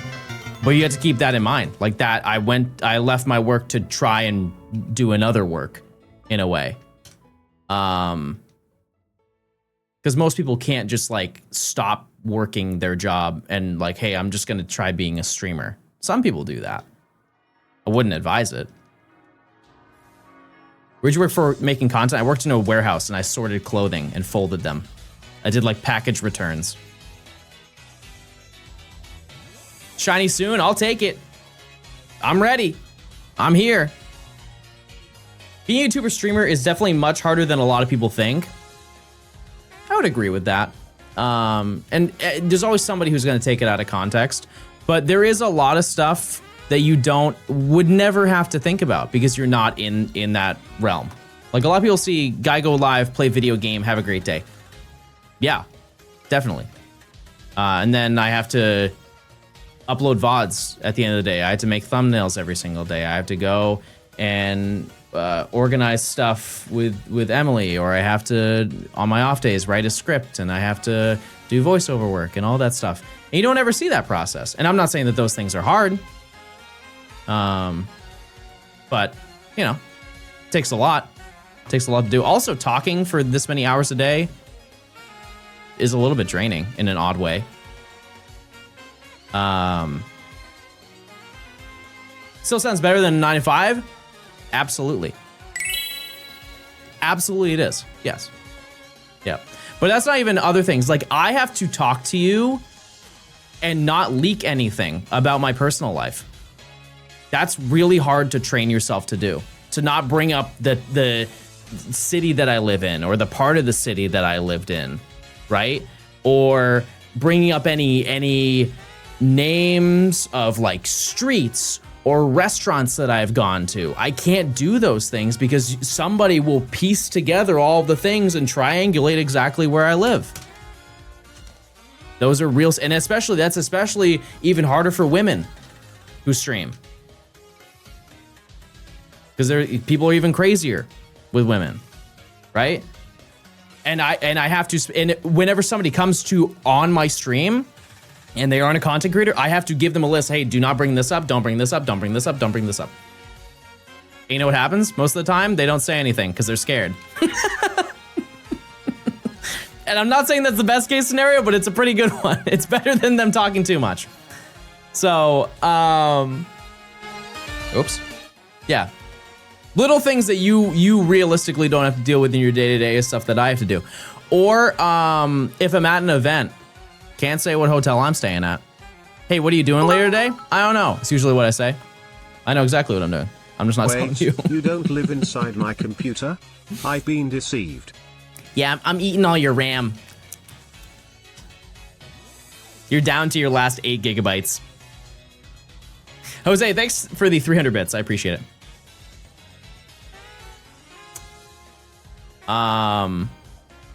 Yeah. That's expensive. Well, someone's got to do it. Do you feel as though you can be genuine, or do you have to have a persona?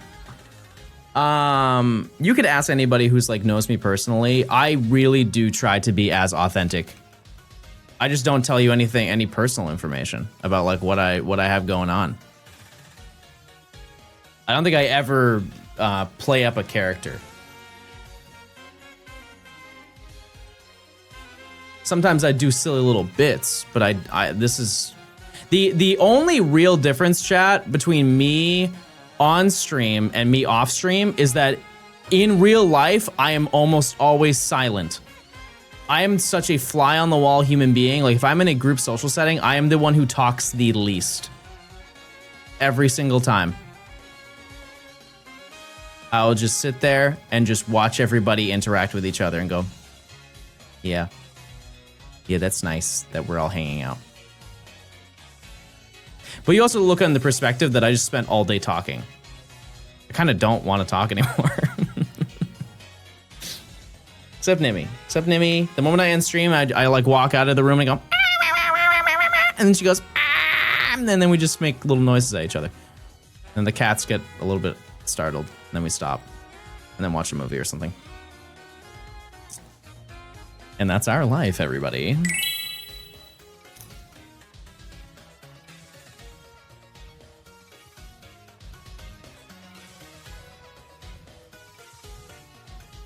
You don't have shame to tell people off stream when they seem interested in what you do that you passed hours looking for different Pokemon. Thank you so. I'm sorry to hear that. Thank you so much, though.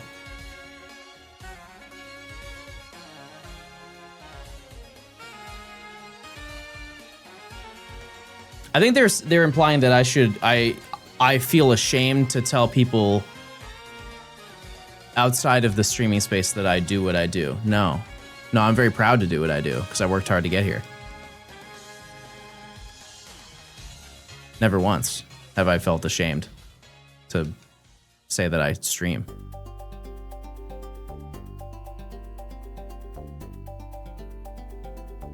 Like I like Pokemon and I like doing it and I like talking about it. I think though in some way there are some times where I don't really want to talk about Pokemon because I spent my whole day doing it. But aside from that, but sometimes it's the opposite. It's like, oh, I had a cool stream and I gotta tell Nimi what happened. And she's like, I was there. I'm like, oh. All right, well, I'm telling Gian. I'm telling little Gian. I'm waking him up.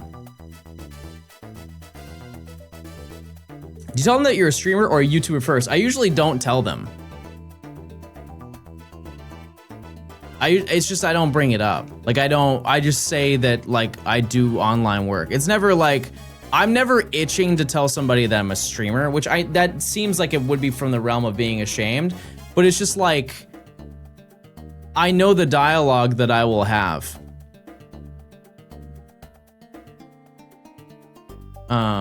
But if somebody asks me about like what I do in terms of like streaming and stuff like that, I'll absolutely mention it.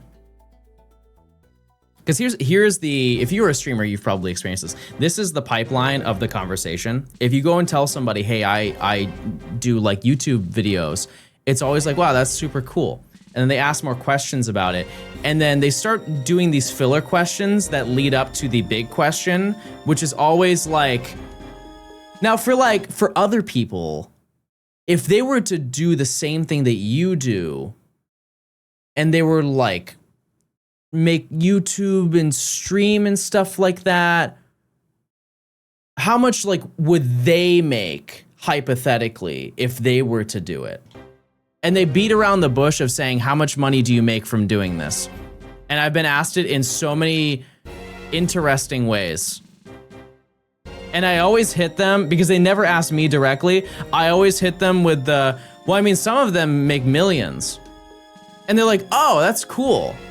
And you work really hard and do stuff like them too. I'm like, yeah. Like, some of them make hundreds of millions. And that really messes them up. They're like, and you're like a large streamer. I was like, yeah.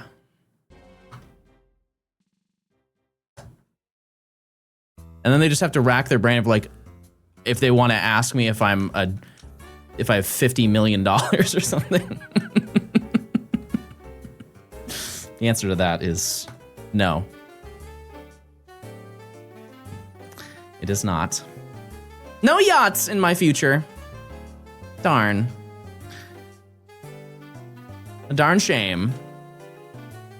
I people outright ask. I don't think it's just taboo. Like, I mean, I would feel weird if I answered it, but also I think just in society, these are the things that people just don't talk about that honestly don't really matter, is how much money you make and what your credit score is. Like, people are so afraid to mention what their credit score is. Even if it's really good, like, you know, like my mom had like it was nuts. Hers was like in the 800s or something like that. And I asked her what it was. She's like, I'm gonna tell you, but you can't John, tell anyone. could I get $2 for a Diet Coke? I'll tell you, but you can't tell anyone. Why? Why? Oh yeah, how much you get paid at your work. Yeah, they don't want you to do that. They don't want you to do that because you're gonna find out the reality that you're getting paid differently than the other person next to you. They really don't want you to know that. But you absolutely can. You absolutely can do that. Potato, 68 months.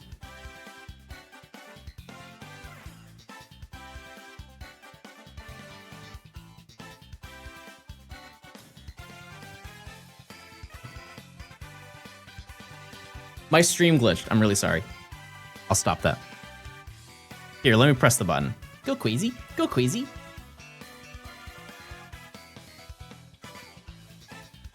Should be fixed now. They're looking into it internally. Almost at 9,600. Not bad, not bad. Yeah, so today we've done 3,500 encounters or so. Pretty good. Pretty good. Johnstone Stim of the Week. Honestly, just because it was relevant yesterday. Real ones know. That was a great bit. That honestly was the highlight of yesterday.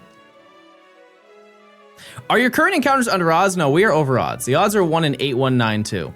This, however, is very realistic to be in this scenario. Like, you could come back to stream and I would be at 13,000 encounters and that would be fine. Like, we'll probably hit 5 digits and people are gonna pop in and be like, oh my god, he's doing so bad. No. Most of the hunts will be in that range of like 10,000. We'll get some that'll be under, but we already did get some that were under, so. Are you only over odds if you were using one game to hunt? No, because the odds are the same for every single game. Me having 4 games on screen does not increase my shiny odds. It increases the time or decreases the amount of time it takes to get to the statistical odds of finding a shiny. It does not improve me in any way aside from make the experience faster. What are you hunting? I'd be down with Gulpin. Any of the poison types or flying types here are cool, just because we need something to defeat Grovyle. And you will definitely figure out how I feel about the shiny we get, because I'm gonna go, oh. Or I'm gonna go, oh. Because I don't think people understand how bad Grovyle is for us. We are quad week with our starter, and we are neutral with Aeron, right? I think Aeron steel resists grass, but it's super effective against rock. But Aeron, I don't think is going to be able to do much work. If we got Zigzagoon, that actually wouldn't be that bad because I would be able to get Linoon, and I think by then you get Headbutt. That's actually pretty strong for this early in the game. Yeah, if we got, I know I said I want Minun. Minun would make it, like, one more Pokemon is always welcome and good, but Minun wouldn't necessarily be the problem solver. It would be maybe an assistant.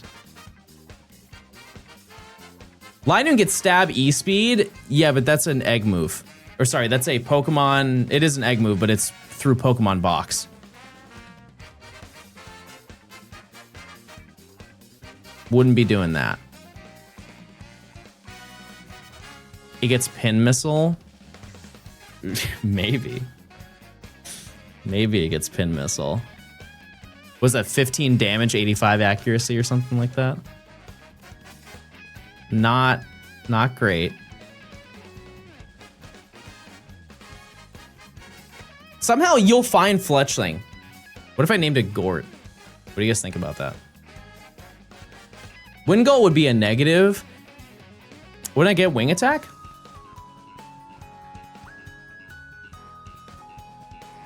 There's no way Wingull doesn't get Wing Attack prior to level 20, right? I don't think it'll catch on. Yeah, it's okay. At some point, Wingull gets Wing Attack.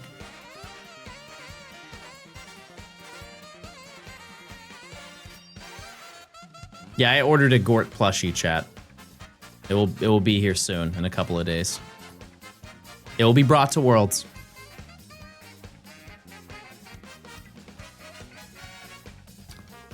Yeah, if there's Brave Bird in this game, my goodness. That would be absolutely absurd to give to like a level 15 Pokemon, but I do like the idea. I like where you're thinking. How many Gort did you get? 48. Currently the number's 48. It's still up in the air. I wish I could go to Worlds. Hey, listen. I think if you are still in the area, like if you live in San Francisco and you still wanted to go to Worlds, I think the activities that are just even on the outside of the venue are absolutely worth still going to. Like I said, Pokemon Go is still going to be huge. Just in the entire city, people are going to be playing Pokemon Go. I think it's worth it.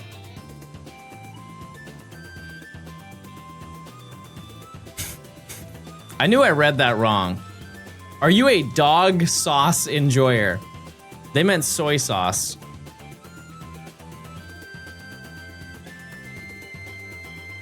That is actually so insane. I know exactly what you did wrong on the keyboard.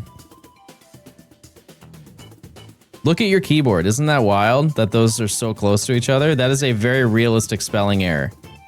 Dog sauce, everybody.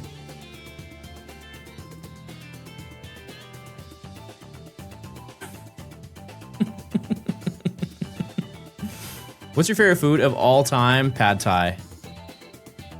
If you've never had Pad Thai,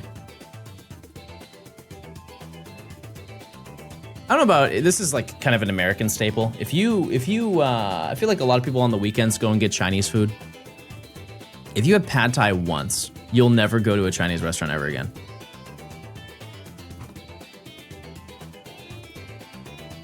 It will be Thai food for the rest of your evenings.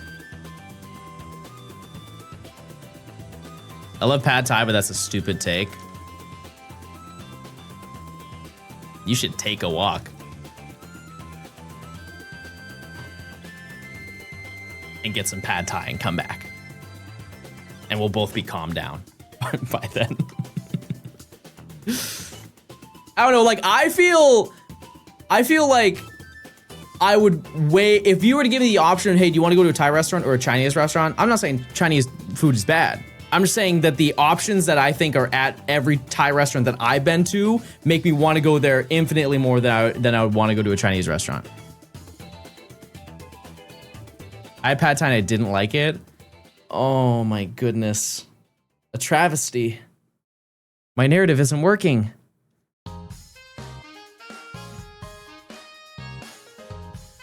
You guys want to get dumplings?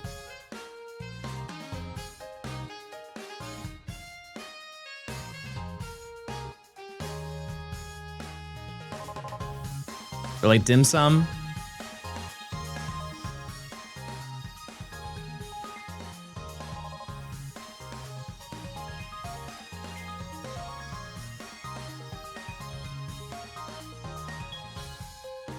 I'm allergic to wheat. They've got to make gluten-free ones, right? That's not related to wheat. Sorry. And I really tried to help too. That's the craziest part. I really just tried to give you advice, as if you don't know how that all works. Well, sorry. Sorry about that.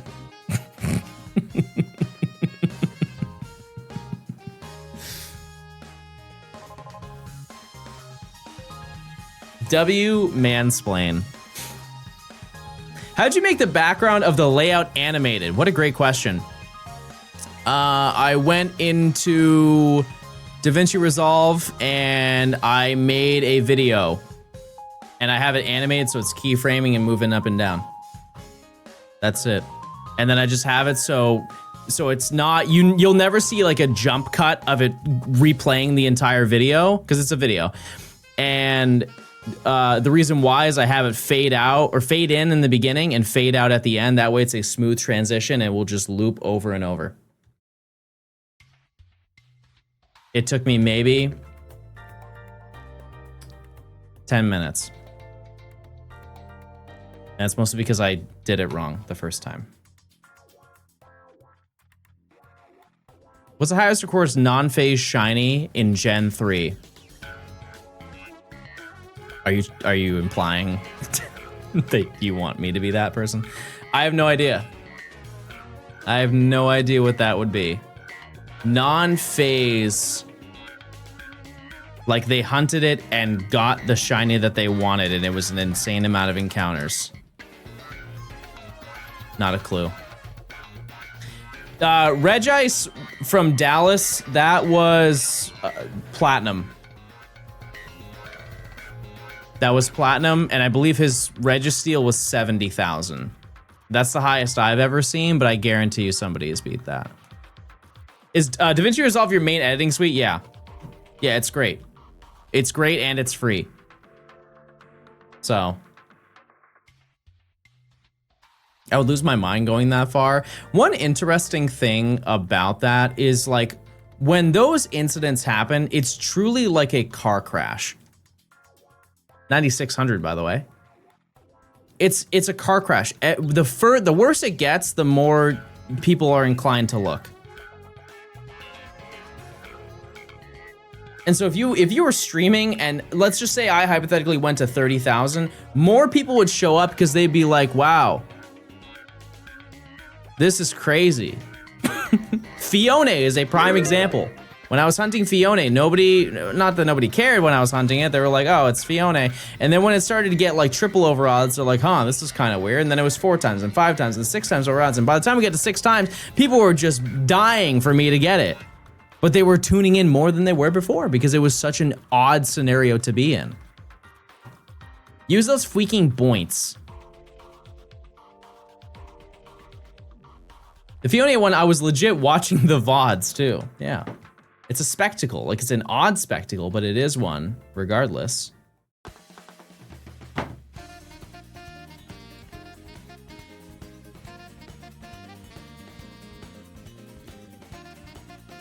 And I don't think that that scenario will necessarily happen to us here.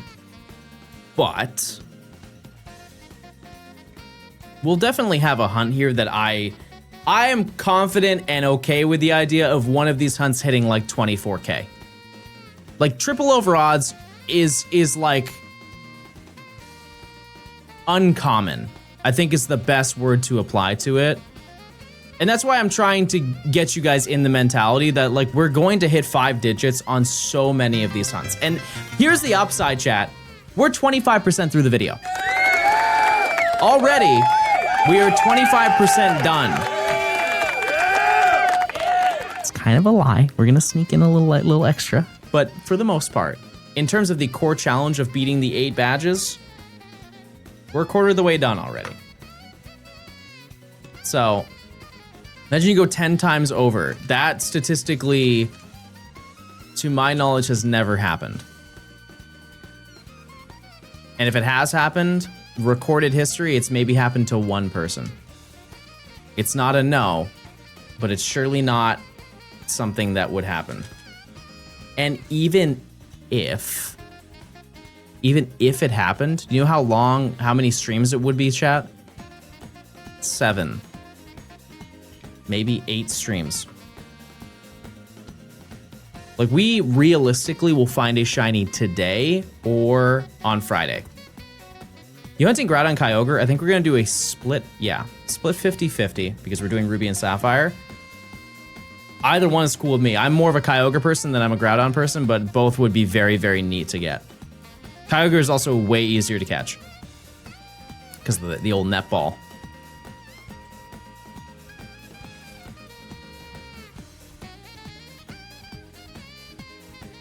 I am a Kyogre enjoyer. We be soft resetting for Rayquaza? Yeah, I think that's just gonna be the finale.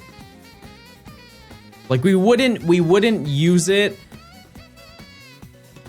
through the story. It would truly just be the finale of like, hey, I hunted this. That's it. We would get through the Elite Four. I'd be like, you know what? Let's do one more. Oh yeah, we're over odds. And we should be getting very comfortable and cozy with that idea.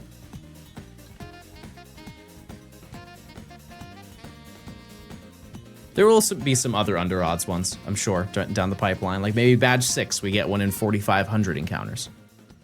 I don't think the 1,000 encounter realm is gonna appear ever again, though. The fact it happened twice is quite a treat. And to be honest with you, out of any time for that to happen, I'm so glad it was the beginning of the video.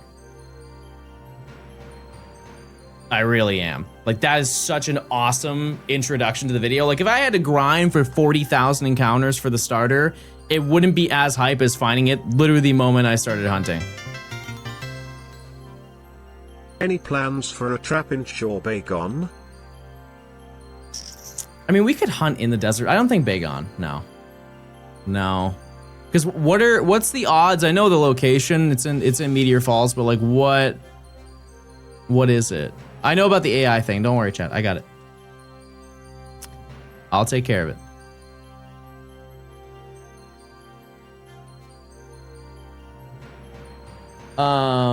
What's the team currently looking like? We have Marsh Tom and we have Aaron. Thank you for letting me know. I appreciate it. We're hitting that 10K. We're hitting the 10K, chat.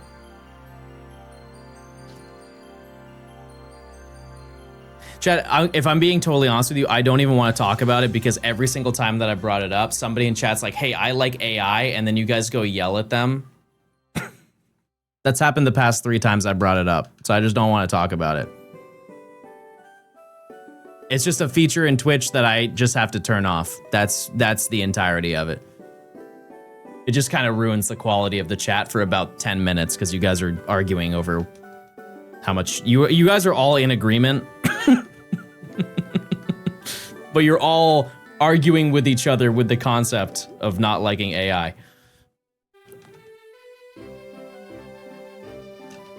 You know what I mean? It's okay. We can just move on from the conversation. Potato, thanks for the 18 months. Thank you. Thank you, thank you. Chad, what do you want to see me get? Shiny in 4. Actually, how about this? What do you want to see me get in the next section?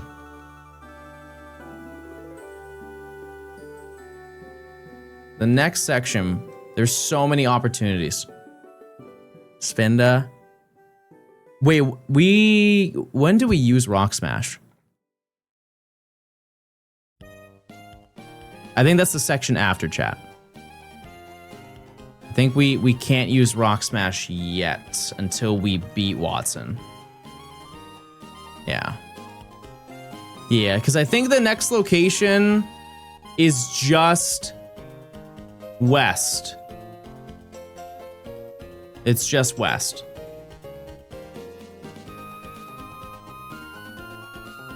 Go for a nose pass.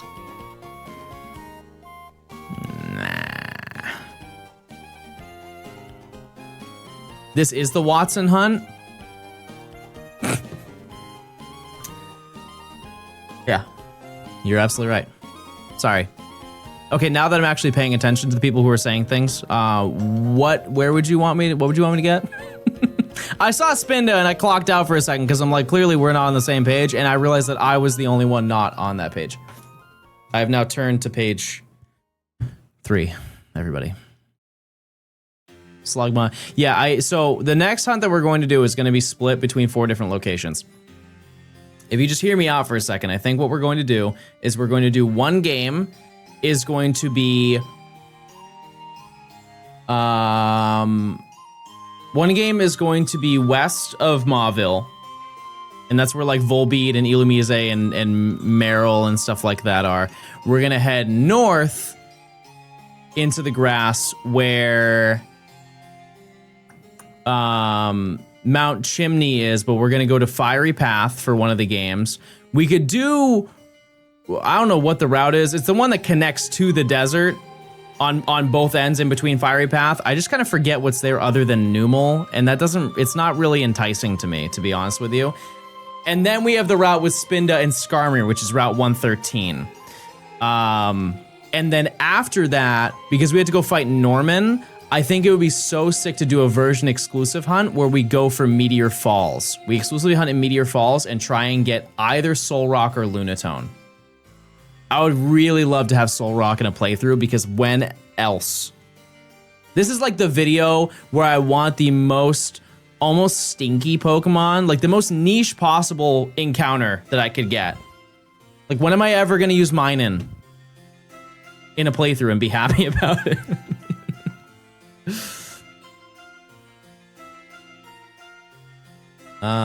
And yeah, Solar Rock looks so good. You ever seen it in Gen 4? I think I hunted that, right? Once in the 100 hours of Radar. Yeah, like Gulpin is great. That'd be like having Swallow on the team would be so silly and funny, because everybody there's a very clear, like, this is the superior one to add to the team because it's cool and it's a really good Pokemon. And that's why I'm glad we're not doing this in Gen 4. Because I feel like if I did this challenge in Gen 4, I would just get the same Pokemon that everybody who has ever done that has. You get your starter, you either get a Starly or a Bidoof, maybe you get Shanks, and then the next section you get something from the forest, and it's probably one of the version exclusive bugs, and it's really underwhelming. Or you can get like Murkrow or something like that, like a nighttime thing. But this one, these routes have a pretty decent amount of diversity in what you can find, and there's not a lot of repeats either. Fishing isn't not an option. It's just more so from the premise of, one, it would be really hard to hunt in the way that I'm currently hunting them. But additionally, it's not really great just type-wise because I already have a water type on my team. Pack check? Hey, listen. Don't gotta convince me. Shout out to the Pokemon Company for sending me a bunch of packs of Pitch Black. Dent check? That doesn't ever apply to me. It doesn't. My headphones sit in the back of my head. Go for why not. I'm gonna guess that this is a lemon flavored one. Oh. Fomantis, that's cute. Charcadet, Standing Strong, Goldeen, Primeape, Annihilate, a Fossil Quarry, Seeking, Charcadet again, Marshadow, Zarude.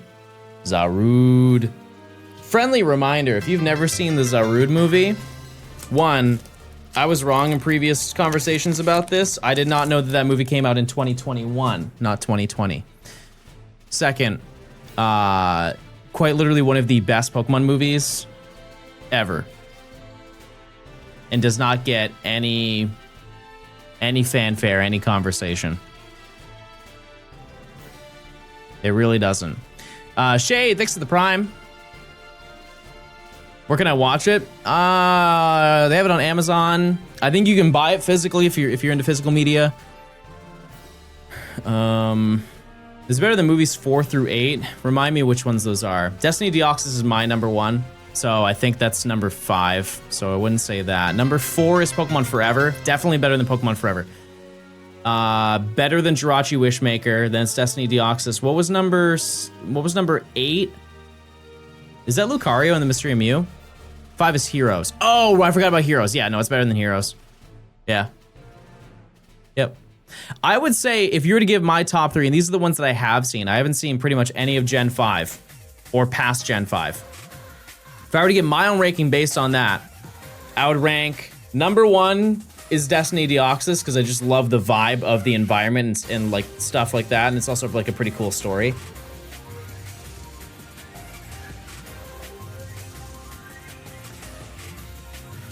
Probably the Zarude movie, and then Arceus and the Jewel of Life would be my top 3. And what I will say is that I am being a little bit fake because I understand that the Destiny Deoxys movie, in terms of like what it is, it's not as strong storyline wise as the other ones. However, I grew up with it. There's a lot of bias behind it, but it's very nostalgic for me and I really enjoy it every single time that I watch it. It makes me feel happy, right? Rank by setting vibes, it would still be Destiny Deoxys. The LaRousse City is such a like fun concept. It's just it's the city of the future. What do you think of the Hoopa movie? I have not seen it. I haven't seen most of the Gen 6 ones, or honestly, if any of them.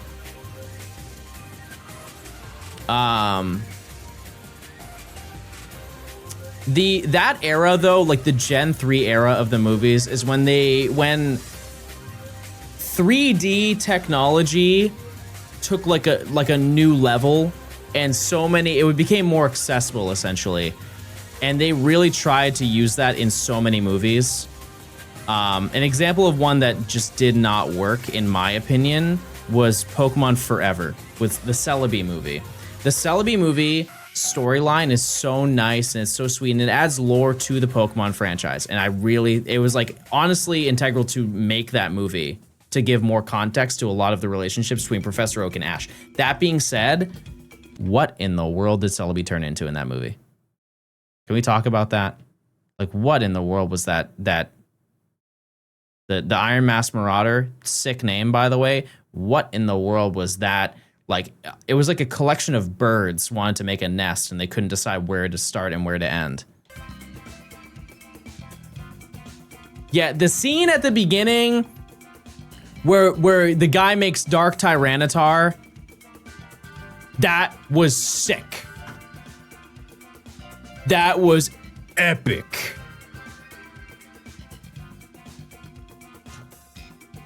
And they actually visually made them look evil, which is interesting too. Like they had the Sneasel and turned into Dark Sneasel, and they made Dark Scizor and everything. Pretty cool. But truly, if you have not seen the Zarude movie, it is so worth your time. Because I watched it with Matt and some other gamers for the first time. He was the one who suggested to watch it, and I was like, oh, I've never seen it. And after the movie ended, I said to him, not only was that a great Pokemon movie, that was a great movie. Like, remove the concept. If I didn't even know Pokemon, I would have really liked the movie too. It was just a very enjoyable watch, just as a movie. Because if you watch a gaming movie, you kind of know what you're gonna see and what you're not gonna get out of it. That didn't apply to that movie. It genuinely felt like it was a movie that should have been in theaters. Because like Pokemon Heroes, maybe that was in a couple theaters, but I can understand watching that being like, yeah, that didn't need to be in a movie theater. That was a direct to DVD type of moment. Also, that's a no on the prediction, mods, please. The next one is 10,000 big stinky encounters. Insane gaming moment. Nero, thanks for the prime. Thank you. It would be really funny if we didn't hit 10,000. Maybe we believe on this one, chat. Yeah, never saw the Volcanion movie. I would say generally, I don't know if there's anybody in chat who's watched every single one, but if you like Pokemon, I think most of them are worth your time. There are definitely some, like one that I don't think anybody would be offended that I would say this, is the Black and White movie. The Zekrom Reshiram movie. I brought this up yesterday to Nimi. Watching one of them, good. Watching both of them, not necessary. If you did not know, they made a version exclusive movie. It's the same movie, except the difference is that the scenes with Reshiram are swapped to have Zekrom. And then there are some trainers in it who have like shiny Pokemon, and those are swapped too. I've not seen this movie, but that is what I've been told happens in the movie. And the fact that that's the thing that's brought up and not any plot points is a little bit interesting, I think is the word I'll use. And I do want to watch it. Yeah, Hydreigon and Golurk, and they did a special event in Japan where you could get both of them, and I do have both of those shinies, which is neat. And I'm a little bit nosy, like I'm curious as to how it looks like scene for scene. But it is pretty silly. It's a pretty silly moment. I'm trying to think of any other movies that I would say probably just don't. I get flack for this one, but I think that Pokemon the movie 2000 is way too linear of a movie. It's not a bad movie. It's not. I just think conceptually they really lay everything out on the table for you in the first 10 minutes of the movie, and they don't do any twists that really like get you.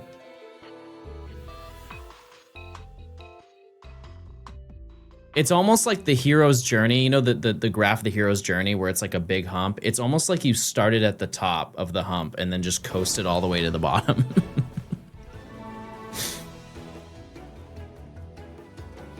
I know that's not how the hero's journey works, but there was no like, they're like, yeah, you gotta go to all three of the islands. And then you go to all three of the islands and then Lugia shows up and then it's over. That's it. We watched a little bit of Origins last night. How do you keep your morale so high? I mean, I've done it I've hunted forever. We've now reached the point where I can say that. I'm a seasoned veteran shiny hunter, and I'm just used to it. Think of it the same way. You guys remember your first job? Realistically, the first job you had, how many hours did you work per week? If you were in high school when you had your first job, you were maybe working 15 hours a week, right? And that's like being extremely generous, right? Some people weren't able to have that scenario, and some people had the opposite where they had a ton of hours because they had to make ends meet, right? But realistically, your shifts that you worked at your job were not what they are now. And when you first worked your job, you're like, oh man, I gotta work 4 hours today? Oh, what a drag. And now you're working probably 8-9 hours a day, and you're laughing at the concept of being stressed over 4 hours because you're doing over double that now. That's kind of this. Like, I'm just so desensitized because this is just normal for me to shiny hunt for 6 hours a day or more. And a lot of people who shiny hunt also not necessarily hunt this much, but you know. I just watched a clip on Twitter of someone doing a Pokemon TCG themed gender reveal. Oh. Well, congrats to them. Thanks for the 100. I appreciate it. Yeah, you basically, yeah, you build a tolerance and you just know, like, internally how far you're into your day. And if you get any change of that, whether it be less hours or more hours, you take notice to that. It'll feel harder or easier. But another example is like driving to a certain location. Like you're driving to work and you get a new job and you have to drive a different distance. It's like, wow, I don't have to drive an hour to work anymore. It's only 20 minutes. Same deal. Did I miss the booster box opening? I opened one singular pack, but I'll open another. Why not? All I ask is that if I do it, you check and see if you have a Twitch Prime. You worried that it'd be shiny Zigzagoon? I'm not worried about a darn thing. Also, I hate that I just folded that card because I saw that there's something in the back. Finn is in, I hope I win. Type null, I hope that's not dull. Missy's vitality. This is for virality. Lampant, that's a hard word to rhyme. Jet, I'm set. Relicanth, more like a Relican. Toucanon, and the rare. Oh, it was a Bastiodon. We've been trolled. We have been trolled big time. That is not good, everybody. What camera do I use? I use a Sony a6400, and then I have a Sigma lens that's attached to it. I think for both of them, it's like $1,500 or like $1,600. Put some of those lyrics over your beats. I really need to work on more music. I haven't done that for probably like a week and a half, and I miss doing that in the mornings. I forget because I've been busy. You're bound to get something nice. All right, I'll take it.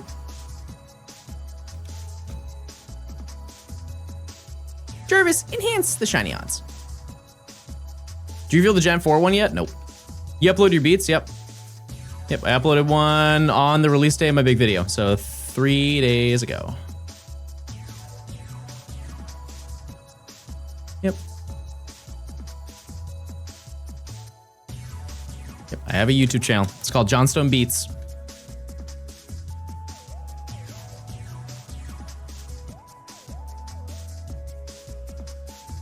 Did you hear about the guy who charged 100 people $100 before he even opened a pack on his stream? No, because I don't care. Nope. I don't search for that type of content. I don't. How do you come up with the names for your beats? Are they just vibe based? Yeah. It's really what's in the moment. Or I'll think of who the artist it would best fit and be like, this is something that they would say in the song. Absolutely.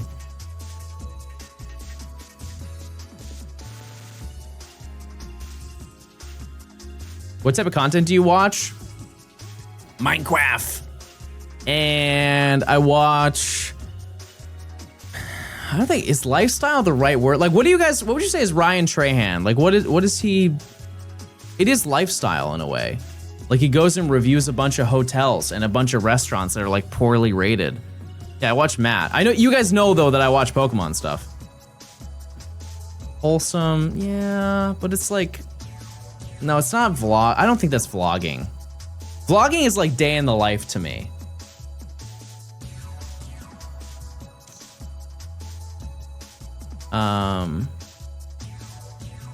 Because I think lifestyle is like that's your normal day and you're just showcasing how you're living. And he's not living in hotels, you know? Got anything yet? Nope. We're almost at 10,000. 10,000 big ones. Yeah, I watched the Penny series. I watched the 50 States, 50 Dates thing, where he goes and he has a date with his girlfriend at an Airbnb, and that was really sweet and wholesome. You get recommended your own videos? Yeah, all the time. Yep. If I'm not on my main account, yes, I just get served my videos. Johnstone Beats is real. Why would I make that up?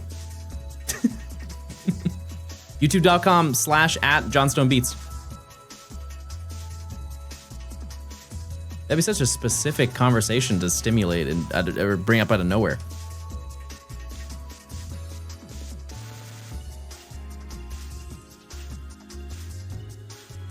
Do you watch your old videos like, oh yeah, that happened? Yeah, you guys remind me of moments from my videos. I'm like, I forgot that that was even a thing. And it's a little bit embarrassing, I'm not gonna lie to you, but also some of the videos I made we're reaching on 10 years. Next year I've made content for 10 years. Is the Johnstone Chinese channel you? No, there's a lot of people who make YouTube videos of me, and you're more than welcome to do so if you want to.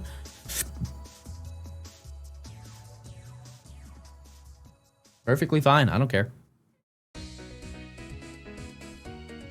And creators are very different on this thought. The way I see it though is like, if I can get a bag, why can't you? And I honestly, there are people who upload videos of me getting shinies or like compilations and stuff like that, and they do great. Honestly, you know, I'm not trying to be like super nosy, but I'm sure the Johnstone Shinies channel, especially now that I'm doing this challenge, they're probably making a decent little side hustle. I wouldn't say it's probably full-time, nor did they want to make it full-time, because relying on me for that would be probably not ideal. But, you know, it's enough for them to be like, hey, I can get some new shoes this weekend. Yeah, it's good publicity for me too. Like it's like more people than I would normally have get attention to it. Sure, there's some carryover. Like people who see a Johnstone video will click and be like, I know Johnstone. But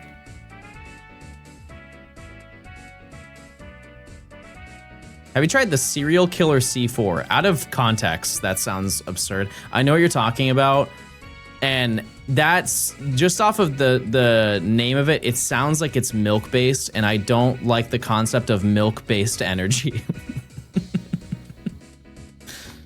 It just doesn't. Hey, I know you're from YouTube.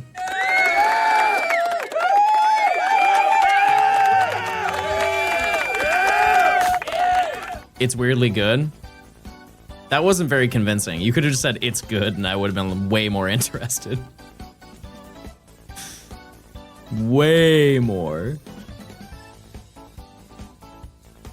Is a latte not milk-based energy? I don't drink lattes though. I guess coffee, yeah. Coffee in a way is milk-based energy. I don't know.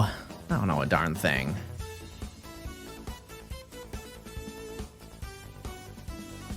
Yeah, maybe if I have time tomorrow morning, I'll work on some music stuff. It's fun. It's a fun little hobby to do in the morning.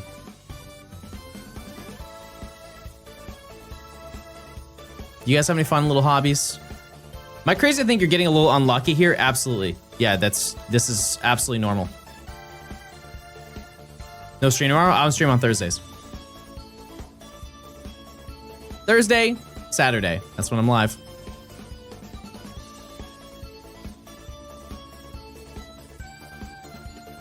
I'm getting to game dev. How's that going?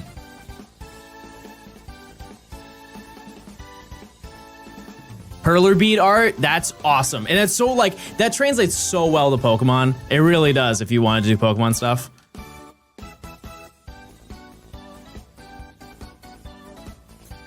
Still going? Yeah. Oh, I'm alive. It's been 5.5 hours. This is light work. Reverse what you just said. Okay, use as was it in? That's for all the alien viewers in chat. 10K, holy fall off. Now, chat, do you want me to do the exercise of calculating the statistical probability of me finding a shiny in 10,000 encounters? Because I feel like we have lost understanding as to how normal this is. We need the Johnstone graph. Yeah, thank you, Emily. Can you remind me after stream to look into how to make a Johnstone graph?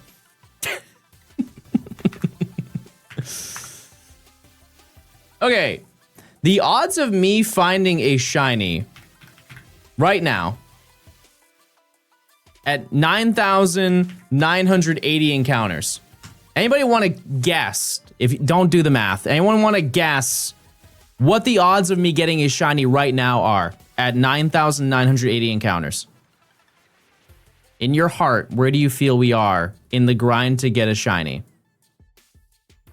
Out of every person, keep in mind this it's exponential value, so it goes up over time. It's a slope or a whatever, you know what I'm talking about. Currently at 9,980 encounters, the odds of anybody getting a shiny at this point is 30%, 29.57%. Those are the odds.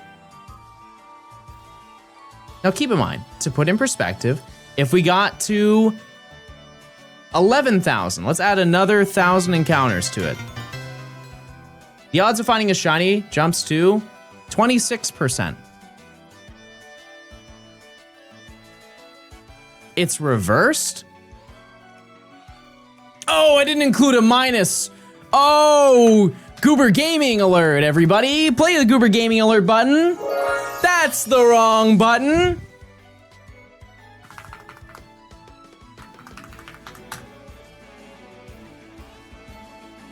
%70%. The odds of getting a 70%. I also could have just done that math in my head.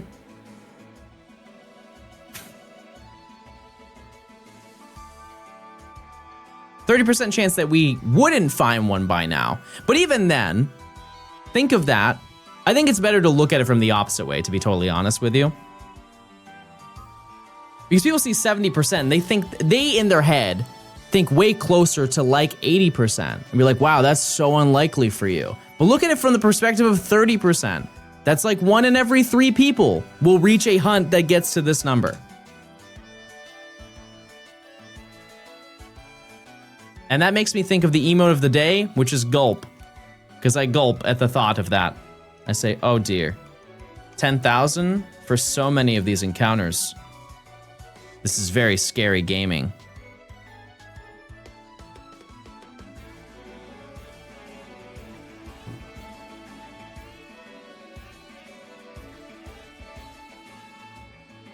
Isn't this way of shiny hunting not even increasing your chances? Yeah, there's no way to increase my chances. However, just based on probability, like every single encounter is 1 in 8192. However, you can do math to get a general idea of like what realistically would happen.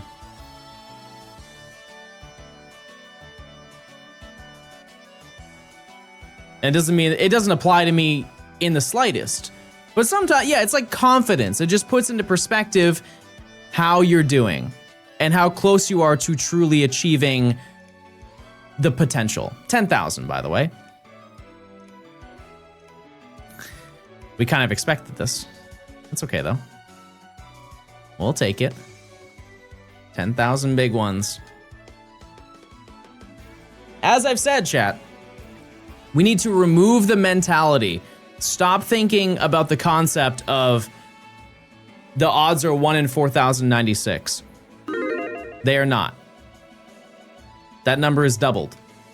It's now 1 in 8192. And so me being 2,000 encounters over 8192 is the equivalent of essentially me being at 5,000 encounters when the odds are 1 in 4,096. Yeah, I'm over odds, but is it really that big of a deal? Not really. How many times have I been over odds in a ZA hunt in the last video? It was most of them. And it was a majority of them. Yep, I know about the feature and I'm turning it off. Thank you for letting me know. Only 88,000 encounters until you reach my longest hunt. I'm good. When does it become a big deal? I think I'll actually be like, wow, we're in the mud right now when we hit double. Double is when it's like, darn. So like 16,000. 6,000 encounters from now, I'll be like, darn. 3 times over, when we hit 24,000, I'll say, oh.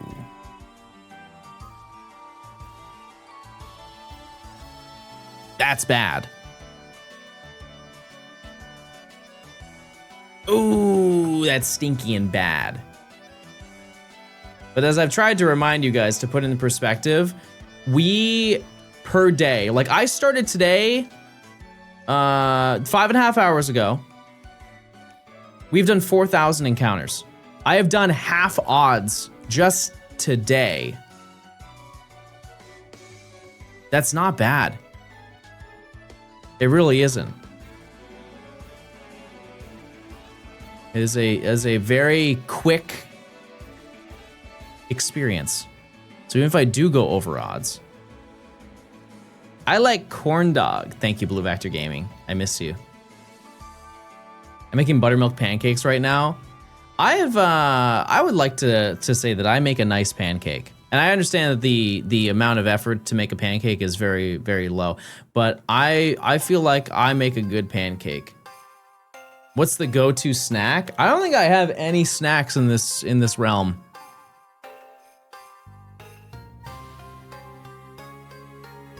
Like, I just don't burn my pancakes is what I'm trying to say.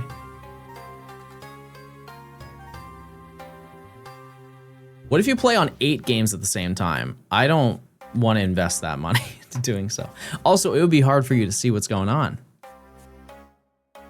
Do you know why the company chose 1 and 8192? Well, it's a power of 2, right? Yeah. Is it a power of 2?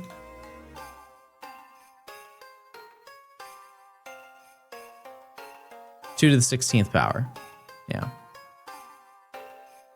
They probably were just deciding what number sounds really unlikely. What number sounds, out of a power of 2, sounds the rarest? Because I guess mathematically it's probably pretty easy to work with powers.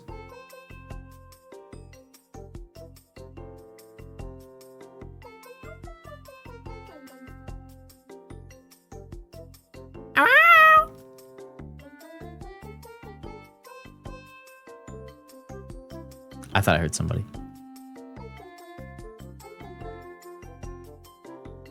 What starch is the best in your opinion? I don't know. I don't know. I've never said, hey, let's think about starches. I've just never racked my brain and said, let's start thinking about these starches that are going on in our day to day. Joe, what is I'll find a conversation, don't worry. What's something you feel like you could talk forever about? Like if somebody stopped you, you're like, imagine this is your TED Talk. You go on the stage. What's your TED Talk? And chat, please don't say Pokemon. I know you know about Pokemon. I'm trying to get to know you past the obvious. Past that. Vocaloid. See, that was the answer I was looking for. The only answers you can't say are Pokemon and starch. What's the deal with potatoes? Stop saying they're a vegetable. Jojo, would you show up and hit a pose? Like a type of thing? You guys have any question about JoJo's Bizarre Adventure? How about you? And you're dressed up in like a trench coat.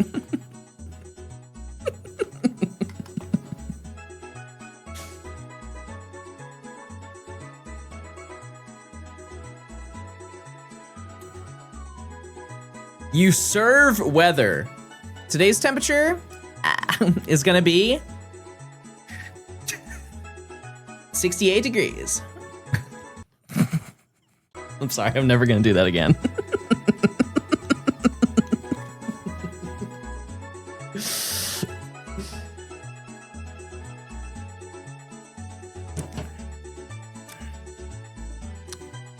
Roman history, okay.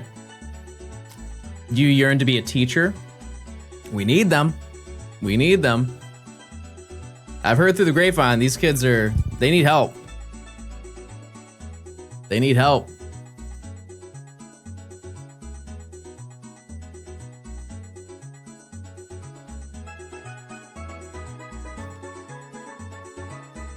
You're currently in school to be a teacher? Wow. Wow. If I weren't to talk about this, like to talk about Pokemon, I really don't know what little TED Talk I could do. I feel like I would talk about probably like an upsetting topic. That's the unfortunate part. I feel like because there's just some upsetting things that I have in my life that I feel like I just am so knowledgeable. Like I know like one of the, like the hardest things that I have to go through in my day to day is that I will feed and pet Gian, and I will tell him he's a cute little boy, and then I'll give him a little feather thing to play with, and he won't lay with me. And I could talk about the struggles of having to cope with that. Like I could give him so much love and he will just not want to lay with me at the end of the day. It's just hard, you know? It's one of my worst cat facts I have. Somebody said Halo. No. I like the Halo games. Me talking about Halo to a TED Talk audience would go horribly. Just to put in perspective, chat, and this is gonna make them really mad, just to prove my point. Halo is the Star Wars of video games. And if you know anything about Star Wars, people who are into Star Wars are different than people who are into Star Wars. And they know every little detail possible. Every little intricacy that's even past the movies. Did you guys know that there are books on Halo? Just like there are books for Star Wars, and they give you additional lore and context that never gets brought up. And if it does, well, maybe it does, and it's very, very lightly, that just goes over the head of the average person who paid $60 to play the newest game. There's so many Halo books that you could read, never read a single one of them. And if I brought up like, oh, let's talk about the history of the Flood, and I go from the perspective of Halos 1 through 3, I would get ripped to shreds. You didn't read the book from 2005 that told the rest of the lore, the origins of the Flood. Lightning bolts. And then I would get fried on stage in front of thousands of people at my TED show. I'm not the one. However, it's a fun little game. Is what I will say. It's a fun little game. Type 1 if you've ever been fried by a lightning bolt. It's terrifying. Really ruins your day, if I'm being honest with you.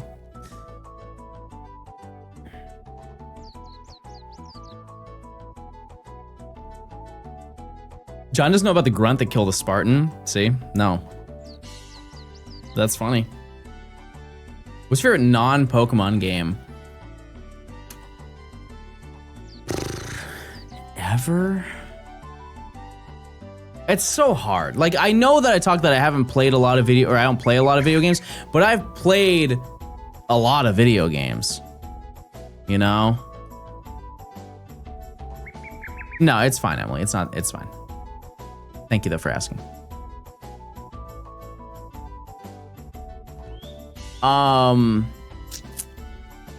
What was I saying? I forgot. Oh yeah, I played a lot of games. But I would say in terms, because I have to split it half and half, because some games that are single player have a different meaning to me than games that are multiplayer, because like multiplayer obviously is like an experience that you share with other people, and that has that cannot be in the same realm as, in my eyes, as a game that is exclusively an offline solo experience, like almost you're playing a movie in a way, right? Because the only person who's making those decisions are you, the person playing the game. That being said, best single player game I've ever played is Red Dead Redemption 2. And I truly think that will never change. If you've never played that game, I genuinely suggest it. The best multiplayer game that I have ever played,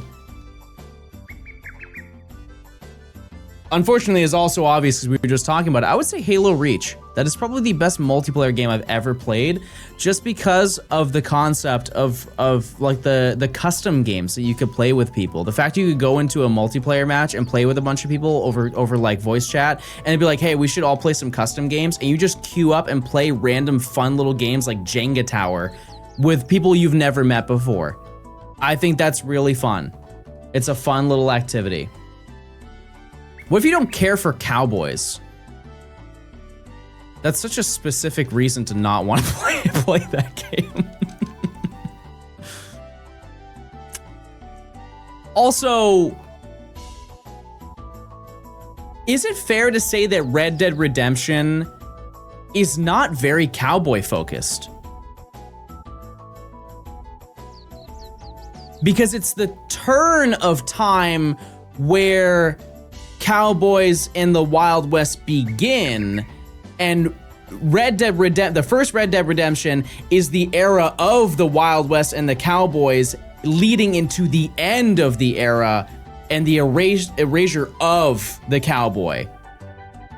It's there, like, you are a cowboy, but it's the origin of the foundation of becoming a cowboy. And so it's not like with the tumbleweeds. That's Red Dead Redemption 1. Yeah, it's kind of in a way like the Oregon Trail. Yeah, it is like that era of time. So it's in the scope of cowboy, but I don't play it and I think I'm a cowboy. I play it and say, I feel like I'm in the 1800s. You know what I mean?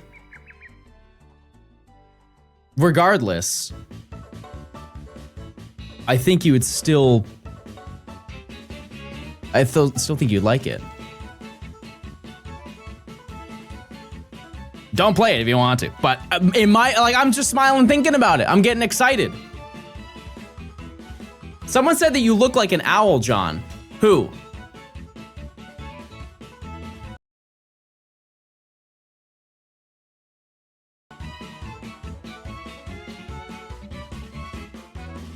Let's move on.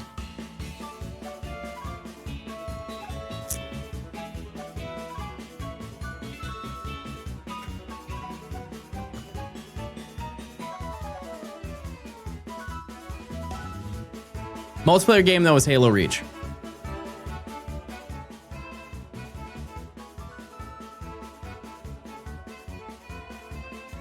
Do you need to play Red Dead 1 to play Red Dead 2? No. Nope. Yeah, this is the part that makes absolutely no sense to a person who doesn't know. It's one of these video games. Red Dead 2 happens before Red Dead 1. You actually want to play the second one before you play the first one. And then you don't play Revolver. People don't even know. That's the worst part, is that Red Dead 2 is actually Red Dead 3, and Red Dead 1 is Red Dead 2, because Red Dead Revolver came out before both of those games. But nobody talks about Red Dead Revolver because it's kind of whatever. What about Undead Nightmare? I actually never played that. And I don't think that's actually canon. don't recall zombies in the Wild West.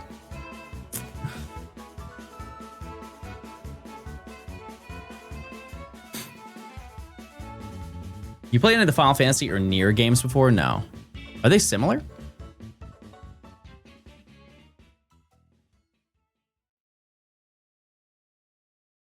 I mentioned this a couple days ago. I would really like to see them remaster 4. And by remaster, just improve the controls of the game. Like, make the aiming system the same way that it is in GTA 5 or Red Dead. Like the way that's like the one thing that's great about those games.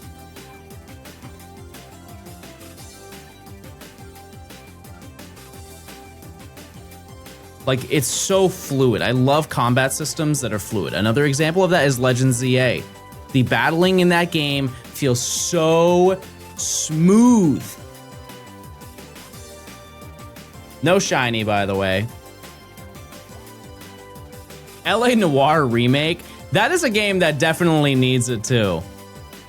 If you don't know, LA Noire was like a technological advancement type of game where it's like, hey, we have new technology and we want to implement it into a video game.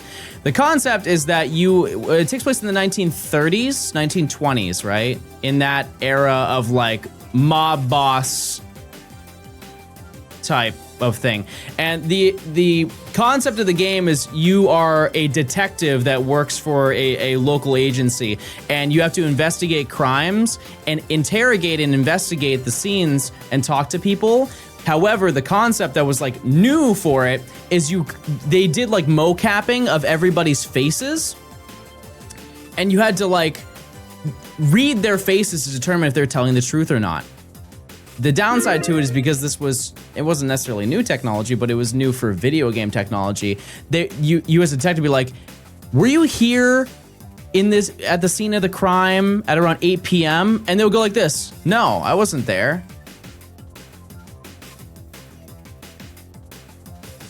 And very clearly, they were there at 8 p.m. And so it's a little too easy to tell exactly who did the wrong thing. However, if I'm not mistaken, if you make the wrong decision, the game still continues and you get alternate situations like, oh, you wrongly accused this person, they got sent to jail. That's the twist. It's not, you don't fail, you just continue the game and you get different storylines based on how you played the game. And that's what makes it still fun to play. I got to chimichanga. That's what we like to hear. And if they remastered that game, they would need to redo all of that. And so they could absolutely. I just don't know if they would go through the investment. Because I think it's more than mocapping the faces. They would need to redo the models of all the people because they're mocapping humans. And so they would have to remodel all of the faces of the people that are interrogated. There was a remaster for the Switch? I forgot they did that. You played Elden Ring or Bloodborne? No, but I know Nimmy would lose her mind if I did. Best believe. What's the best shiny? Dumby. You ever play XD? Yeah, we did it in a video. I 100%ed it. Yep. Absolutely did. After 6, they ought to have plenty of money. They, I believe, have already profited just off of pre-order. Yeah, they're good. They're fine on money. And will be. And will be. Yeah, I think in the first week they made like $3 billion. Just off of pre-orders. How long more is the stream? I don't know. I just stream until I don't want to. There's never like a set time. I did say the bar for every stream is I would reach half odds, and we've already done that, but I don't care to stop. Thoughts on Shiny Guzzlord? I'll go for it one day. I feel like I have to celebrate Halloween while I do it. shiny today, maybe. We might get one. We definitely might.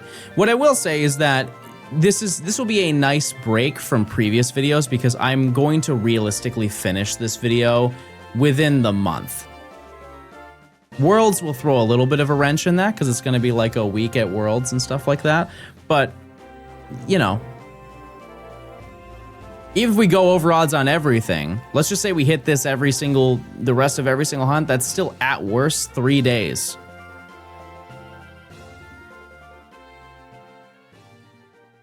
So, not too stressed.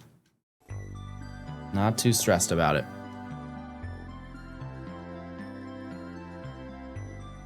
Did you ever do a map quest? No. No, I don't think so. What's the next shiny living dex? I'm letting you guys vote for it. I'm so used to you needing every mon in every area. Yeah, it's a nice little break. It's a nice little break. A map quest is you basically go to every location in a game and get a shiny. It's more of a thing in the Legends games, like Legends ZA. You go and do a map quest, or you do like a map race where you hunt to get a shiny in every single location, and whoever does it first wins. Or you could do like an alpha map quest where you have to go to every single location and get an alpha shiny, and so you could phase on a whole bunch of shinies during the process. This is a very Blue Vector Gaming thing. That's what he is known for. And for good looks. So I played Red Dead Redemption 2 on my PlayStation Portal or on the TV. Definitely on the TV. Yeah. And what I will say, and you've probably heard this in so many different ways, the beginning of the game is slow.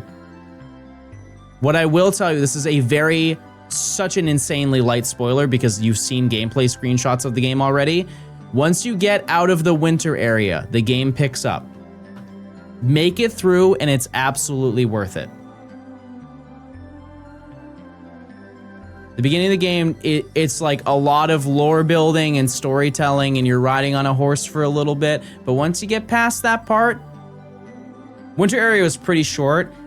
Yes, it's very short. However, people are impatient. Hello, Mr. Stone. Any advice for someone who wants to hunt for the first time? Should I just emulate or use actual hardware? Actual hardware. Full stop. Actual hardware.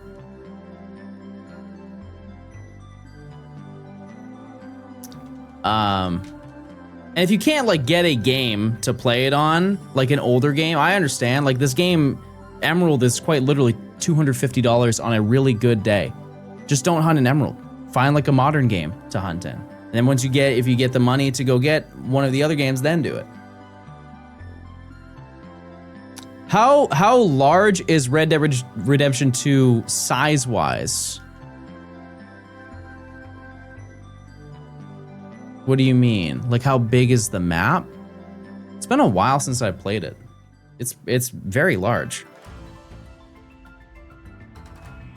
Oh, like storage size. I think on like console, it's probably, I would say 150, 170.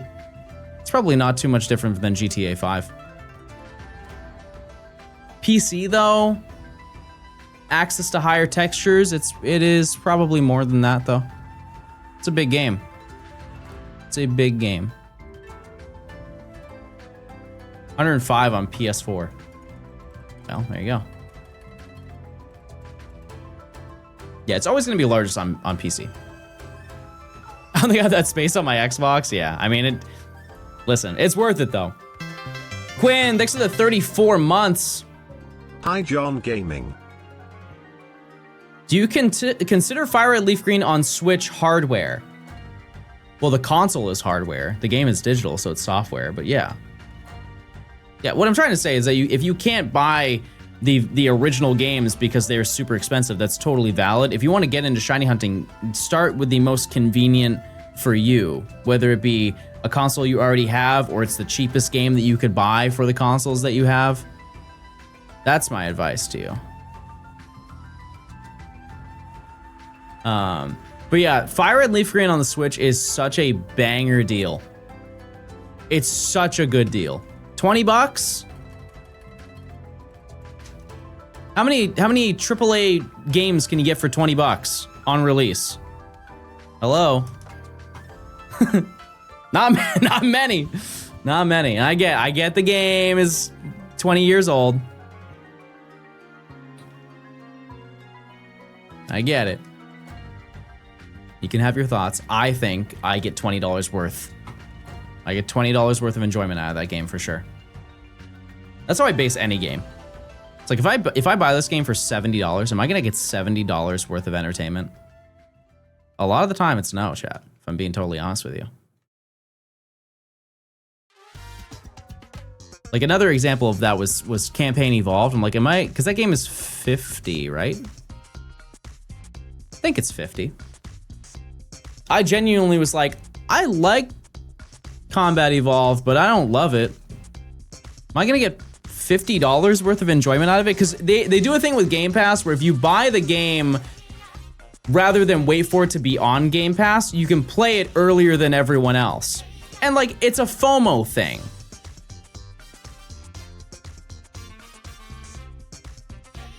And mind you, the difference is what, 4 days or something like that? I was like, do I want to spend $50 or wait 4 days and it's included in my membership?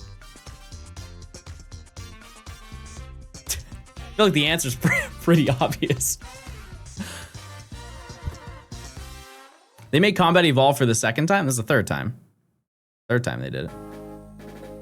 Technically the fourth time, because I was also on PC. People forget they had Combat Evolved on the Xbox, they had Combat Evolved on the PC, they had the Halo Reach DLC remake of the game, and then they had it on the Mac too. I didn't play that one. And then they had Campaign Evolved. What's shiny hope for most here? I kind of want a Gulpin. Because when am I ever going to use a Gulpin? You ever play StarCraft? No, not my type of game. Not my type of game. I played Halo Combat Evolved in high school on the school PC. Like quite literally in my high school, I was playing it on the PC. We had like a cracked version of the game that we would just pass around for local play. And we would just run little servers and play in the middle of school. We got access to the library, it was game over. You don't like Whismer, but you like Gulpin. You have to look at it also from the perspective of content. I want the most like kind of out of their shinies. Have you seen Shiny Exploud in this game? No one's moving. If it was like, imagine there was a person on stage and like, dance for Shiny Gulpin. And everybody's like, ah! And they're like, dance for Whismer. All right. Who wants to dance for Minun?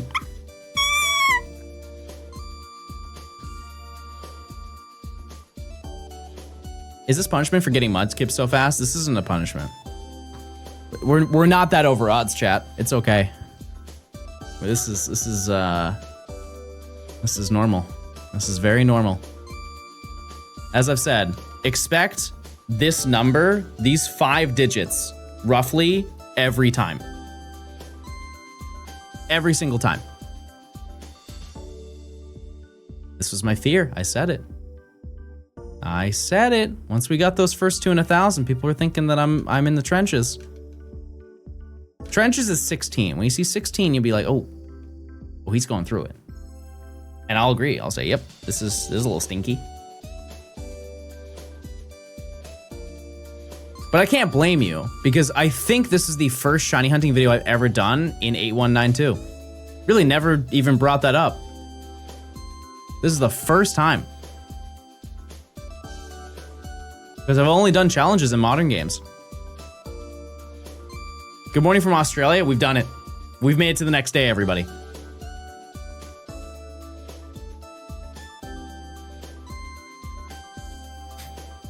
Each game is at 2,500. Yeah, but that doesn't matter for odds. Every single game's the same. You hunted in Crystal? Yeah, but I didn't do like a dedicated shiny hunting video for it. How is tomorrow Should I call out of work? Oh, yeah, because they know in the future. That's true. I think it'd be cool to see you shiny hunt a legendary in a game that isn't Ultra Sun and Moon wormholes. I have for a video. You guys just don't know about it. But I can do it on stream. I can do that.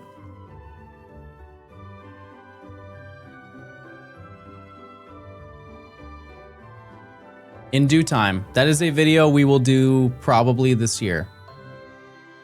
Just not this month. No stream? Yeah, I don't stream on Thursdays. Well, there will be an evening stream. There's not going to be a Pokemon stream. A Pokemon this stream tomorrow. I just came from your YouTube. You ever given up on a video and challenge? Many. Yeah. And it's not because, like, I don't have the drive to do it. I can just tell when it's not going to be a good video. That's okay. That's perfectly fine. I think that's way better than committing to a video just because I want to be stubborn and be like, well, I started it. And it just becomes bad and you guys are bored and I'm bored and the video has no content. Like, that's such a silly scenario to throw ourselves into. When I want to go live with the intention that you're gonna have a good time and you're gonna watch something fun and it's leading to a really fun video to watch at the end. If I just have a bad idea, then I have a bad idea. It happens. 10,400 encounters, chat.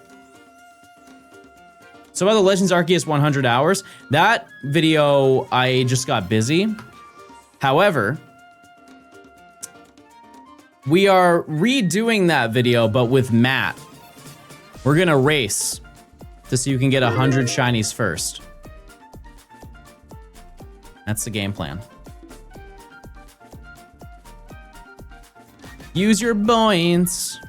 We do shiny Mega Dimension? We will in the future, just not for a very long time. How over odds are we? We are barely. The odds are 1 in 8192, and we are just a little over 2,000 over. 25%. 4 dogs.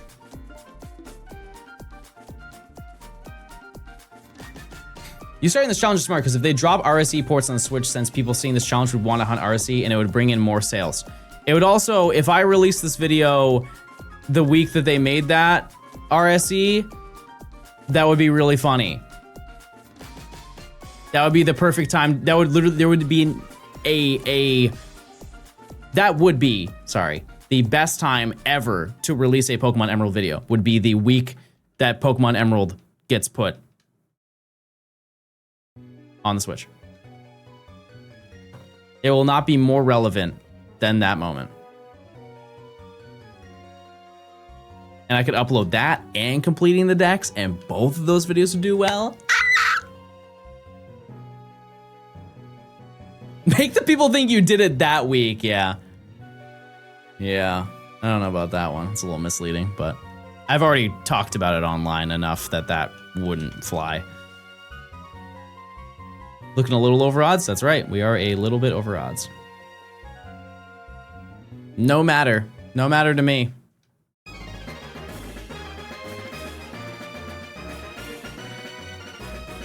Like, how many people bought ZA due to your video? Must be a couple thousand. I don't know about that. I think my video inspired people to want to play the game more. Like, after watching the video, chat, type 1 if you played Legend ZA, because I did it.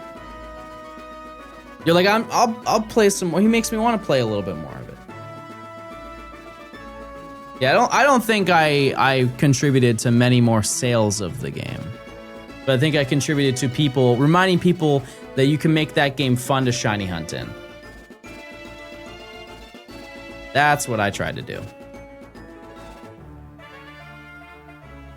I still need to buy it. Wow. Darn.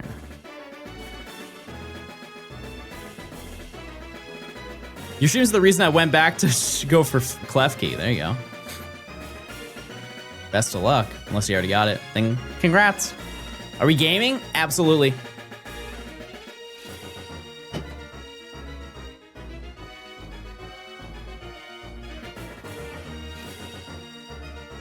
I think honestly those are the only videos where that can fly. If it's a Switch game. If it's this, nobody's going to be like, oh yeah, I'm going out and getting an emerald.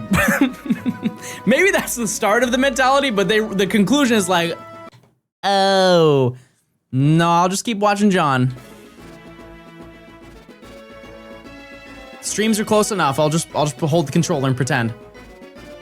What's your opinion on achievement hunting? If I didn't make Pokemon videos and I wanted to make other gaming videos, I would quite literally just be an achievement hunter. Because look at what I do. I'm doing that, but without the achievement notification.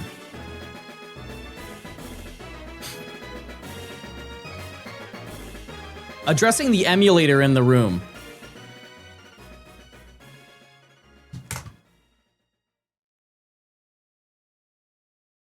I'm sorry. I don't think you know who you're talking to, big dog.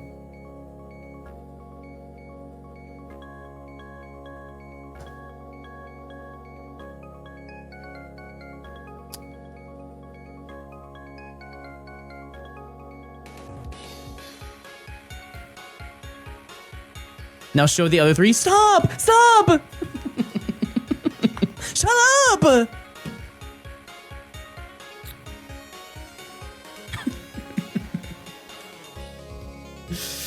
I'm analoging my pocket right now. Oh, everything's all silly in gaming.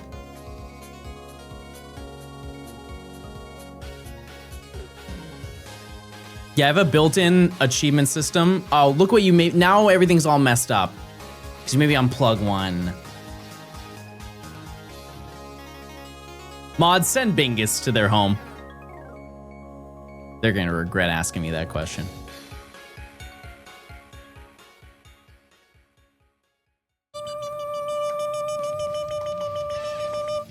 Bingus inbound. It's just him getting summoned from a UFO. And he just starts dancing in your home. And you're like, I can't stop him. I have to let him in.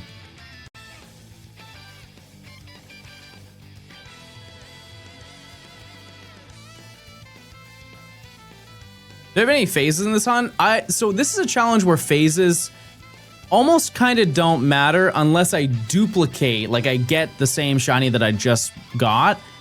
I'm really cool with anything because we just need to get a shiny before each badge. That being said, there may be some that I will deem being a phase that I just don't want it. And the only one that would make me feel that way is maybe Zigzagoon. Maybe this little rat right here would make me say, let's try for another one. But I think having Linoon this early into the game is actually kind of fun because it's good now. It will be bad later, but this is the moment where Zigzagoon actually is kind of better than a lot of Pokemon that you fight. What is a phase? It's any Pokemon that you did not intend on hunting.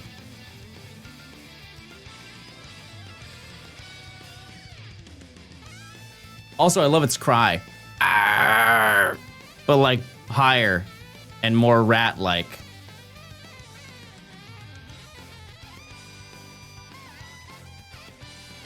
Linoon Belly Drum can sweep the Elite Four.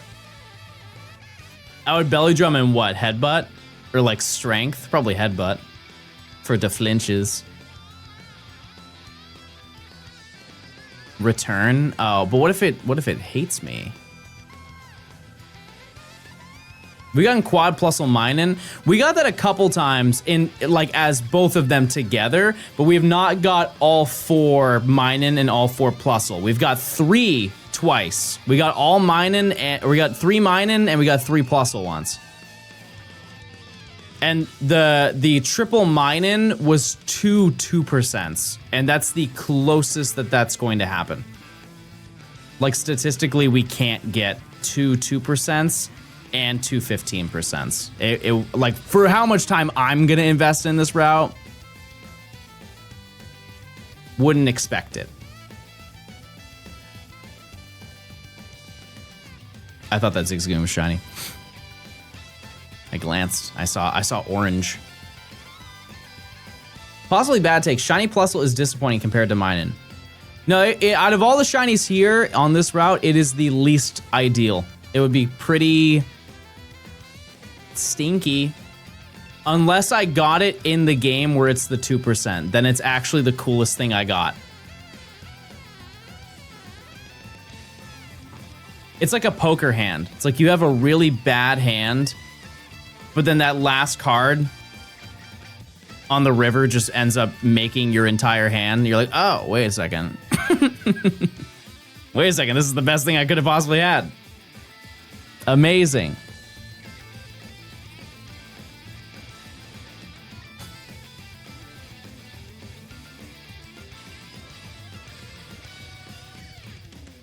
Chad, how many hours a day, like if you were to sit down and shiny hunt, how many hours do you think you're putting in?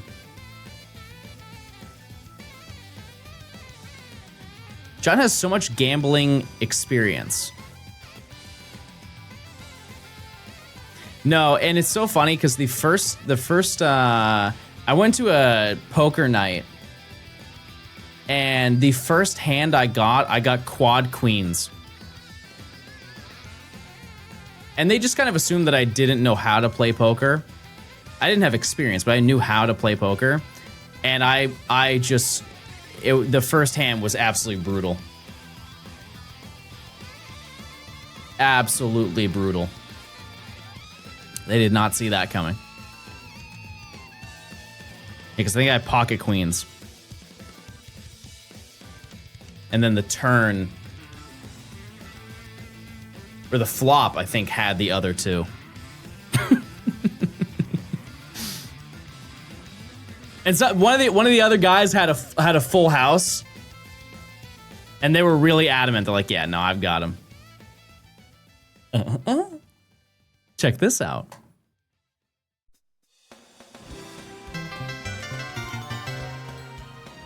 Elk, fix the prime. Thank you. Thank you. It's funny, I just got done watching I caught every shiny Pokemon for each rank Legends yet, and now I found you're live on Twitch. That's the greatest news I've ever heard in my entire life. You couldn't tell me a better piece of information if you tried. You can tell me the Bingus is live and in concert right now.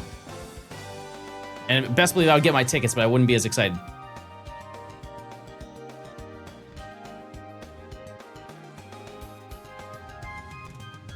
He went live? No. Really? Okay, I'm getting tickets. Who's Bingus? He's just Bingus. He's just hanging out. Having a good time. The McRib is back. It could have stayed gone. I had it. I've had the McRib before, chat. It's not...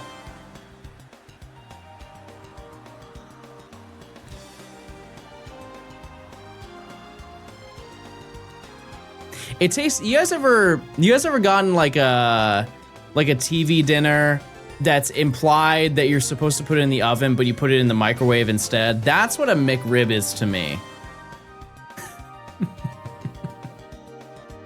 It's you eat it and you're like, yeah, I can get full from this. For sure. It's the same vibe. You ever been to the dollar store and got one of their dollar frozen hamburgers? It's that.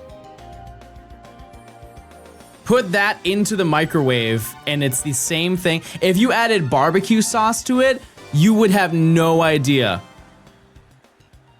You would have no clue. Have you? Chad, I went to college.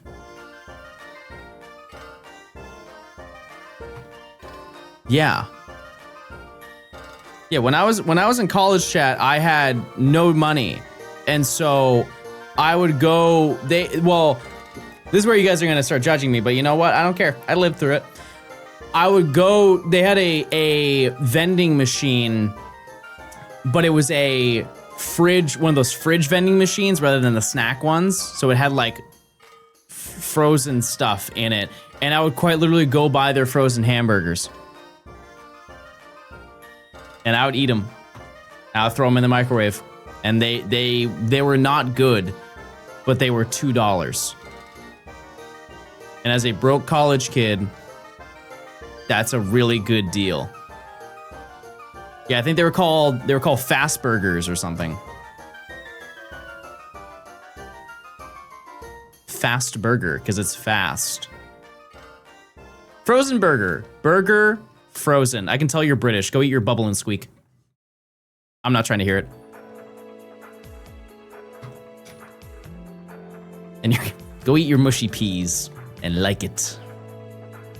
Leave me with my burger.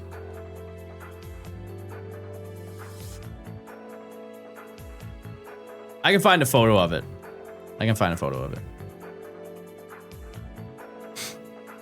Frozen burger.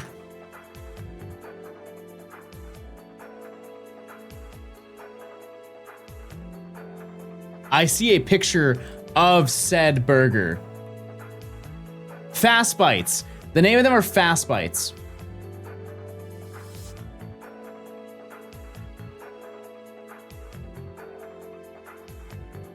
Well, this is a Kroger cheeseburger, but it's the exact same thing. It really is.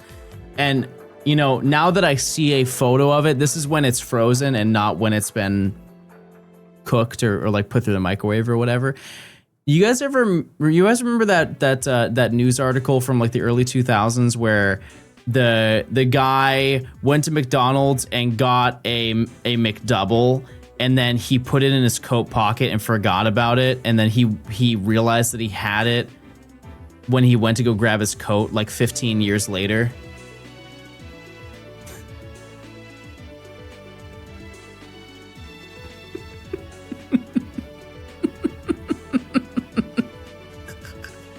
But listen, those got me through. Those got me through some long nights.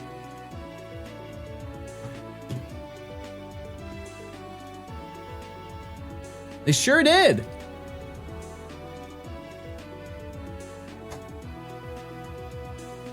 That's the nasty patty.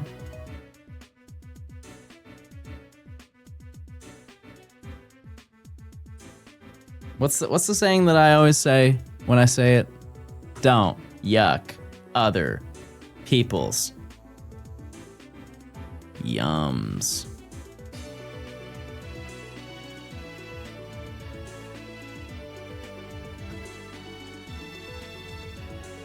I wouldn't have it again, to be clear. I'm good. No one's saying yum to that. A little bit of ketchup and you won't bat an eye. Let's do one of those blind taste tests. I give you a gourmet burger and then give you one Fast Bites burger. There's no chance you can tell the difference. I'm sure it doesn't look like that when it's cooked. You're correct. It's not much different though. It's pretty similar.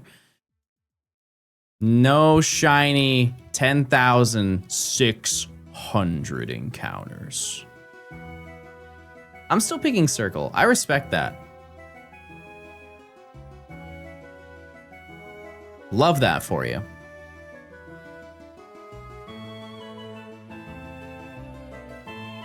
Oh. I got an email. I bought some clothes yesterday and I got an email. And it said Starlink in the email name. And I'm thinking, how in the world is Starlink gonna deliver this package?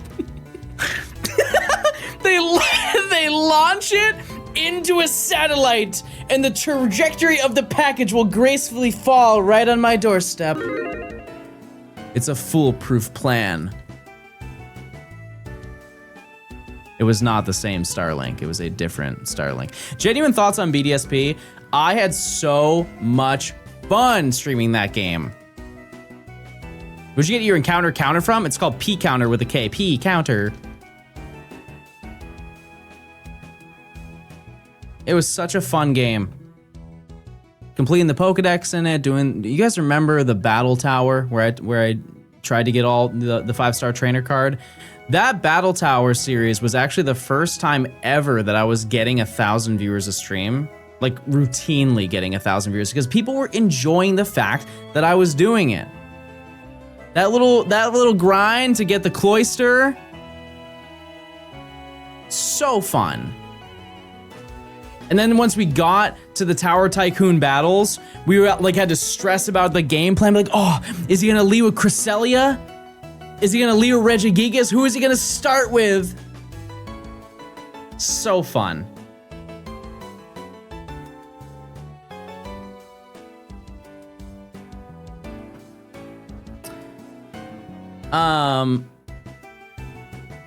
And unfortunately, there isn't really much more I can do with that game. I could do a Professor Oak, which I have started and forgot 12 different times. But yeah, that was one of the first really big stream challenges that I did. Not necessarily the first one, but it was up there. It's so silly to think about it. That was before PLA. That was such a long time ago. But it wasn't at the same time. Like PLA came out four years ago. 4.5 years ago is when PLA came out. Doesn't feel like it. That's such a crazy long time. So that game came out January 28th, 2022. And then BDSP was November 16th, I think. No, yeah. November 18th was Scarlet and Violet. It was in November. Yeah, I'm just telling you the truth. Listen, we're gonna say that about Scarlet and Violet. Wait, no, we just did. We're gonna say that about ZA one day. We're like, man, that came out 5 years ago. Can you believe that? Also, I'm in a nursing home. As I smile proudly with my dentures.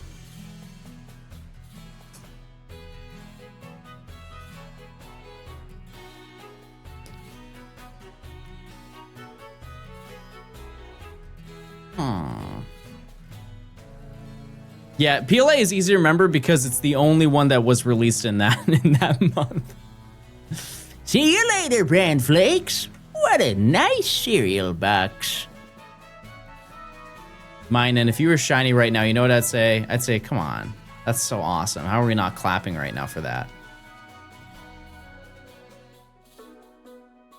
Come on, that's the best thing ever.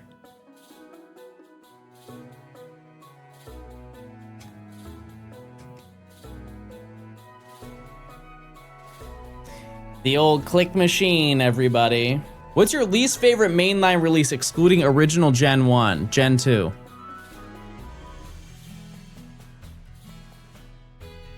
We have made it far enough in the Pokemon franchise that they have made better versions of both Red and Blue and Gold and Silver.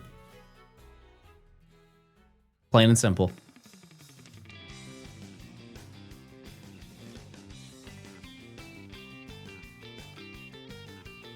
Crystal is fun on its own.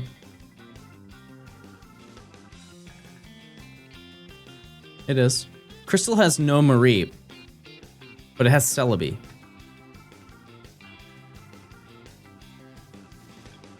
And a soft resettable Suicune. That's convenient.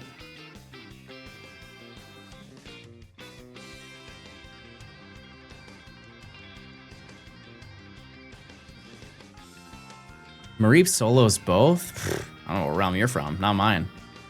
Not mine. Yeah,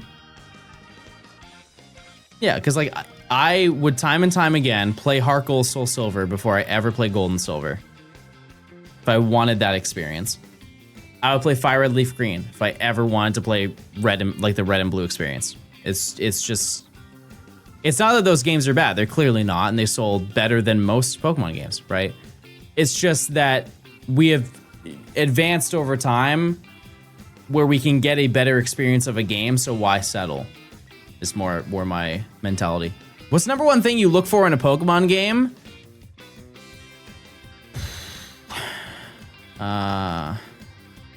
Good videos. No. I would say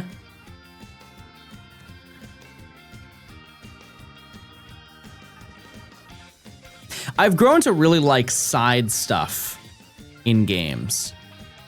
There's additional like little extra things. So I know what I'm getting into when a new Pokemon game comes out. I know the standard, like you're gonna fight people and there's probably gonna be gyms and some general convention to reach the end where you have a dispute with some people who are way older than you, and that's just the standard. That's the bar.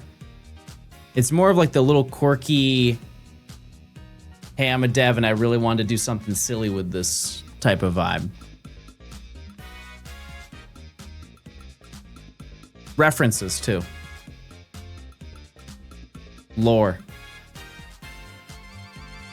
Yeah, like Trick House. Yeah, that's like a little example. I mean something more like larger than that, like a battle facility. I understand that we're not gonna get another Battle Frontier. It just isn't. It just won't happen. You know. But a battle facility is cool. Safari Zone, yeah, that's another thing. Like, it's not guaranteed in every single game. So if they have that, be like, oh, cool, that's neat. PokeStar Studios. Some people like it, some people don't. Most people didn't even try it. So, if you change how the current type advantages disadvantage work, what would you change? I don't know most of the type chart. So, I don't think it would change much if I'm being totally honest with you. And here's the reality, chat, is can you blame me? You know how many matchups there are? It's not like 15, it's hundreds. Hundreds of scenarios that I have to remember, and that's just under the impression that it's a single type. Most Pokemon have 2 types. And I had to figure that out. You're getting paid for this? I'm not getting paid to battle Pokemon.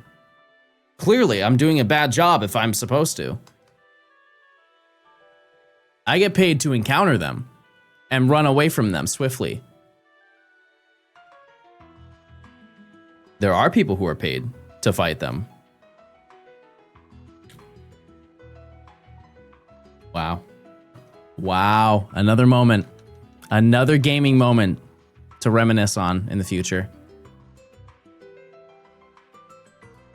Yep. That was only 1% or 2%.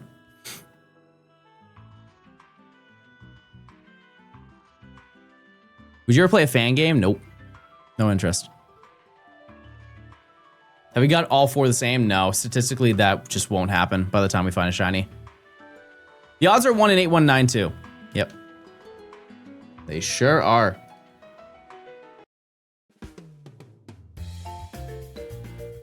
Yeah, that would be it would be really cool if it did happen, but it's just, we would be having that happen insanely under odds. Yeah, the odds of that happening is like if I found a shiny in 800 encounters, which like we've already had that moment happen.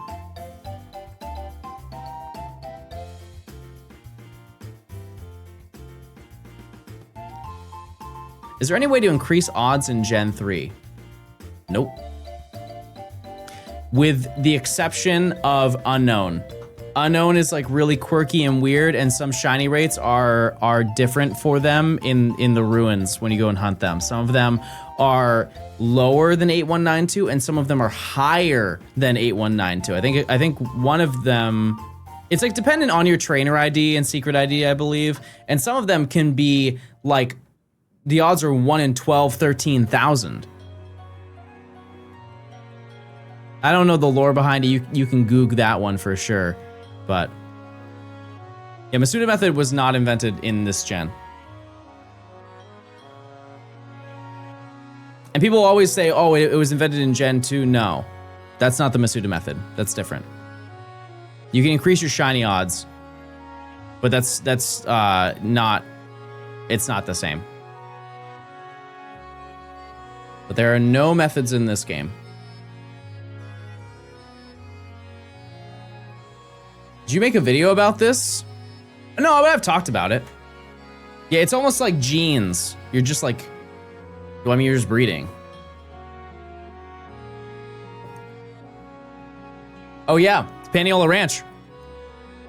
I feel like you don't hear this song, you hear the Toro song. I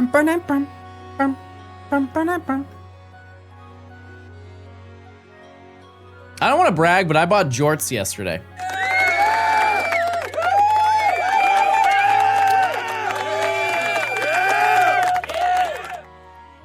Little summer staple for you.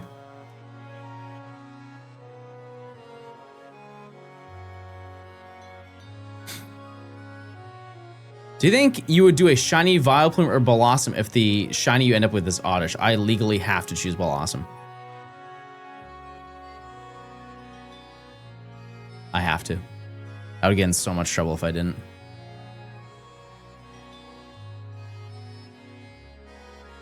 Question is though, like, what in the world, what moveset do you give a Blossom? What do you, like, what is it? Sunny Day? And what? Giga Drain? Maybe? It's a defensive Pokemon. It's not meant to fight. It's meant to sit there. Solar Beam? It might just be there for looks, you know? It'd be cool to get that though, because it's just such an uncommon Pokemon to add to your team. That is really the goal of this challenge. Like, can we add Pokemon to our team that say that's a John? John did that in his badge quest, and not John, Ronnie, Tammy, and Stacy all did that same collection of Pokemon. I want to find some stuff that stands out. Unfortunately, so far, not doing a great job. The starter's not avoidable. Everybody is going to get a starter and realistically add it to their team. Aeron's a little bit more unique. I feel like most people don't go that far. They still stay in the general Petalburg area to find their first one. Like, oh, maybe we get a shiny Ralts type of moment and they end up getting Zigzagoon and continue with their day. So that's kind of cool. But I think realistically a lot of people get it at some point in the challenge. I was tapped out and the pause made me think you got it. Oh no. Bowbender, thanks for the 18 months. Thank you. Just want to say you're awesome and keep up the great clicking content, Johnstone. Oh, you dummies. best believe. There's not a day or a frame that I'm not clicking. Use your points, chat. Use your points. Thank you. It is a very warm day today, chat. It's a warm day. Holy moly. I'm starting to cook in here. Use those points. Shiny Professor Oak Challenge and Let's Go. I already did that 4 years ago. It's been uploaded.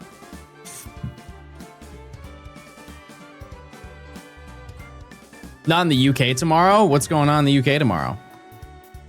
You getting snow?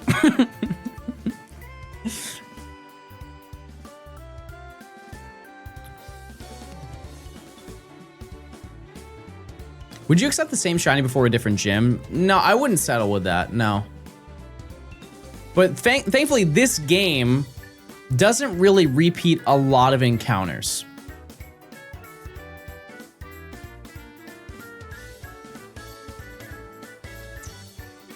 Not a lot of situations where they repeat. Is there a challenge you wouldn't mind doing again? Battle Frontier? Ribbon Master?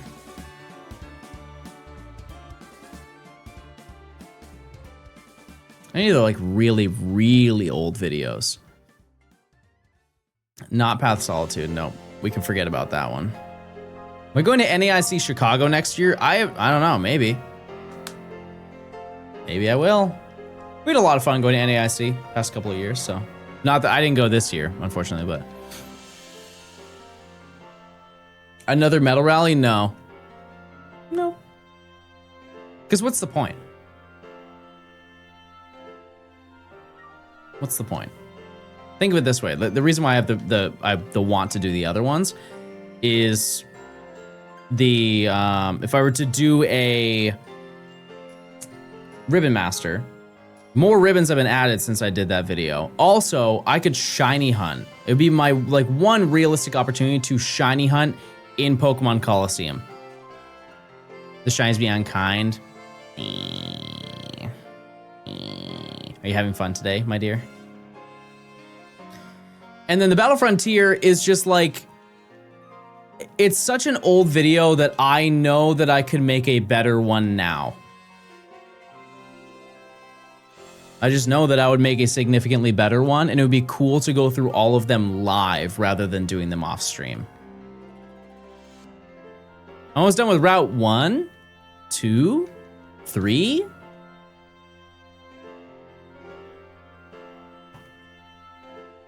Wait, are you streaming?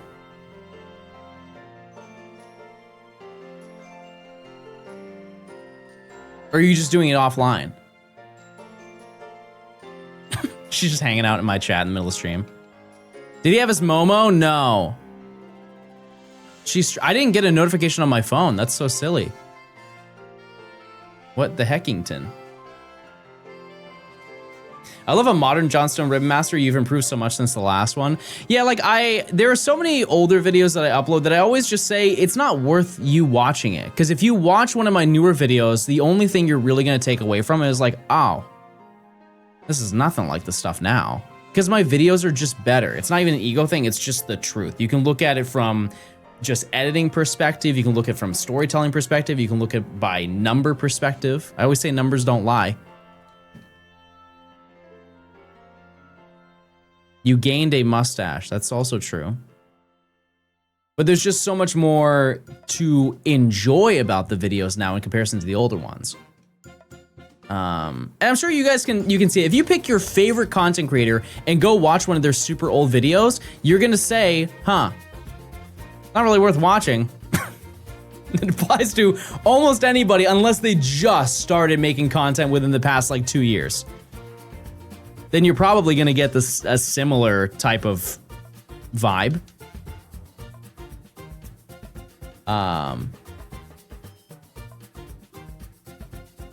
The story payoffs hit so much differently now. I mean, that's the goal. Like, I want you to have a reason to have like some sort of attachment past it. Your voice was really deep in those early videos. Yeah, that was actually my cousin. Save before you quit. It's the 14 months. Hi everyone. Speaking of that, I don't think, what is it? I think it's this game and this game I didn't turn off last night, and so like their save times are insane. Like crazy numbers. Like twice as long as the rest of them.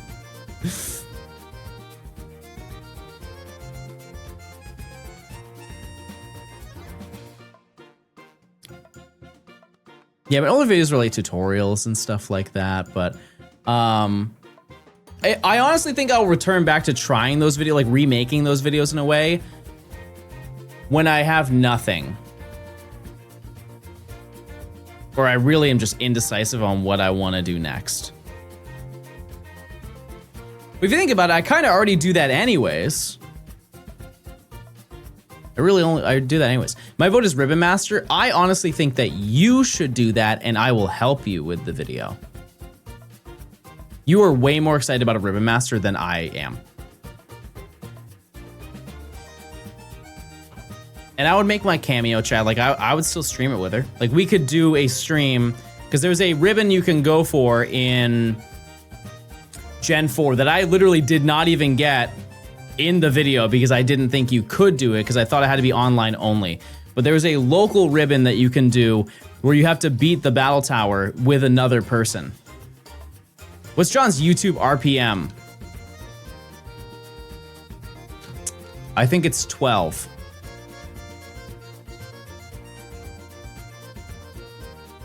It's up there. It might be 13. It's pretty solid. No complaints. No complaints. I think a lot of people it's like 7 or 8. Crystal on the Switch or Mario Odyssey 2?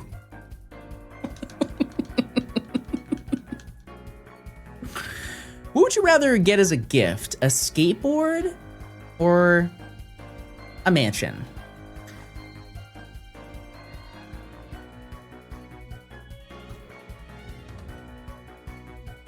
What would be more exciting to get as a gift?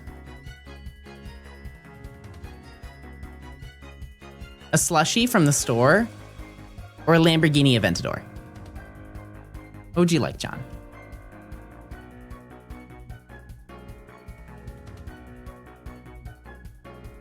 What flavor slushie?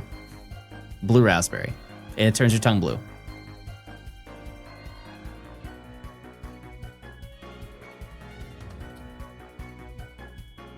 I don't really know what reminded me of this, but did you guys know that there is an unsolved mystery in Pokemon in these games?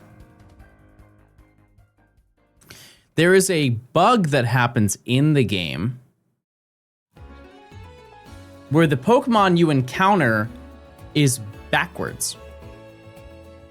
There's video evidence of it too. And to this day, nobody has any idea as to why it happens. And it's an unbelievably, like, crazy, unlikely thing to happen. I have a video. I know the what the Pokemon was. It was somebody who was shiny hunting.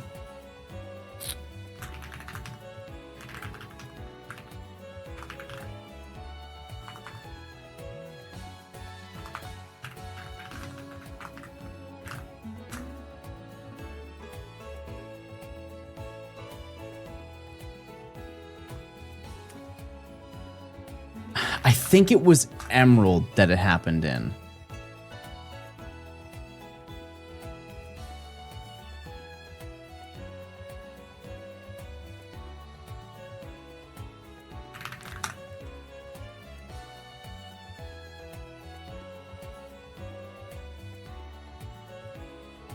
Let me just ask Matt. I don't know where it is.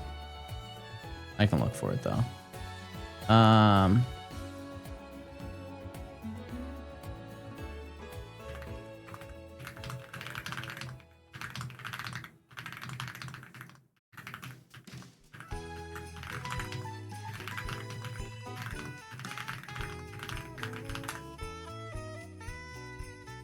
It's a really niche video. So I don't know what it was, where it was from. Nidoran Safari. It's happened a couple times. I have not seen that one. It was a Spheal. Bro types so fast.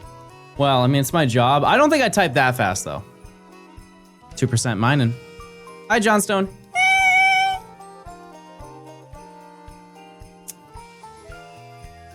You just lost the game, and you just lost this argument because you just outed yourself at being 40.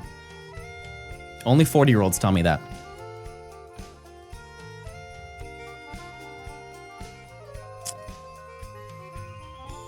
That is a very Gen X thing to say.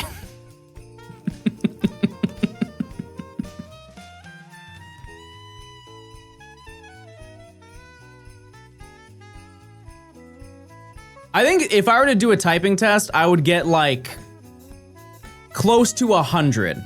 Close to 100 words per minute. If you gave me enough time, I could get to 100 words per minute. Captain Crazy, thanks for the Prime.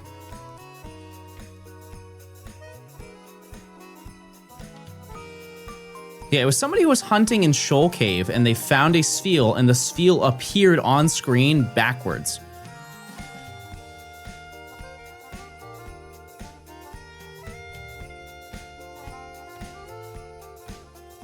And there's not any reasoning as to why it happens.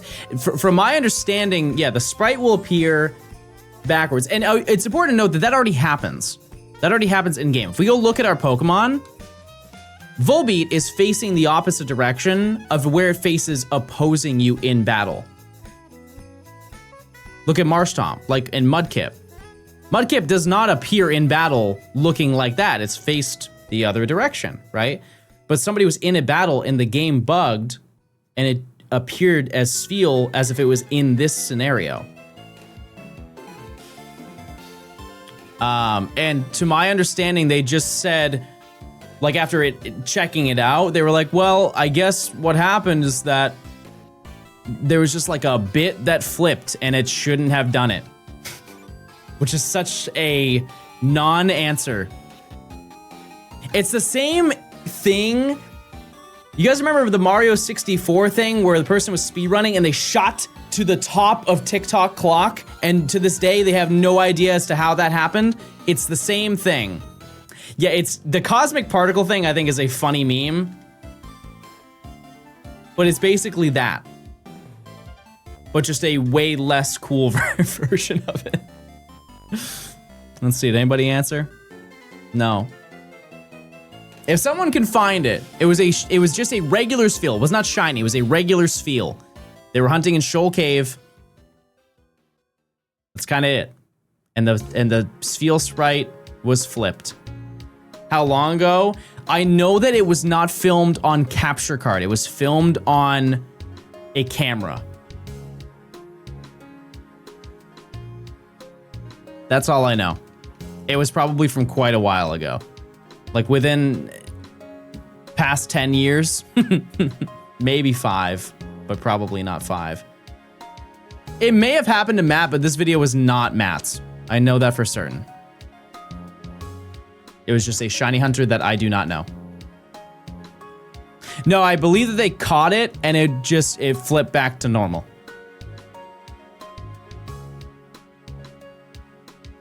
And I believe it can also happen to your Pokemon in battle. Like you can send out the Pokemon and the Pokemon is backwards. Like facing the other side of the battlefield.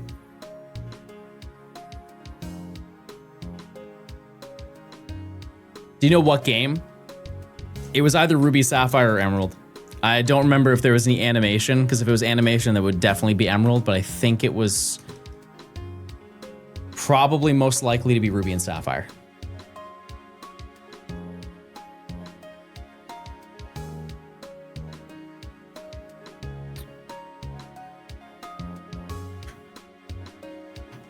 I should have type test and got 52 words per minute. I want to know what John gets.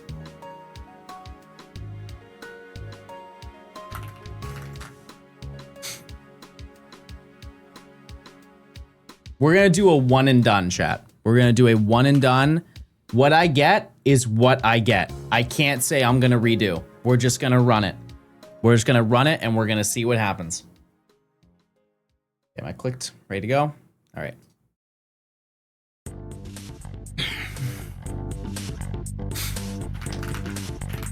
Oh no.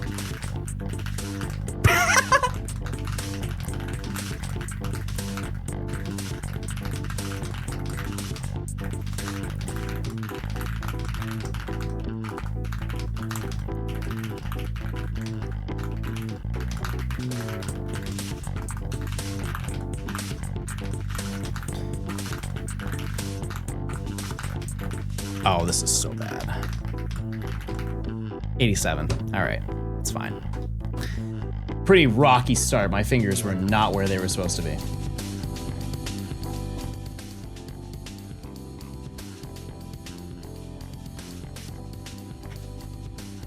Give me enough times, I could get way more accurate and definitely hit 100 though. I don't know what's the average? What is the average typing speed?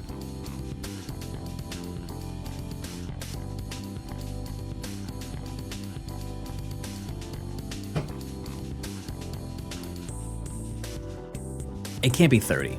There's no way it's 30. I would say it's probably 50. 50 would be my guess.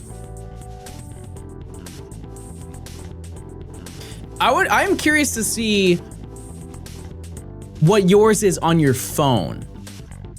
If you guys go to, I think it's called Monkey Type. That's what I use. I just don't know the name of the URL. I think it's monkeytype.com or something like that. You can do it on your phone. I'm curious to see what your speed is on the phone. Because you should, in theory, be faster at typing on your phone than you are with a keyboard. The average person. I'm faster on keyboard, though.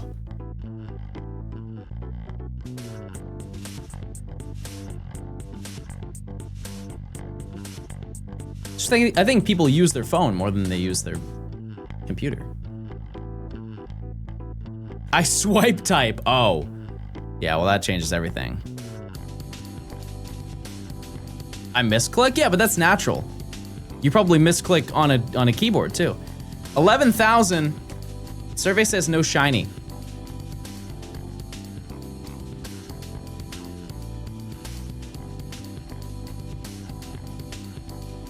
"40 words per minute.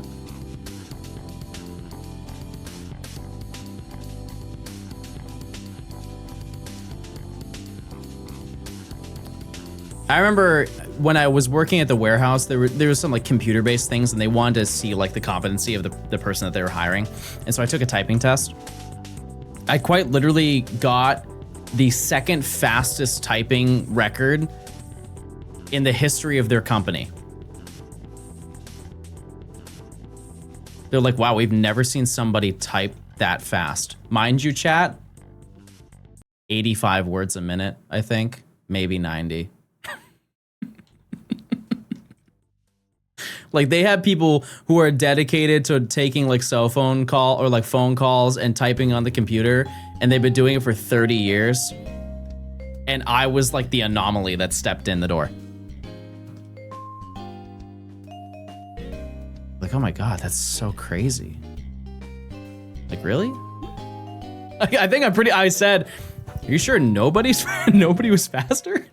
It's like, well, one person did really fast. Can I share the link to the backwards feel video? Absolutely, yeah. And if it gets deleted, I'll just pull it from your messages. Absolutely, I want to see it.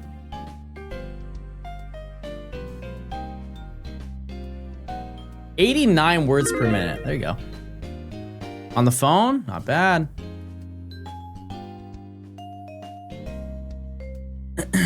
All right. Ah, see, that makes way more sense. It was not a flipped field, like that was not the forefront of the video. Ah, here we go. Check this out. Very, very interesting. Thank you for finding this.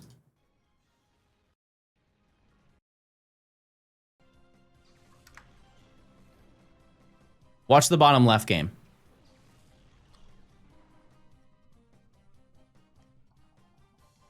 Isn't that so weird?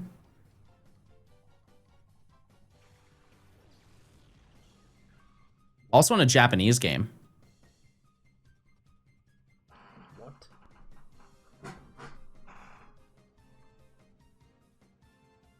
No reasoning. No understanding as to why it happens. And there is an account, I didn't show, but there's an encounter beforehand. Oh, is that the entire clip? You just want to look what's there. If you look, yeah, see, there's a regular one. I think it is shown at another point. I don't know. Subathu.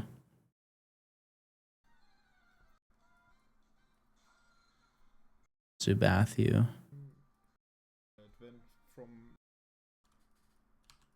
Guess not.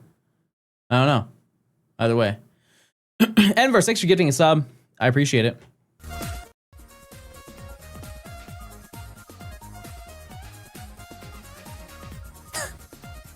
Thank you for finding it. I'm glad that I struggled to find it. That video has 400 views.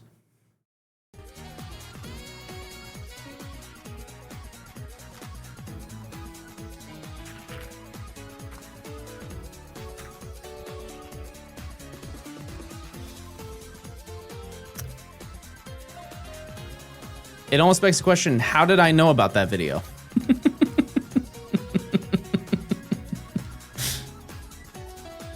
How did I know about that video if it only has 400 views? I genuinely thought that was a video with like 100,000. Oh, Matt replied to it 6 years ago.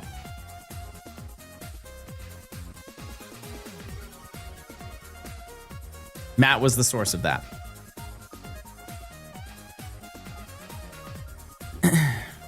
Hey, John, can we find the shiny now? Yeah, enough. I think enough time's passed. Just give me a second.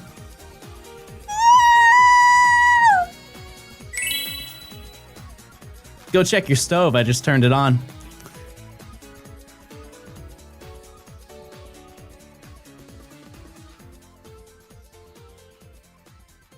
Crazy aura gamble. I don't need any aura to gamble. So I don't mind losing it. What's your favorite Pokemon game? Troze.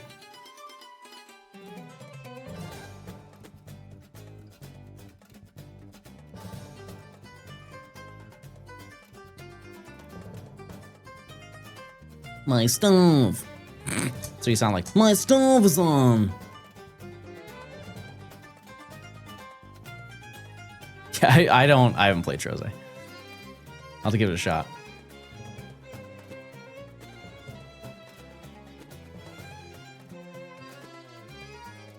I get a feeling that 11,056 is it. Well, you know what they say.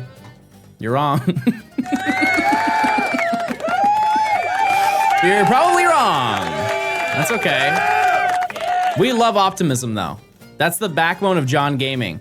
It's like, maybe he'll find the shiny. Maybe today's his big day. Maybe he'll be live.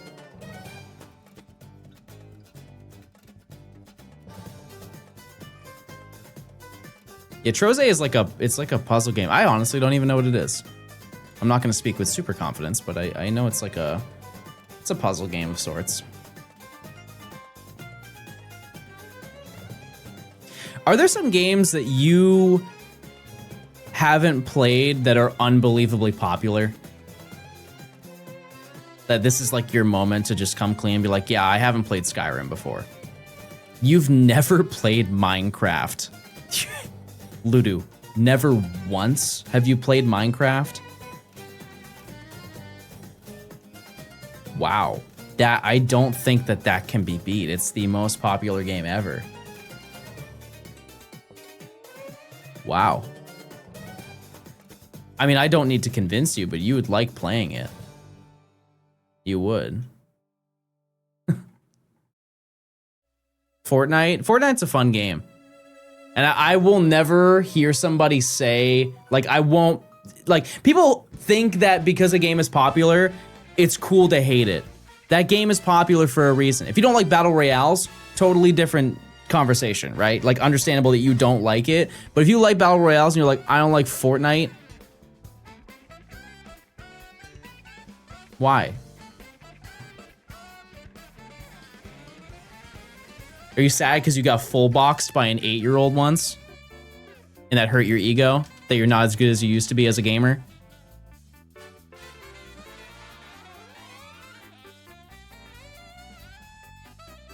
Yes, well, at least you're aware.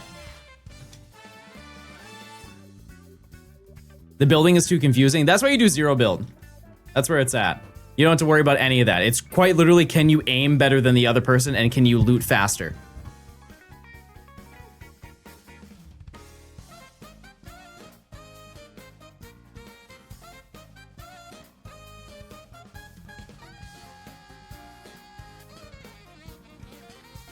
I actually like clicking on heads. What a great phrase, clicking on heads.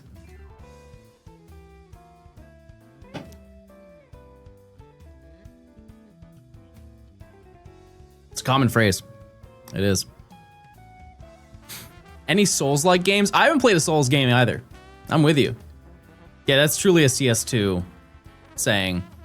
My friend Dom, when he streams, if he goes live and plays Counter-Strike, it's like a 50-50 chance that the title of the stream is clicking on heads.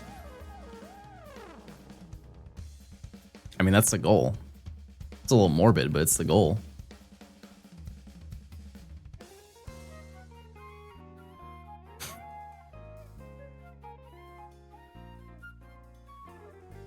My name might in fact be a CS related name. Valve Hater.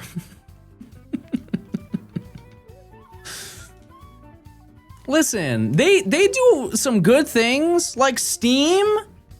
That was a pretty good gaming thing, right? I'm glad they made Steam, I'll say it. The summer sale? Come on now. They made some games affordable. They pressured companies to be like, hey, you better put your game on sale or nobody's buying it this week.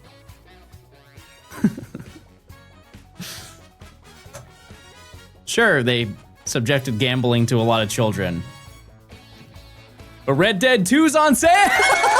It's on sale! It's $15! Come on, everyone. Valorant's better than CSGO. Valorant's just a newer CSGO.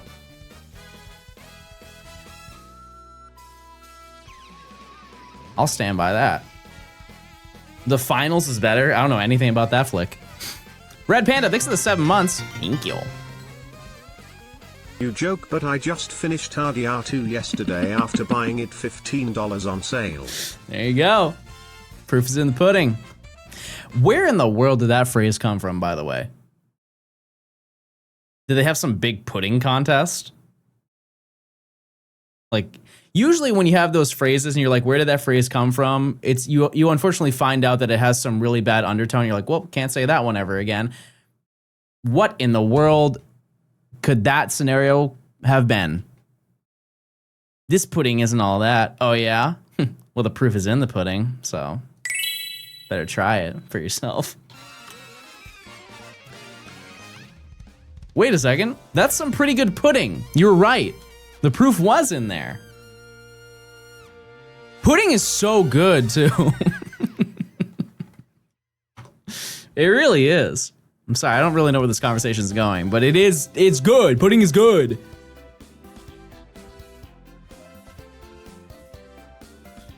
You want a little cheat code? If you get some Greek yogurt, like some strawberry Greek yogurt, and you get some like of the zero cheesecake pudding mix, and you sprinkle just a little bit of that in your Greek yogurt cup, and you mix it up, dear God. That tastes so good. Those words are so close to each other. Chad, do you like hot dogs? What's your favorite ballpark food? I like hamburgers and french fries.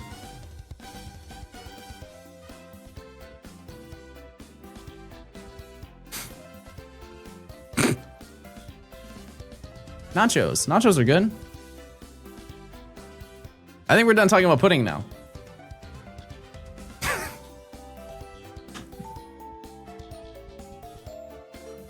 Sorry, my friend just told me something funny.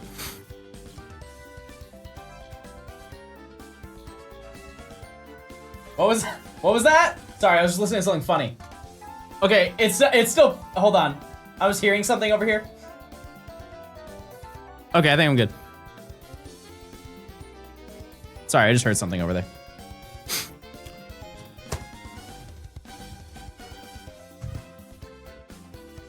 And they were all in sync too. That's the even crazier part. They were all in sync. That was just a horde. That was a pack of dogs.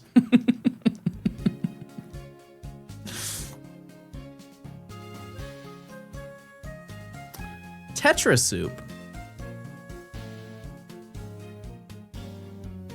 But seriously though, put cheesecake, do it. It's good. I know you've been to Giants games, but I see you in Boston hats, and I must know your opinion on the Red Sox. I think that the Red Sox are probably in the same realm that the Giants are, where they're not very good. But they're trying. If you want some silly little lore, in June I went to a Red Sox game and I was front row, and if you go watch the game, you can see me in a lot of the shots.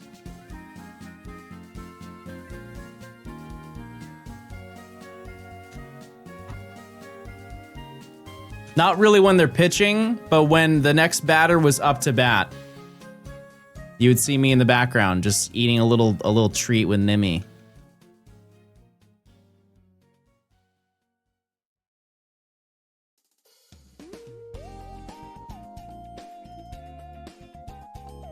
That's why they call him John Baseball. They're really good right now? Oh. I think they lost when I went, so. Crazy, did they get annoyed with the glare? Seems like we've got an interference in the stands. Another wild pitch from the pitcher. You ever played Scrandle at all? Yeah, I'm actually in a Scrandle. Like 3 months ago. Nimi's also playing Emerald. Ooh, a couple goals! Chad, do you play video games with your significant other?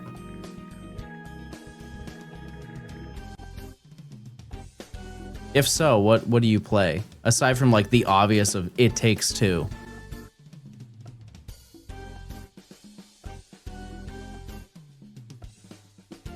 I'm not even gonna say what that was a disturbing comment.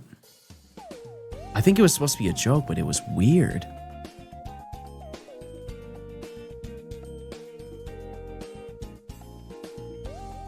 Bro said, I don't let her play video games.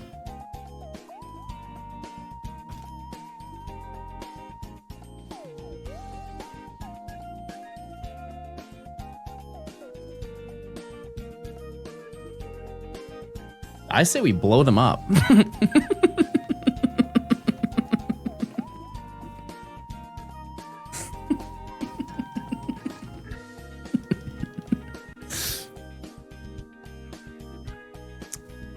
Phasmophobia, I feel like that's a terrifying way to bond with your significant other. Hey, you wanna be scared? So happy you're back. Your streams are the highlight of my maternity leave. Whitney, thanks for the 27 months of Prime. Hope it's going well. Sit back, relax, and watch me get nothing. That's the John Gaming difference, everybody.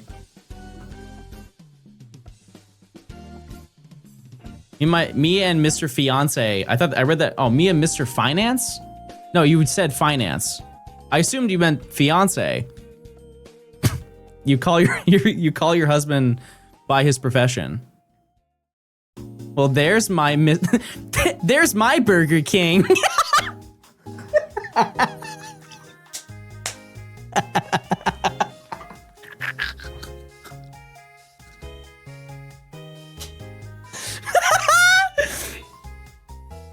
The Burger Queen's been waiting all day for him to come home.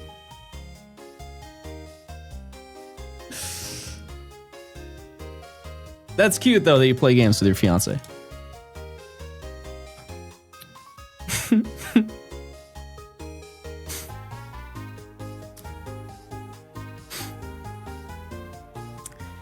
John, did you just start like foaming over your own joke? That was a terrifying noise.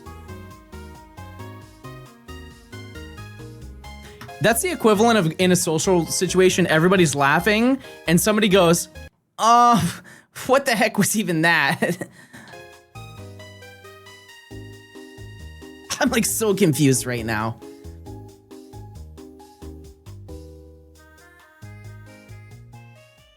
What the heck? Okay, can someone explain to me what Baldur's Gate is? Isn't it video game D&D?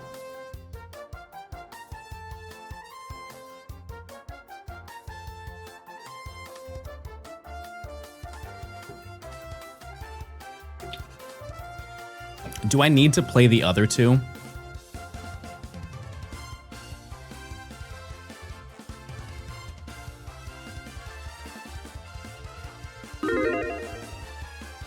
Okay. It's hot people eating worms. Well, the interest meter went from here to here really quickly after reading that. I don't want to eat worms. One time I bit into an apple. I'm sure you can fill in the rest of that story. Genuinely ruined my day.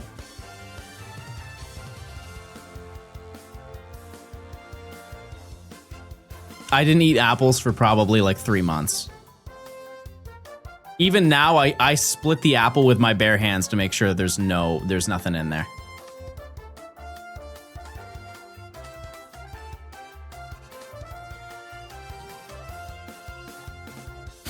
Use your points. Please. I was hoping for quad gulpin. Have we even got that yet? I feel like I said that we got everything except for wind gulp, but I don't even know if we've gotten that.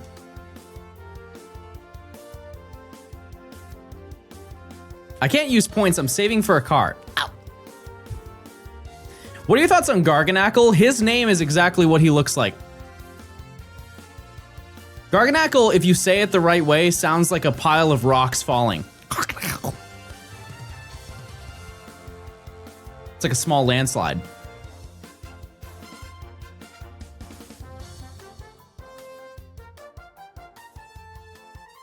That was good.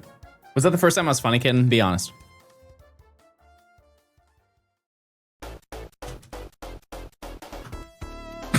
Wait, we almost got it. That's crazy.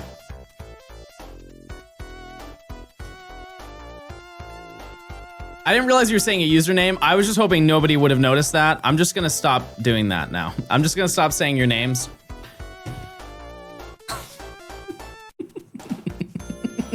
Me when I talk to Nimmy over Discord. How's your stream, kitten?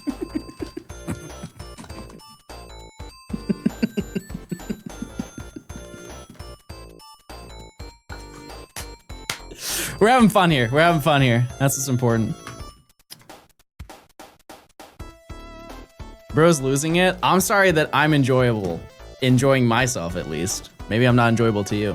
You know what they say.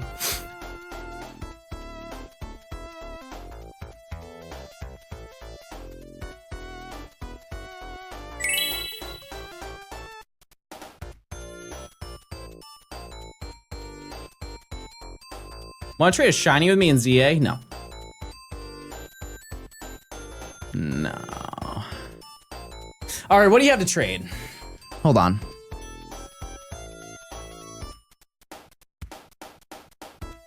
Could be something good. I might be turning down something really bad. Or like it would be bad for me to turn it down, is what I'm trying to say. Bellsprout. Nope, we made a good choice. Have a good one.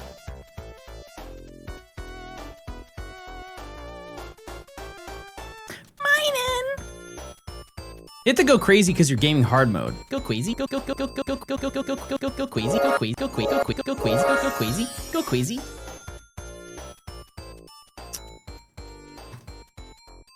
I feel like I'm going crazy a little bit.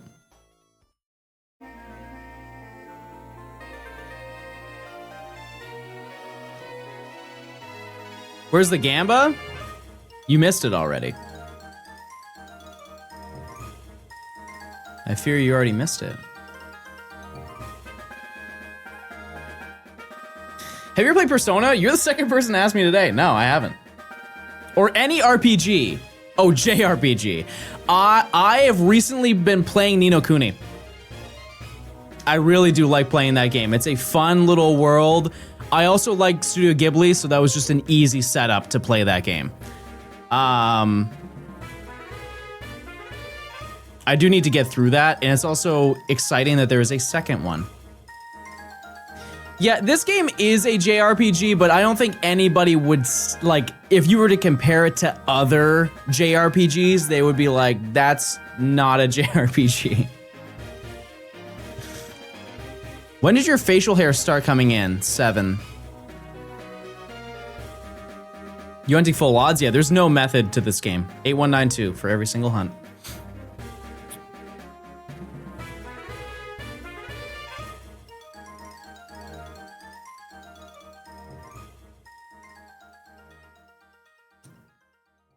Yeah, Ni no Kuni is really, really fun.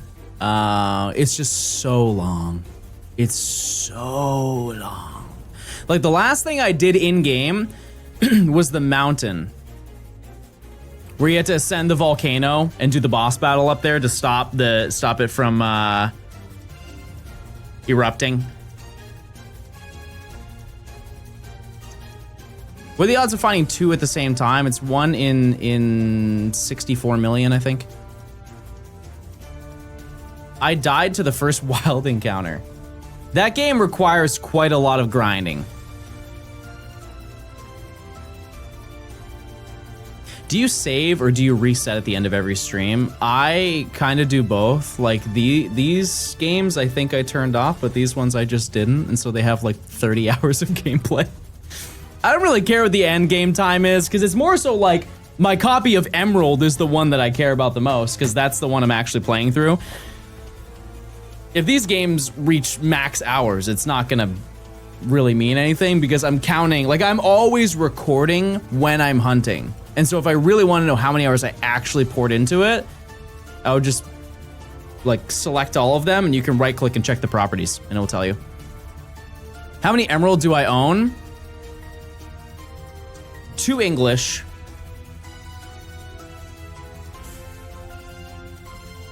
5 Japanese. I think so. I think I have 5 of them. The reason why I'm hesitant on the correct number is because I had a gaming friend, he was in earlier link. I had him when he was in Japan. I asked him to go to a book off and buy me, I believe, 3 copies each of Ruby, Sapphire, and Emerald. You may be saying, why? Why not? Yeah, Marker was also there. How many have the Mew map? I don't know. I haven't got them yet. I'll probably get them in a couple weeks.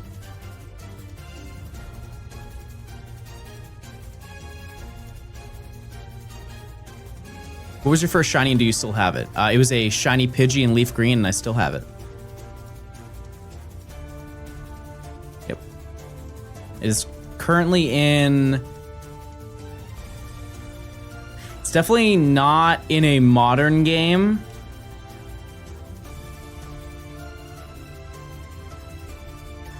Couldn't tell you where. I know I have it still. I think it's in a Gen 6 game. Well, okay, so I have a version of it in Battle Revolution. The way the Battle Revolution works is you could connect your DS and use the Pokemon in Battle Revolution. How it works though is you don't like send the Pokemon there. The game will essentially just read your save file and take a screenshot of your entire save. And it will keep all of the boxes in there forever. Unless you reconnect and resync it, and then it will do it again. And so I have a snapshot of every single Pokemon that I had in like 2008, which is so cool to always have that until the end of time. And it's like the actual Pokemon in there, and I can use them in Battle Revolution. And I have my first Pokemon ever. I have that shiny. I think I have the shiny Magnezone that I got a Magnemite in Pokemon Emerald. I have probably a shiny Gyarados. I got one of those as well. I didn't know how to radar, so I did not have many shinies. All the shinies I got were not method. They were just me running around playing the game. Never cared about shiny hunting at that point in time. It was truly like, if I find one while I'm playing through the game, cool. Would you rather get attacked by a Wailord or run over by 40 Diglett? The worst thing that could possibly happen is if a Wailord attacks me, is that it eats me and sends me through the blowhole. Kind of fire. Diglett would really hurt. And it would hurt everybody else too, and I don't want to hurt everybody else. What about a shiny Alpha Metacham? I don't know what you're asking me. You guys love asking me questions that have no context. What about foosball tables, John? Yes, I've seen one. Oh, they wanted to trade. No, I'm okay. I don't want to trade at all. Thank you though. Which Pokemon do you wish to have as a pet? I think people would treat me a lot better if I had a Mega Rayquaza.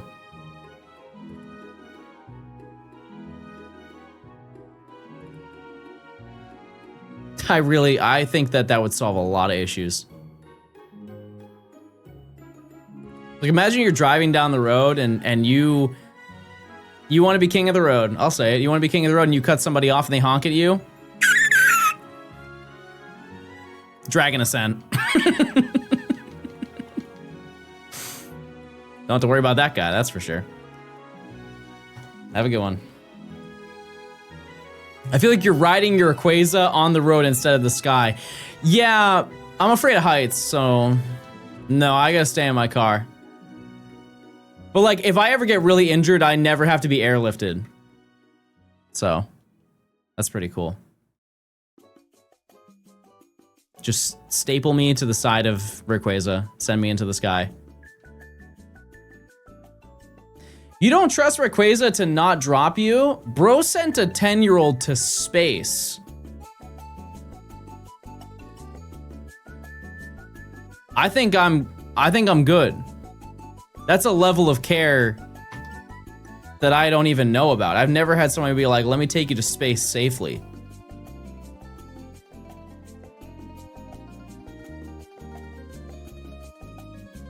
That's such a kind thing to offer somebody. Be like, let me take you to space, but really safely. Would you be able to use the carpool lane with your Pokemon? I mean, Rayquaza's not fitting in there. How tall is Rayquaza? 40 feet? It did blast through a meteor. That was not very responsible. Good point. I'm sorry. It balances out though, I think. What Pokemon do you find generally unsettling?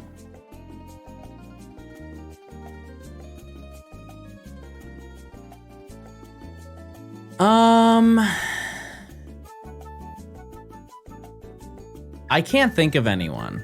I can't. My brain, when I thought of unsettling video game creature though, I went straight for the Flood. They did a good job making those things look gross and creepy. And gooey. Why did they make them gooey? Odd. Odd decision. But effective. Is there a film or show franchise that you're interested in getting into? I said earlier, I get really comfortable watching things that I know I'm going to enjoy, so it's really hard to pull me away from that. I have never finished Better Call Saul. I'll say that. I really should get around to finishing that because I've started it like 3 times and got through the first season and then just don't finish it. And I talk about how much I like Breaking Bad. And so many people were like, oh, that show becomes better than Breaking Bad. When should I check my shiny Froakie hunt? Every encounter. That's how you shiny hunt.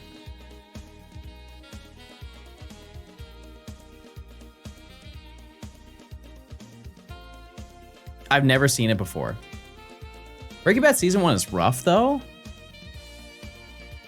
Why do you feel that way? Like, what didn't you like? Obviously it gets better. I never thought it was like, maybe I had bias. Are you expecting RSC on Switch soon? I don't expect anything. I don't. I mean, like, I could see it being this year. I could see Ruby and Sapphire this year, not Emerald.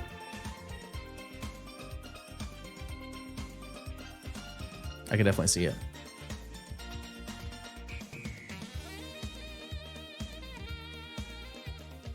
There's a free mission in Pogo for a free Hundo background Mega Mewtwo Y. And knowing me, I'm gonna redeem that and I'm gonna get the shiny and it's gonna totally defeat the entire purpose of getting that bottle cap. I know how it works. Why'd they do that? Oh, I know why they're doing that. I know exactly why they're doing that. 11,400 no shiny.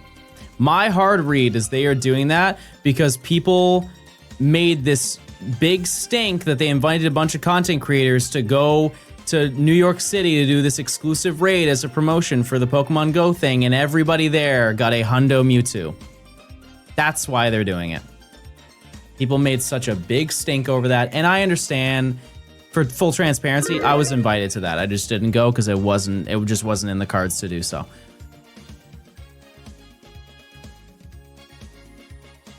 But what a goofy reason to get upset at somebody. If that's the reason, silly. The alternate reason would be because of the raid event when they did Pokemon Go Fest Global. Apparently people were having issues with the Mega Mewtwo X and Y raids. And maybe that's a compensation. We're like, I'm sorry you had trouble with that. Here is a Mewtwo.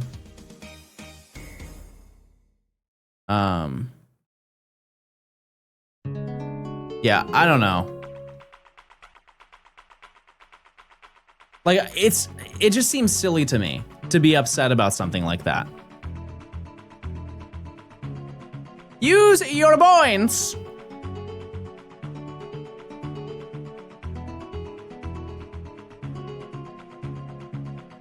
To me, it's the same logic as like, if you didn't know, Pokemon, when Legend ZA was coming out, they invited a bunch of creators to go play a demo for Legend ZA in Paris, under the Eiffel Tower. Super, super cool experience.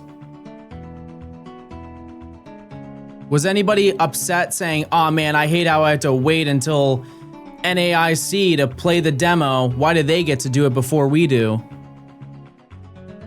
Or when NAIC happened, oh, that's so unfair that everybody gets to play the demo and it's not available on the Switch for everybody. I feel like people forget what promotion is. Like, that's the point. Is so you see it and you're like, oh man, I can't wait to also do that.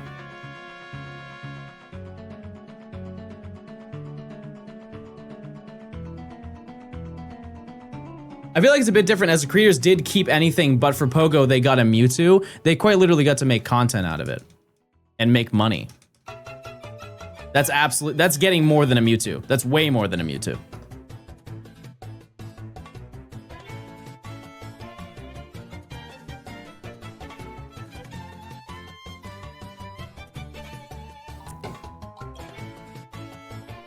Funny meme though. Apparently somebody who went to that Pokemon Go event tried to sell their Mewtwo on eBay and they got caught. I think it was just some person who was writing an article about it, but they got invited to the event and tried to sell it on eBay, and somebody found out and reported them.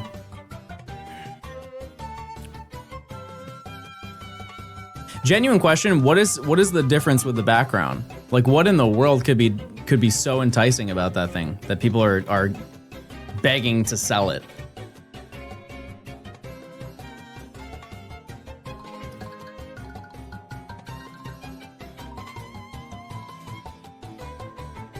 The Mewtwo quest gives you a Master Ball too. Cool.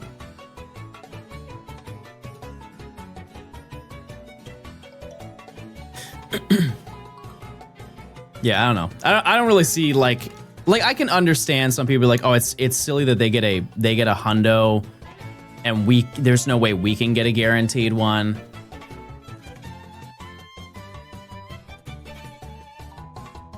Sure, like we can meet there. That is silly that they made it a hundo.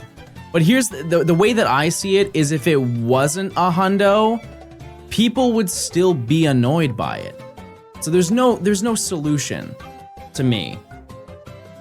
It's still, why did content creators get invited to go to this exclusive thing and I didn't type of mentality.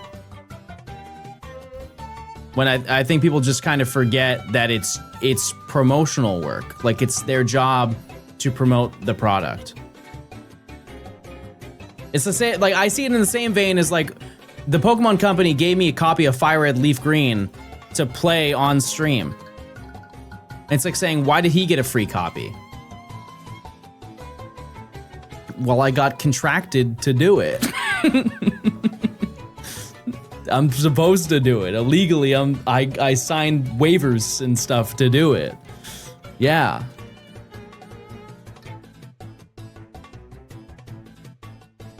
If it wasn't Hundo and then everyone got it a couple weeks later, it's just early access. Yeah, that's the way I see it. I can understand why people be annoyed about the Hundo portion. I get that.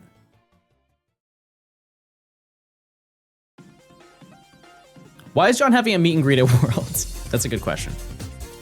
That's a good question, Marker. We should figure that out.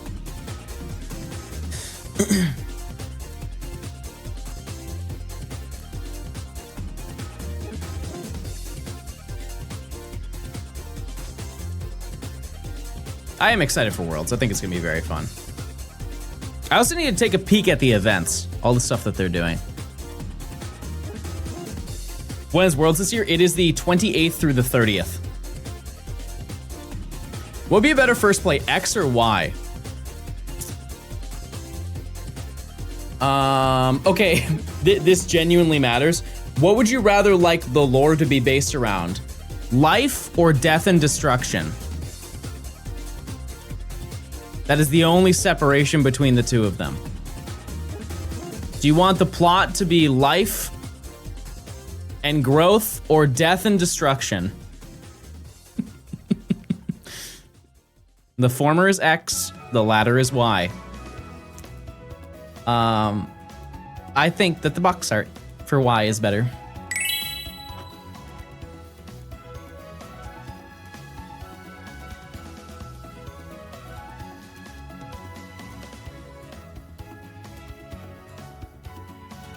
But Pokemon Z, they almost did it.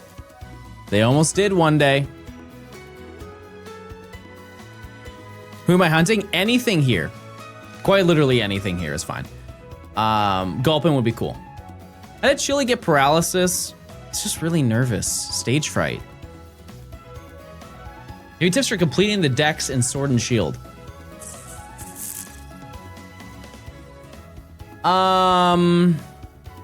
Get the wild area out of the way.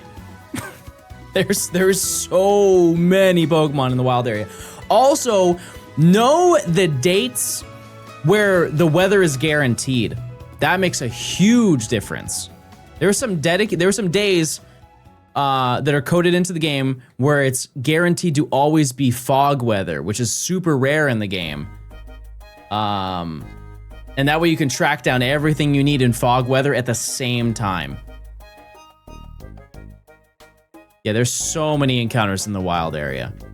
And I'm really glad that they did that because it really built the foundation of what Scarlet and Violet became. Like, I don't think Scarlet and Violet would be the way that it is if Sword and Shield didn't come out.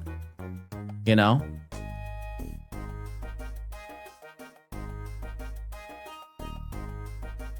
Is the way to get Shiny Charm in every game to complete the Dex? No.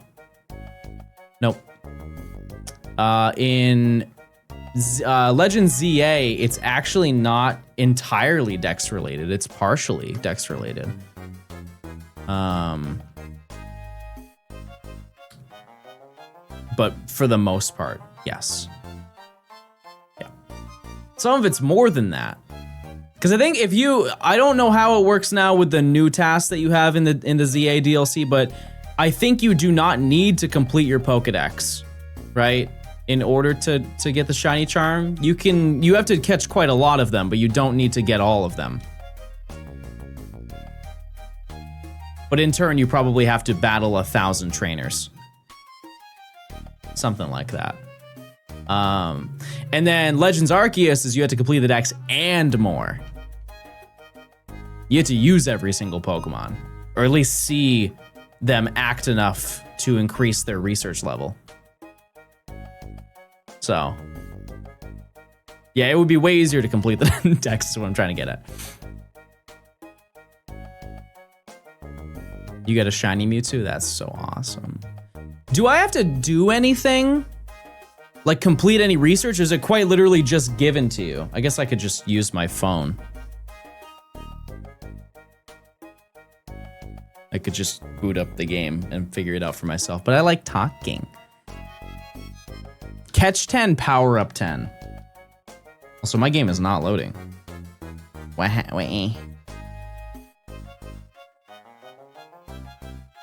It's for everybody, from my understanding. This promotion is for everybody who boots up the game.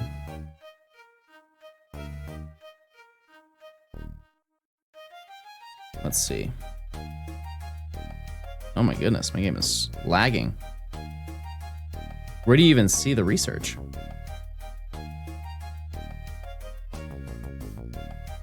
Oh, I see it.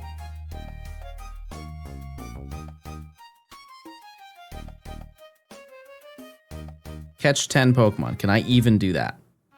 Give me 1 second, chat.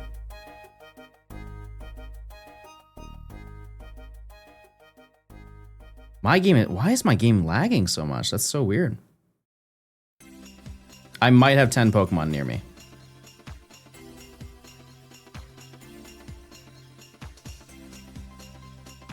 I'm at 6. Do I spatial rend for this? Is that worth doing? Probably.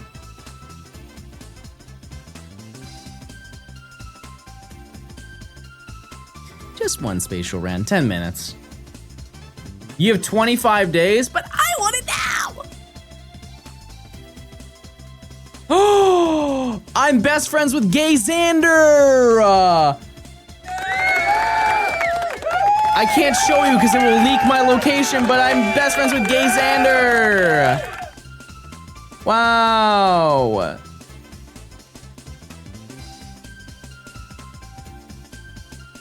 Oh, they have a new Pokestop thing. Or, what's it called? They have a new thing that's basically the auto catcher, but it's now an item.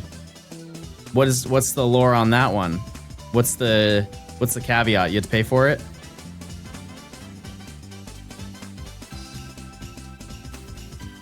You gotta spend big dollar to make it active?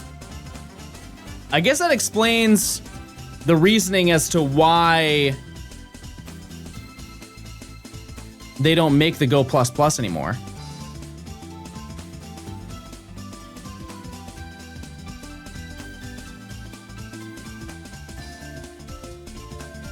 Because they wanted to find a different way to monetize it. All right. Events. How did I only catch 8 Pokemon? I got more than that. Hold on.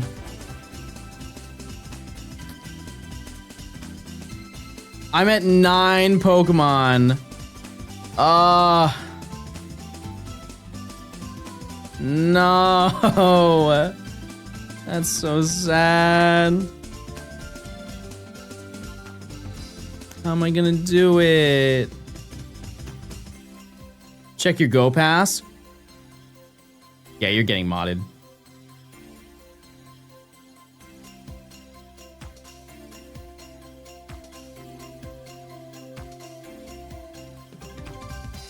Nothing.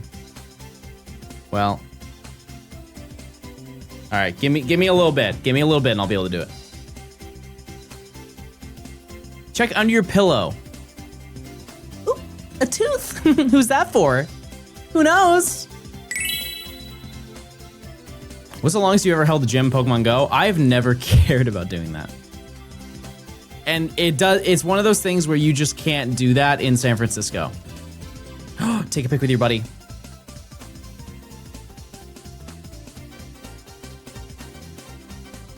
You're so right. It's coincidentally a Mewtwo. Pick with your buddy and I get a Smeargle.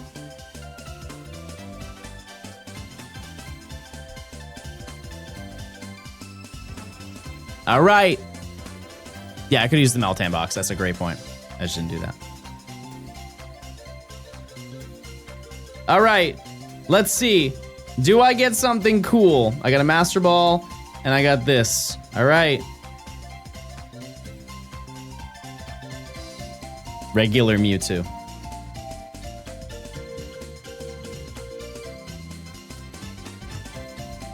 Regular Mewtwo. Not green.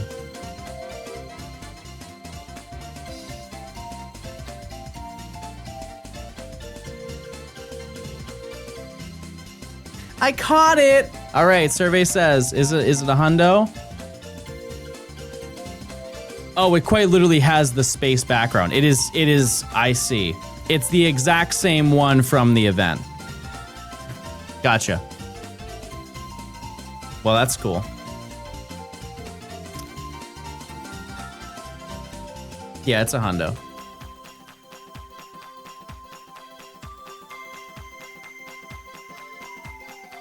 The event had Times Square as a background. Oh, that one has Earth. I guess that's fair. Like, they can't take pictures of every single location of where you are. So the background is quite literally the entirety of the planet. Because you can get it anywhere on the planet. What's a hundo? It's perfect IVs. Imagine like in this game if you had a 6 IV Pokemon. Best stats possible.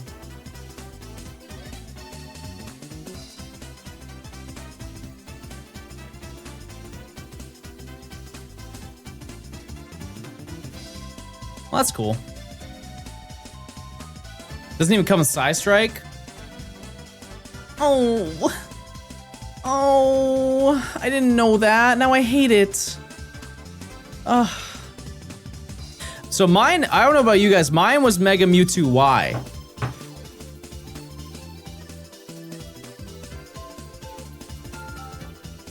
The background's a solar eclipse. Good point.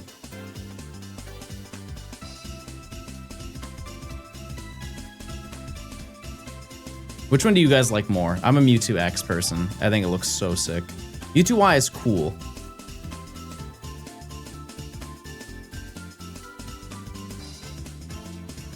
Do you collect TCG? No. Speaking of that. Yes, sir.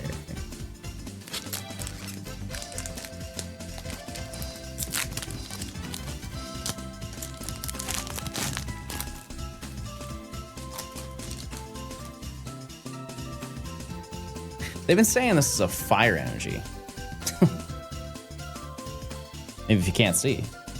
Drillbur. Skull Fossil. Bombardier. Charjabug. Malamar. Marshadow. Relicanth. Ooh, Comday. Comday soon. Ooh, that's... Wait, that kind of looks like the, Amazing Rares from a while ago. That's pretty neat. Shadowy Energy. All right. And the crowd shrugs. I look like one of the Amazing Rares. Chat, what are we eating for dinner? And yes, I mean we. We're all going out after this. It's not on me, though. You have to pay your part. And if you leave early, we're going to get your Cash App, and we're going to ping you every day until you pay us back.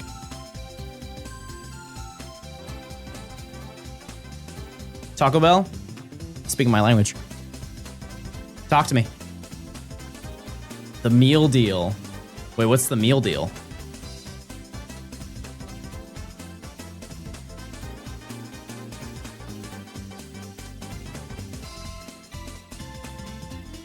Just any? A whole rotisserie chicken. What a great deal. You ever gone to a grocery store and bought a pre-made rotisserie chicken? It's like $5 for a full chicken. I'll just sit there and eat the whole thing. The Bachelor's handbag. That was such a silly, funny things to say. I'm gonna absolutely steal that. Oh my goodness, that's such a banger. You are genuinely funny for saying that. Usually I lie to most of you, but that was actually really funny.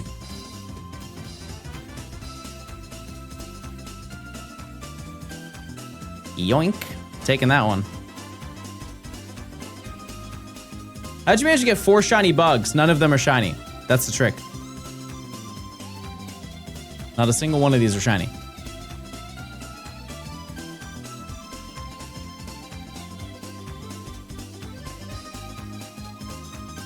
John's putting in the work today? How long was I live yesterday? Why the bugs specifically? They have an ability that doubles your encounter rate. Yeah, I think we streamed about this much.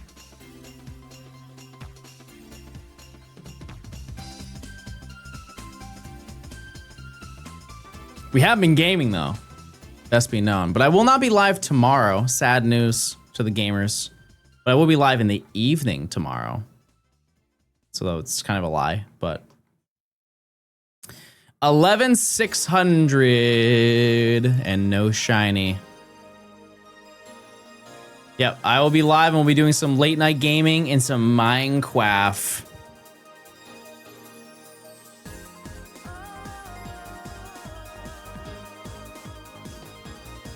Some good old Minecraft.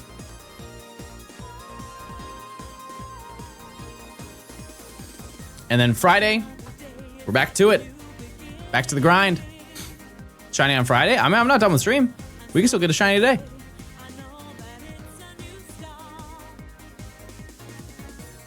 I like this song. It reminds me of a good song.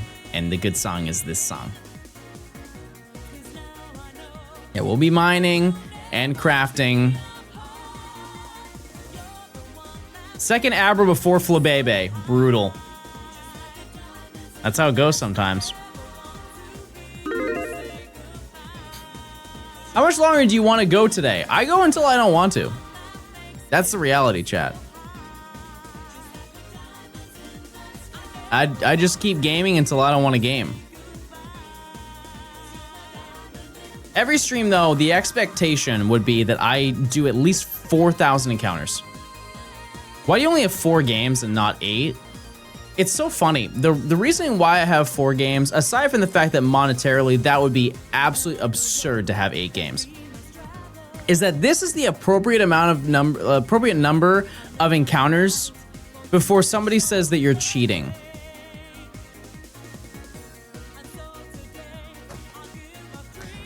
Four games fits on the screen perfectly.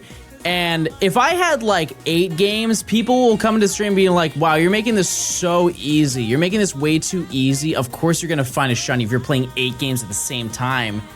Why are you, stupid or something? But if I have 4, I never get that narrative. Because they look at it and they're like, oh, there's 4 games. Like, I can only imagine what Nora gets. Like, Nora plays 16 times, 3DSs. And she has a fantastic time. But I'm sure some people were like, man, why are you playing with 16 games? Because she can. That's the reason why she does it. Because she absolutely can do that. Does she have a brick of a multi-viewer? It's actually different because those don't run through HDMI.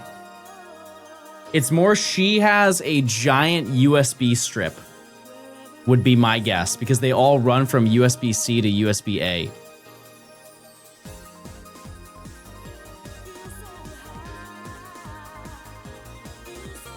Oh. Those are all 15%, everybody. That's cool. You ever consider doing a Mystery Dungeon Recruit them all? No.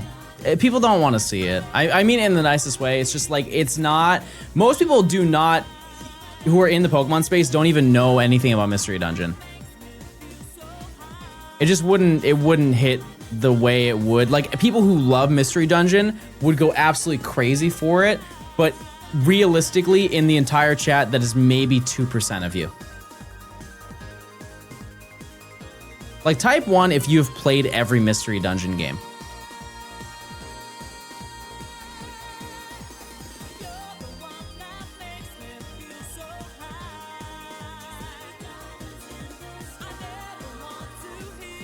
Based on sales data, I don't believe that.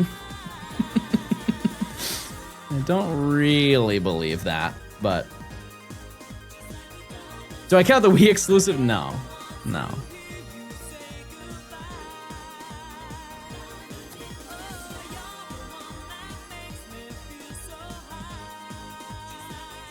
It's also, there isn't really, like, I've played a little bit of it, and so I'm not gonna act like I'm, you know, I know the ins and outs of that game, but I think that the gameplay loop of that game is not the same visually as this is.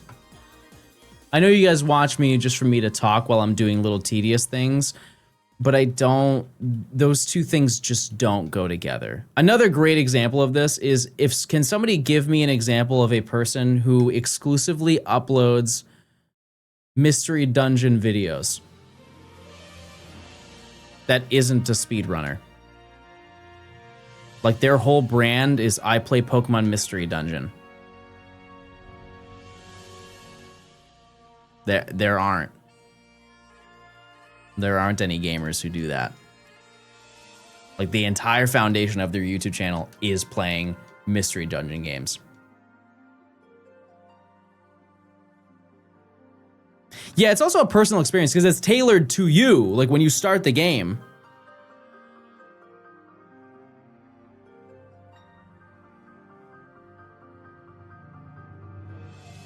You are making your own decisions based on like you're answering questions and stuff like that. Almost a big gulp, I know.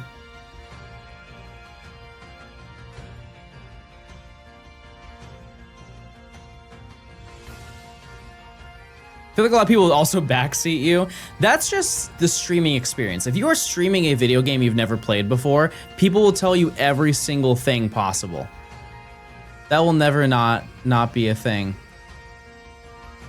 It's especially prevalent when a brand new Pokemon game comes out, because people will just tell you everything before any of it happens. It's like when I started the DLC, you know, like people data mine it. It's like this didn't happen, but it's basically the equivalent of like, oh, John just started the DLC. That's cool. Has he done the Mega Darkrai fight at the end of the game? Has he done that yet? Has he reacted to the Mega Darkrai fight yet? I know he's at the beginning of the game, but has he done that yet? It's coming up if he hasn't. There's a Mega Darkrai at the end, by the way.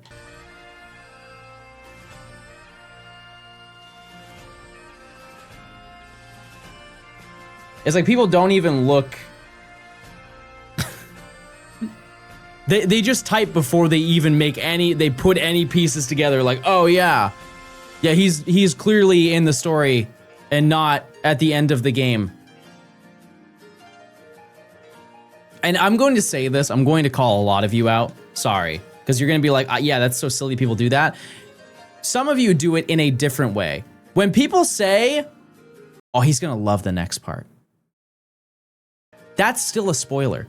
To me, it's still a spoiler. When you say, oh, no, John, you're going to just stick through. You're going to love this next part.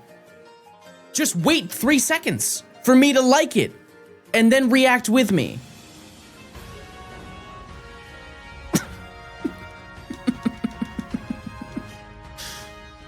Oh, I'm 3 hours ahead of the game than you, John. You're going to love this next part. It's your favorite.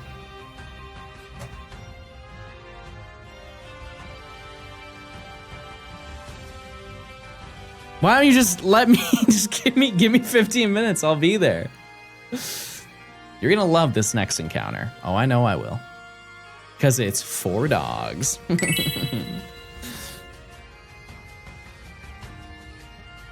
You're gonna love the shiny that's coming in 3 minutes. Oh.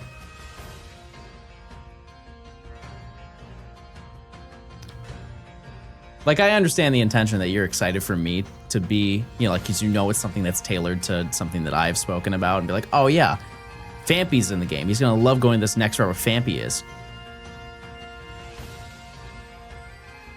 But I feel like I have to... It's like not authentic. It's not an authentic reaction because I know I'm going to see something. When I want to be caught off guard just like you were caught off guard.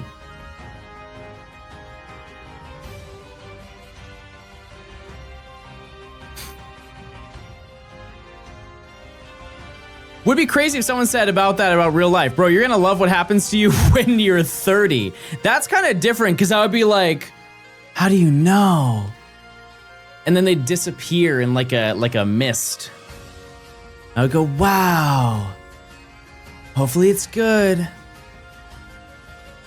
That's not gonna happen when thousands are watching. What do you mean? Oh yeah, everybody's gonna spoil. I think the reality, and I try and look at it from a positive perspective, I think everybody's just excited. And they're just excited to say that they're having a good time. And they forget to care about other people. That's the way that I look about it. It's like you are so passionate about it and you want me to share that experience with you, but you totally forget the fact that I am also trying to do that. That still is not cool.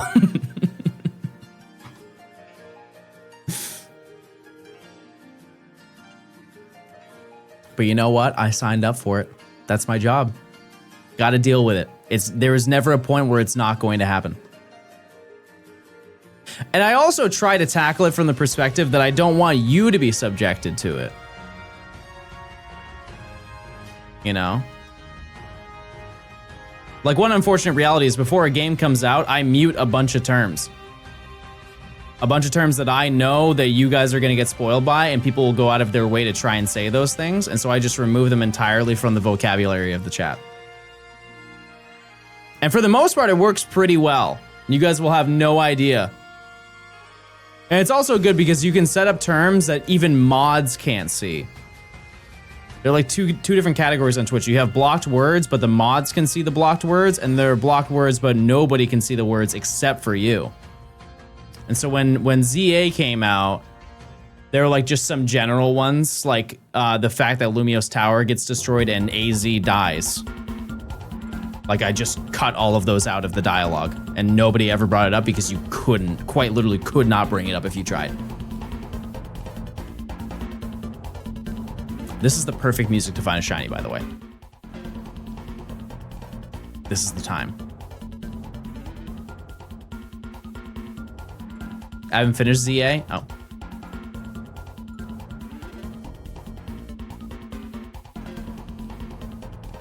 Well, now you have. You're welcome. You're gonna love that part. Oh, you're gonna love that part so much when it happens.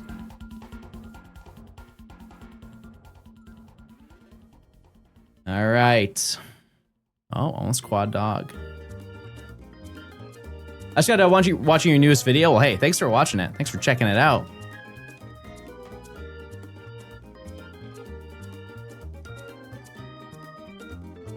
My red flag is posting does he know or clueless/aware. I kind of like it when people spam clueless and aware. I think that's way better.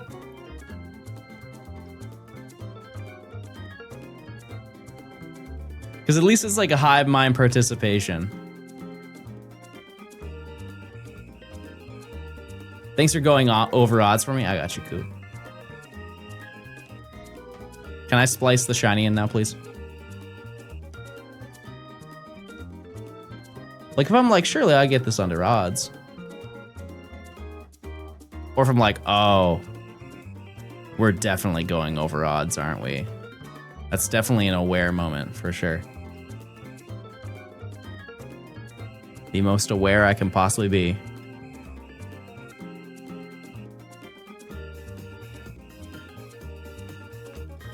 Splice this like it's a Mario 64 world record submission. I could put in Bomb on Battlefield right now. Editors? I'm editors.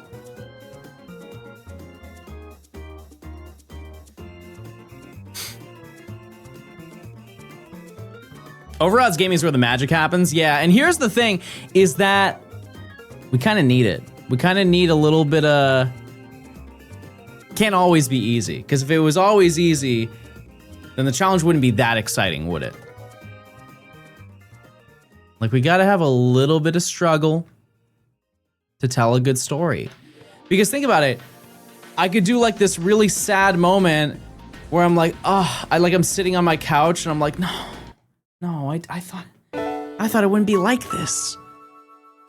I didn't think it was gonna be this way. I thought we were gonna be able to get everything we need in an efficient time. And the big dance is this weekend.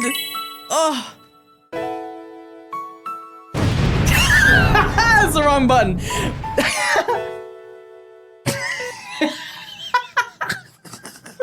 That's not the first time I made that mistake. And John never made it to the big dance. For there was a giant explosion at the silo next to his house.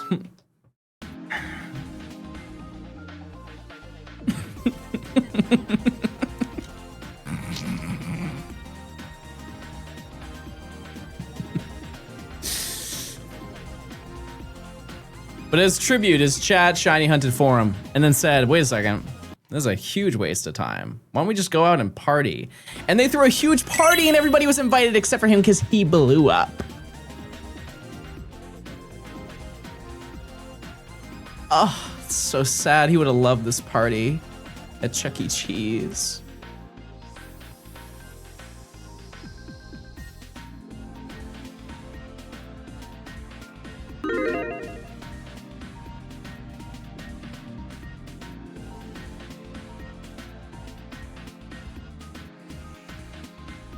John, please, Dave and Buster's. Dave and Buster's is a cool spot. It is. It absolutely is. I mean, they've got the Guitar Hero arcade. If they've got that, I'm there. I'm there. There's some fun little games you can do there. You do that, you do a little bit of bowling. It's a pretty solid evening. Unless it's Candlepin. Why do they even have that? Why do they even have Candlepin bowling? It's just so... Like, what's the point? It's not easier to hit. If anything, it's harder. Clone Hero, I do have it installed. John the First, know you're a Pokemon partner, so maybe you can't comment on this, so just blink hard at the stream if you can confirm this, because I really want to know. This is technically asking for a leak, but can you confirm in the new Pokemon game they will have Pokemon? Well, they already confirmed that, because the starters. They showed the starters. Thanks to the 500. So that's not even a leak, they already did that. What if those were Ultra Beasts? I'm listening. Do I get raspberry soda or vanilla milk? What realm are you in? Are you in a Willy Wonka factory? You're either in a Willy Wonka factory or Five Below.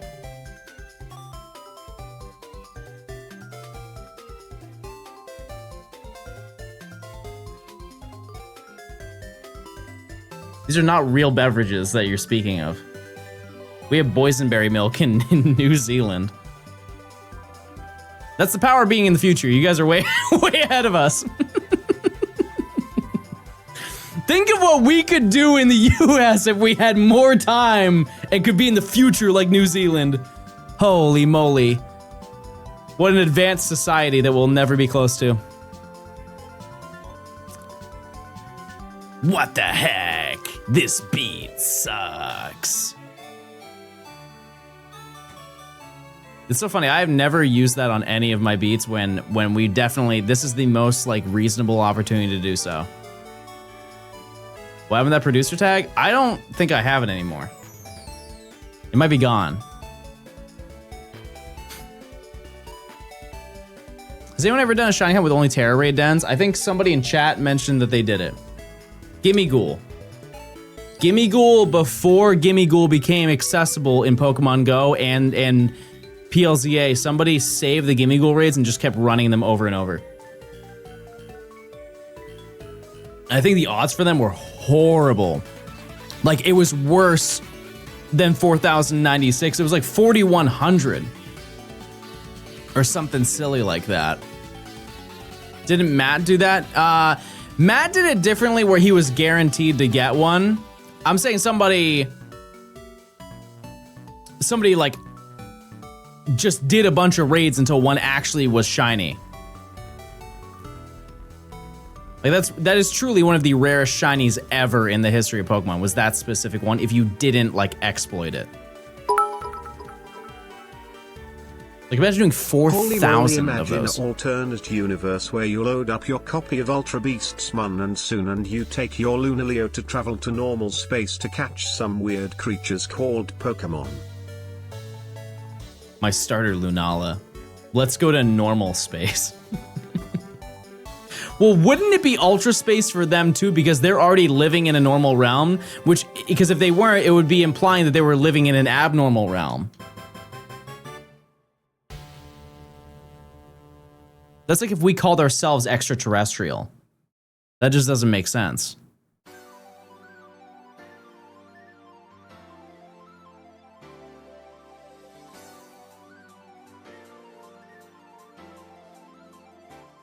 Their city is called Ultra Megaopolis.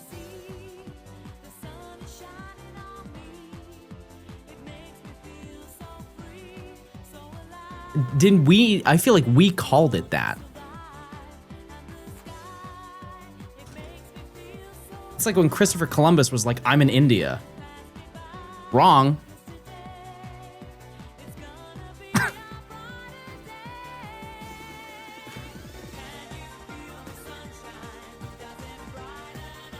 Are we winning? I think so.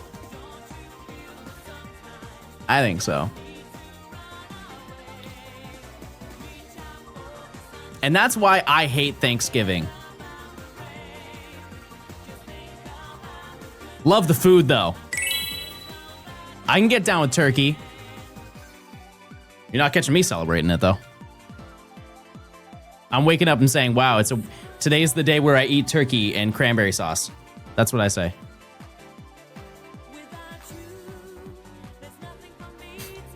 Any chatters in chat? Type one if you're chatting right now. Where are my chatters at? Why can't that be every day? There's a sub shop that sells a Thanksgiving Day sandwich, and I would have that any day of the week. Oh, what a great combination. You get stuffing, turkey, cranberry sauce, and they put like mashed potatoes and squash in there. Woo! Yes, please. I would take that once a week. Dom with 180. Here's to getting the shiny. Thank you. Thank you. You see the free hundo? Yep. Yep, I did. My local diner does a weekly Thanksgiving meal. Sick. Thank you. Well, I'm gonna end stream chat and I'm gonna have some chicken chili momo. Opening my Twitter, seeing Johnstone and MLB combined was an out-of-body experience. Yeah, that was epic. That was an epic collab. Shout out to the entirety of the MLB. Thanks for making sports. Is it 6 o'clock for you? It is 5.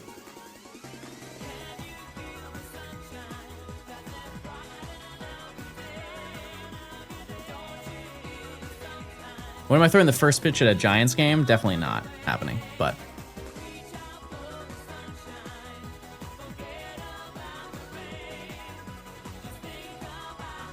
Don't think so. I don't think I have that level of public eye attention.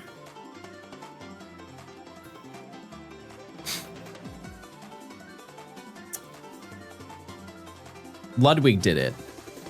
You mean Ludwig, who has 10 times the subscribers of me? Yeah, of course he did. I'm glad that you guys think that I am larger than I actually am, but yeah, that's a completely different level of content creator. Like, he will very realistically, in like within the next couple of years, get a diamond play button. The only time I'm getting a diamond play button is if I watch a YouTube video of somebody unboxing it. No situation. No chance. I genuinely feel like there is only one content creator who makes Pokemon videos, like exclusively makes Pokemon videos, that could actually hit 10 million.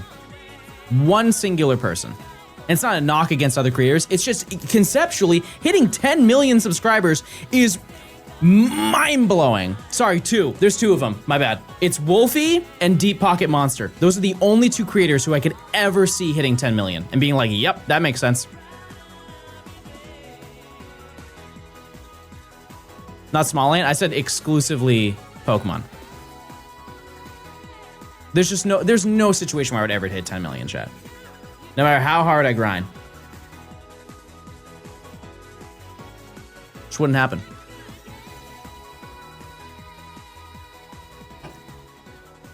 There are only so many big videos I can make.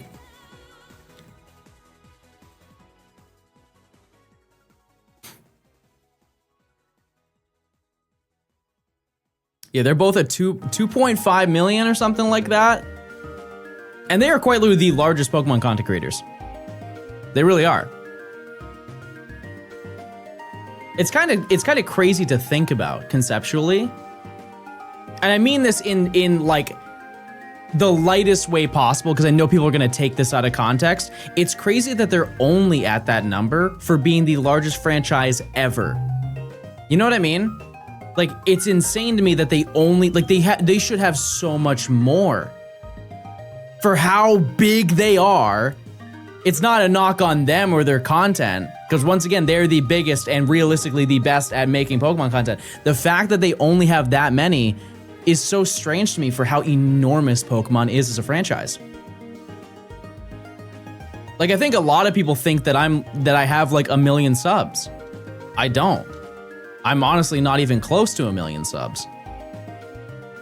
Maybe in a couple years I'll hit that number. But it's not anytime soon. Like, I will probably hit 800K this year.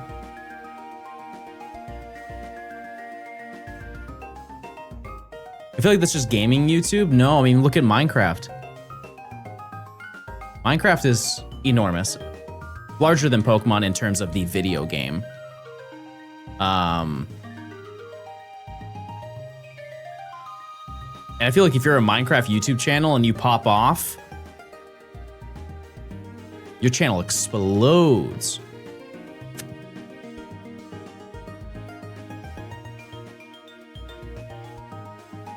Kind of crazy.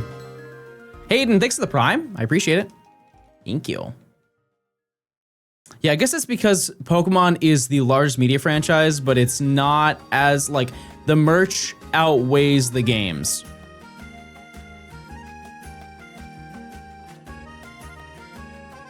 Oh, we almost got the quad dog. Oh, that would have been so nice and life-changing for many of us.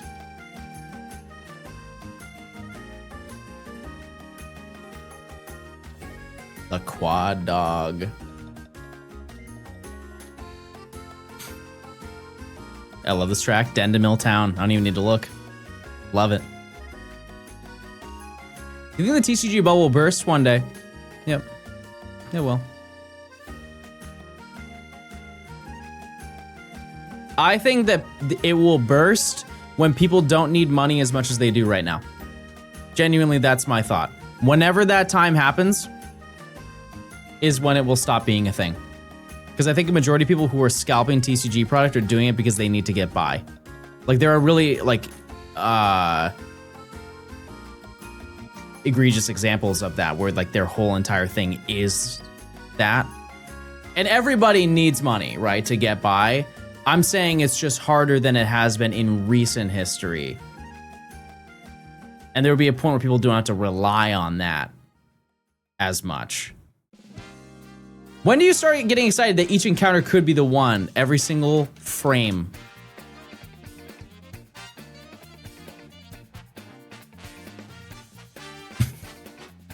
I am dialed in.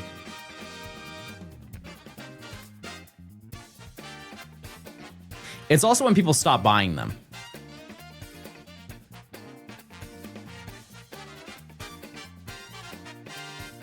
That's the big thing too.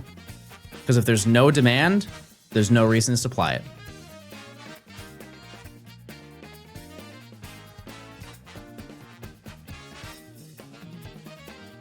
However,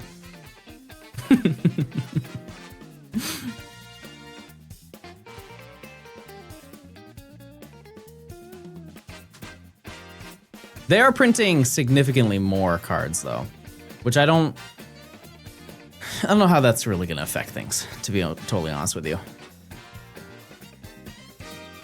I think it's going to do the opposite effect, and it's just going to make it worse. All right, the big 12,000, everybody. Survey says no shiny. Kate Glover, thanks for the prime. There is no shiny in our future today, chat. However, there is always Friday. There is always Friday. But I think that's probably going to do it for today. And then when I come, I'll be live tomorrow night with Nimi. We're going to be doing some Minecraft. And then we'll just be running it again. You know, we'll have another 8 hours in the tank. So that's the game plan. But yeah, thank you guys for the stream. It's been fun. Chilling, hanging out. I'll send it to my lady who is also playing if you want to see more Pokemon Emerald, and she's way further in the game, and she is actually, in spite of me finding shiny so quickly, trying to beat the game before I beat it. So if you want to hang out with her in Moss Deep City, that's where she's going to be. All right, gamers, I will see you tomorrow night for some Minecraft. All right, bye. See ya. Have a good one. Goodbye. Have a great day. Goodbye. Goodbye. Goodbye. Goodbye. Goodbye. Goodbye.